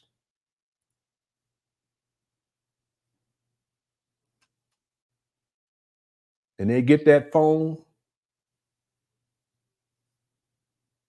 They get that digital forensics going on, and who knows what they're going to find with your perverted ass. So tired of this clown? You might be next. Pervs defending these pervs.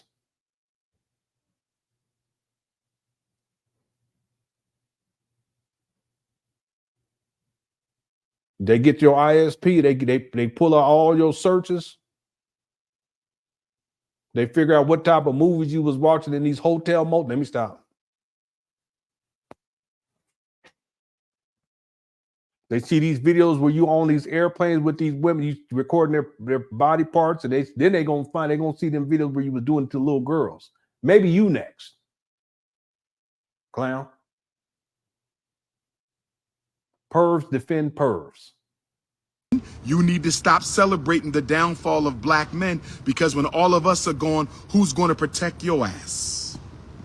Black women, stop celebrating the downfall of black men, because when we are all gone, who's going to protect your ass?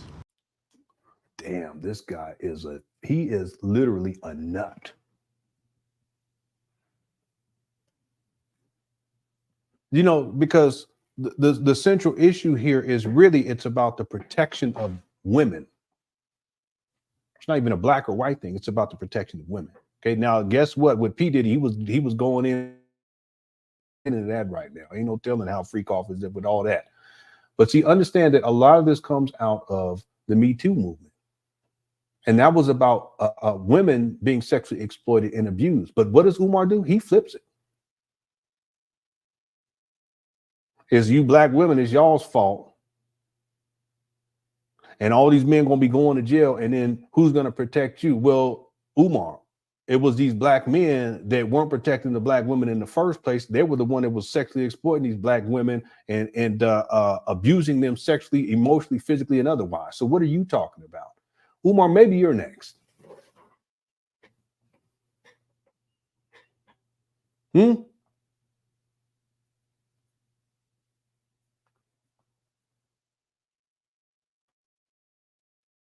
And if it comes to pass, I don't want to hear you talking about they're trying to tear another black man down. I don't want to hear none of you Umar Johnson followers talking about you're trying to tear another. It's too late for that. I don't want to hear none of that. Just like I don't want to hear it about Bill Cosby. I don't want to hear it about P. Diddy. I don't want to hear it about R. Kelly. I don't want to hear it about Russell Simmons. I don't want to hear about nobody, because these people were abusing women, period. And that's the core issue. And Umar, you're not a defender of women. You never have been a defender of women. You take, you exploit, and then you talk shit and flip it around and try to act like they the problem in the first place. No, you the problem.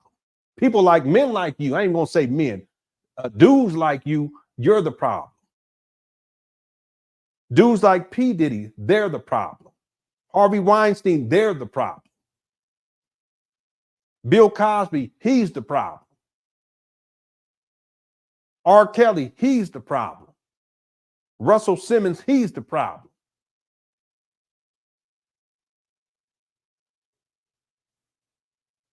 So maybe you next.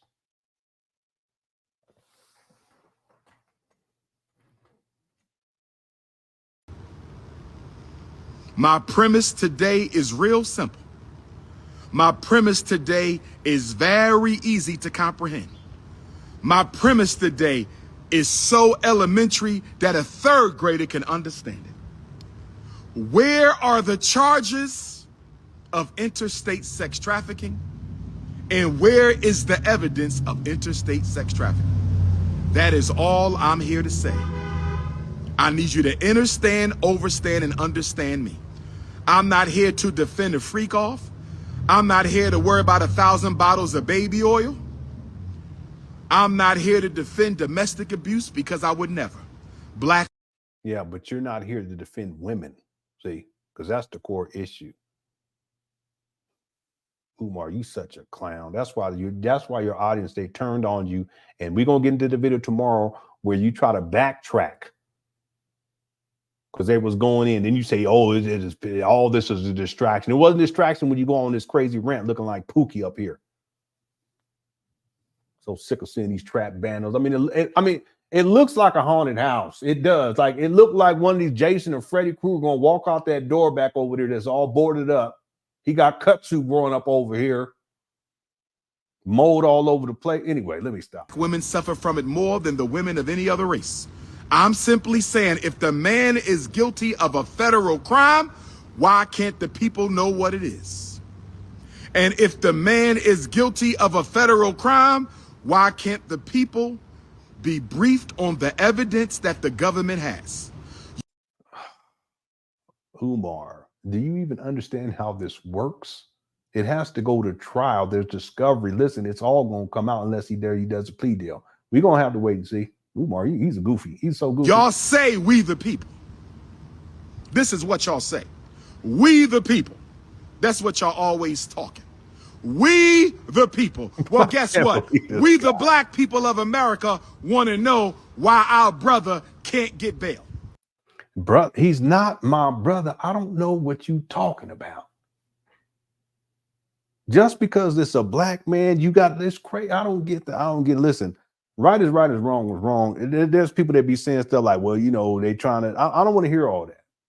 If someone does a crime, black, white, or other, they need to do the time. I'm a staunch supporter of that. Listen, I don't care. I'm not gonna have no pity.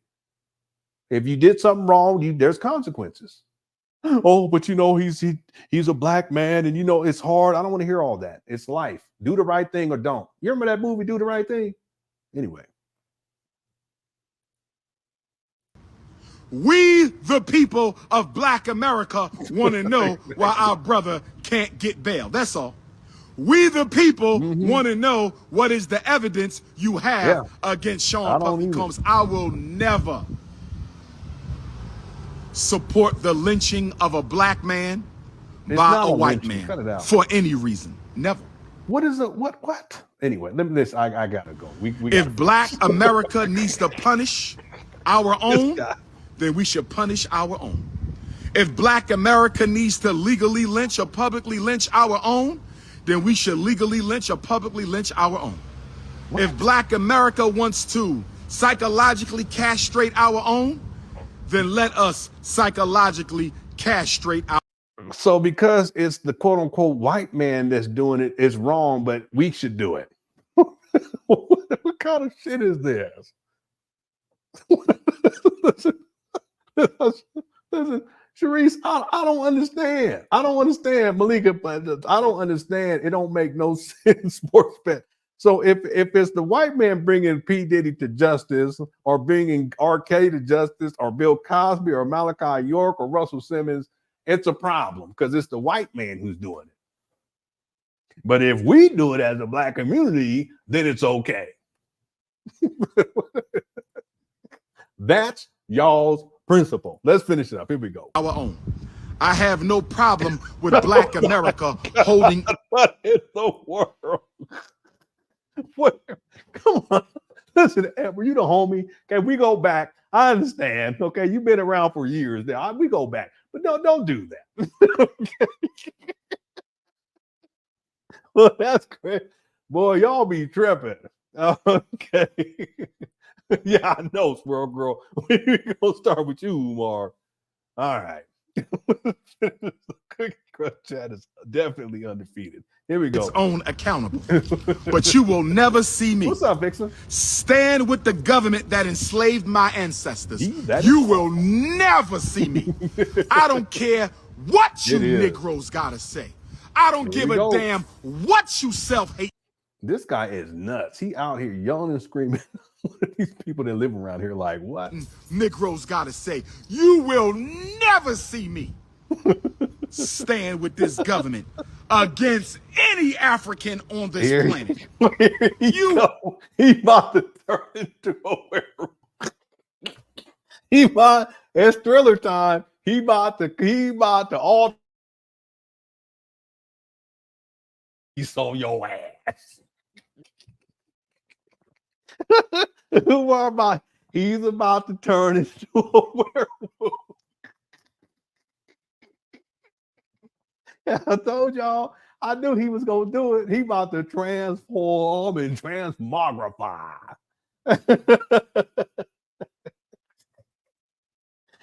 Boy, he got the self-hating Negroes gotta say, you will never see me stand with this government. Here you go. Here you go. There it is right there. I told y'all, and this right here is when he turns into a werewolf. I knew it. Here we go. Against any African on this planet. What did I do? What are you talking about? What did I do? Y'all blame it on me. Now that's crazy. Okay. All right, here we go. Let's finish it up. I'm sorry, I just skipped through the beginning. Here we go. Any other race. I'm simply saying our own. If black America needs to legally lynch or publicly lynch, you will never see me stand with a government that enslaved my ancestors and has yet to be held accountable for what they did to us. You mean to tell me you're going to bring somebody who looked like me before the court of law? You're going to bring somebody who looks like me before the court of law to be publicly lynched in the name of justice, so you say. But you have yet to bring yourself before the law, so justice can be administered for what you did to my people for 248 years. You will never see me ever side with white supremacy against a black man or black woman. Oh my God. What in the world? Well, I'm streaming now in 1080 because it's sad because I was actually going to I was like, you know what? They almost doubled the price for StreamYard. And they didn't give any forewarning. And then what they're going to do is migrate people's subscription.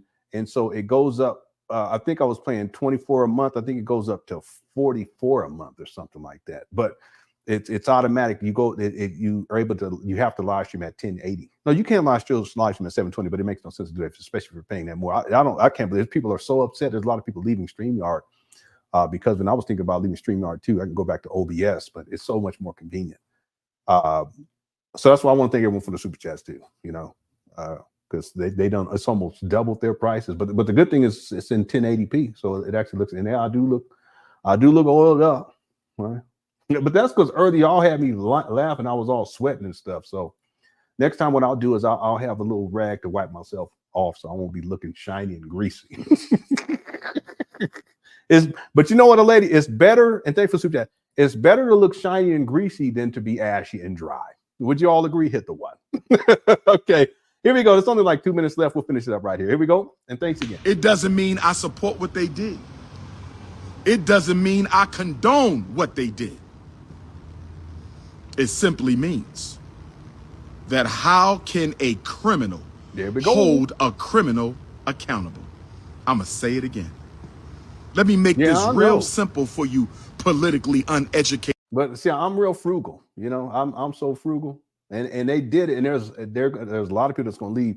The people who've been on StreamYard for years, they're so upset. I was on the Facebook page and people were going in. They gave no warning, and there's people who are like, "There's no way that I live stream like twice a month, and I'm paying." It says, "Why am I going to be paying $44 a month?" It's something like that.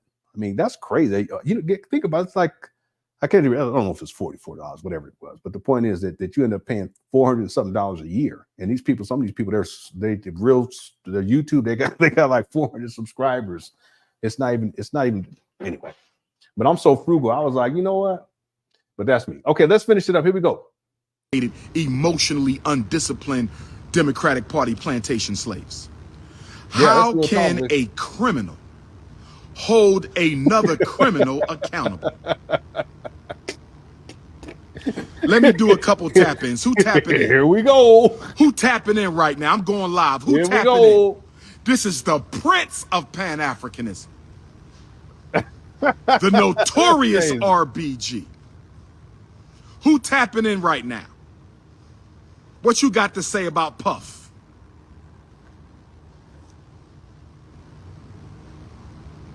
Yeah.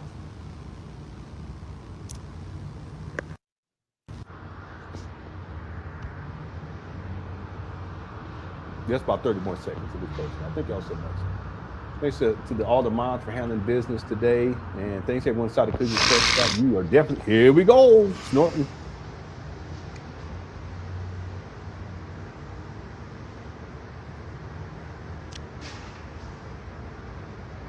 He's trying to think of something to say. And he's waiting. Boy, this guy is so.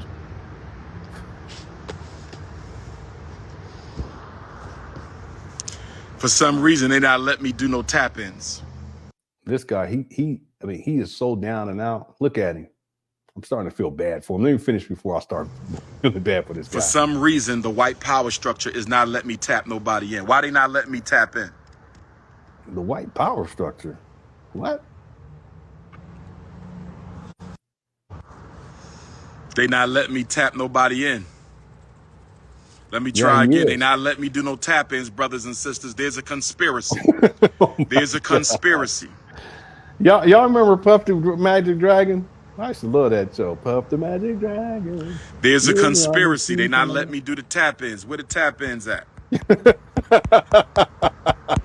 No, he pay his phone bill. He has. Where the tap-ins at? He gets money off his phone. He ain't got nothing. I highly doubt he actually has a PC. You know, like a PC. I highly doubt he has a computer like a laptop or someone did send him an iPad one time. This was years ago, but I don't think he actually has a laptop or a tabletop or anything like that. Everything is done through his phone. Brothers and sisters, they are not letting me tap y'all in. Yeah, I know. They are not letting me. Go ahead and make a request. I'm viewing the request. And I don't mean to, but there's sometimes, look at him. Mixtures, look at him. Everyone just look at him. Look at this guy. Sometimes I do. I know I clown him and stuff, and he is a perv. Okay, he's a scammer and charlatan, but he's to be 50 years old, sitting out here in front of these abandoned buildings, yelling and screaming into your phone, defending P. Diddy, and you look like Pookie. I mean, this guy looks like he just got done turning the heat down, and then he slept for like 23 hours, and then woke up in the same clothes he fell asleep, and he was outside the whole time, and it was hot.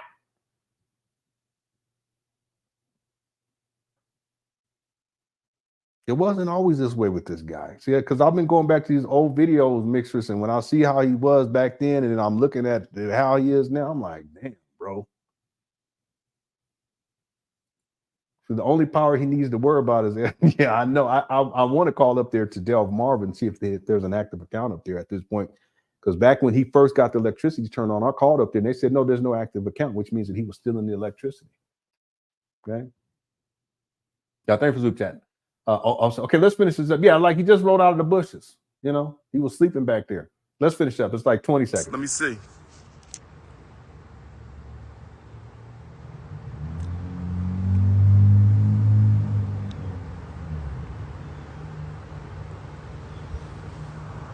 Yeah, it's crazy. They not letting me tap in, y'all. Look at the. I don't know if scammer. I'm sorry. I just have to, and then we're done. It's mind-boggling that this guy would even sit on top of this filthy, dirty. It looked like mold on these steps, and he's putting his hands down on this stuff. I wouldn't even walk close to it. I just would not do it. He's 50. Harris is doing this. I don't know if Donald Trump is doing this. I don't know if the FBI is doing this. They are not letting Dr. Umar tap in no family right now. Restart the live. Let me restart the live. Let me see. Let me restart the live. We're going to go straight to the tap ins. I'm shutting this down and I'm coming right back with a new live to see if I can restart. Okay. And this is the new live. Pan-Africanism, peace and Pan-Africanism. Pay tap ins at. Oh, he's asked. Let me just see something. There we go. He ain't got nothing else to do. Sad. GG School. Hit your Cash App, $FDMG School. I can't believe this guy's still asking money for this track. Okay, that's it. We ain't gonna, because these people, I can't do it. Plus, it's late. All right. Thank you all so much for tuning on in. This was great. I enjoyed this show. It's just a little bit too much sometimes with this guy. I get flustered. I apologize, and I get upset sometimes too. I don't even know I get frustrated. I'll say it that way. I won't say upset because it's not that serious, but it just bothers me. Some of this stuff disturbs me too sometimes. At the end of the day, Umar has, well, I'm not surprised. Abusers defend abusers and pervs defend pervs, and that's why he's doing it. Now, what ends up happening is that he gets backlash from this particular video, and people are going in on his Instagram page. So what he has to do is he has to backtrack and he has to figure out a way to make it right. That's what we're going to cover tomorrow during the live. Okay, assuming that I'm able to, because I really need to get some sleep. But I got this document. I'm rolling it and really moving forward and getting these notes all together. But I would like to live stream tomorrow. 90% chance that we will. Thank you guys so much. Thanks to everyone inside the Quick Fresh chat. Thanks to everyone who sent in Cash Apps. If you send in PayPal or Super Chats during the live stream. Did I get everything? Super Chats during the live stream. Thank you so much. I appreciate it. Also, thanks to the mods for handling business. I really do appreciate it.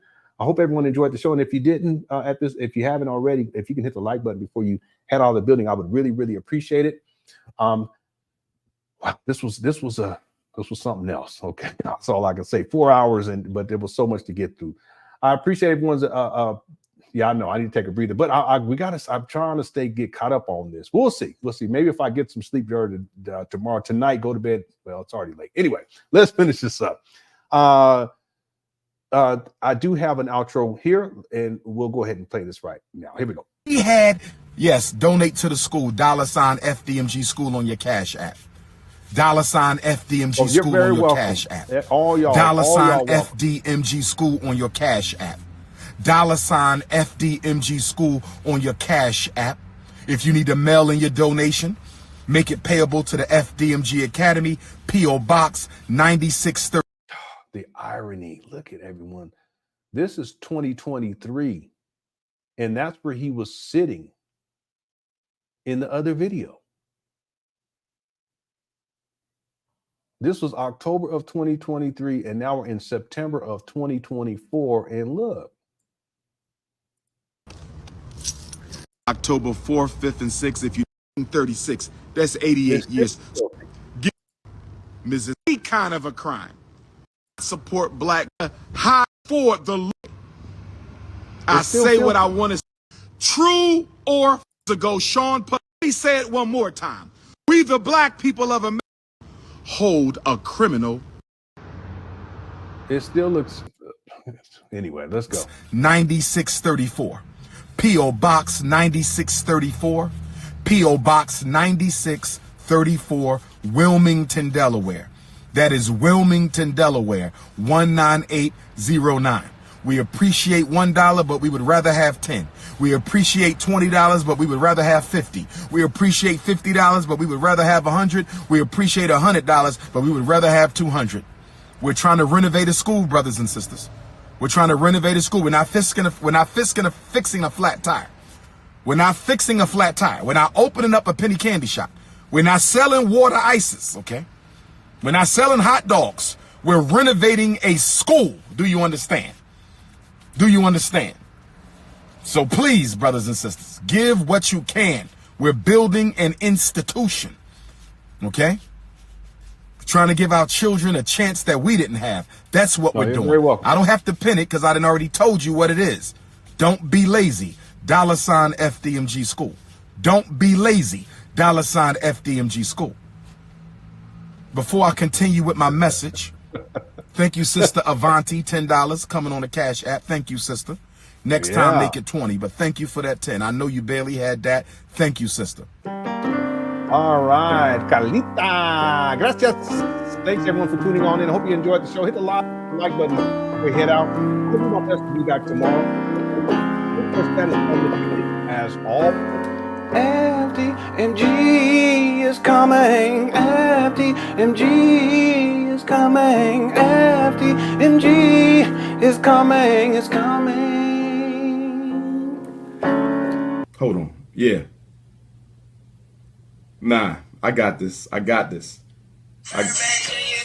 FDMG is coming. FDMG is coming. FDMG is coming. It's coming.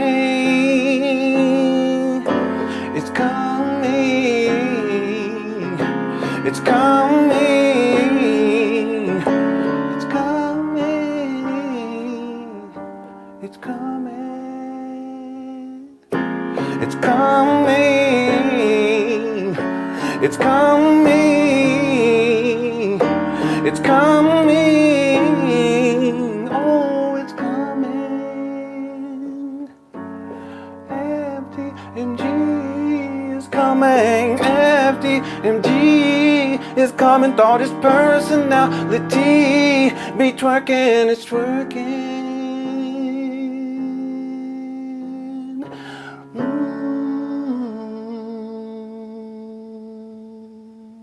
And there you have it. Thank y'all so much for tuning on in as Chef Papa dances in the middle of the street of trap bandos in Wilmington, Delaware. Goofy Tune Day. All right. Thank y'all so much for tuning on in. Please enjoy the rest of the evening. More than likely, I'll be back tomorrow. I want to send y'all lots of love. Okay. I do appreciate all of y'all. I appreciate y'all's time. Appreciate y'all's support. Hope you're enjoying these shows, and we'll continue with it. Okay. Until next time, y'all, please take care. Love y'all. Peace.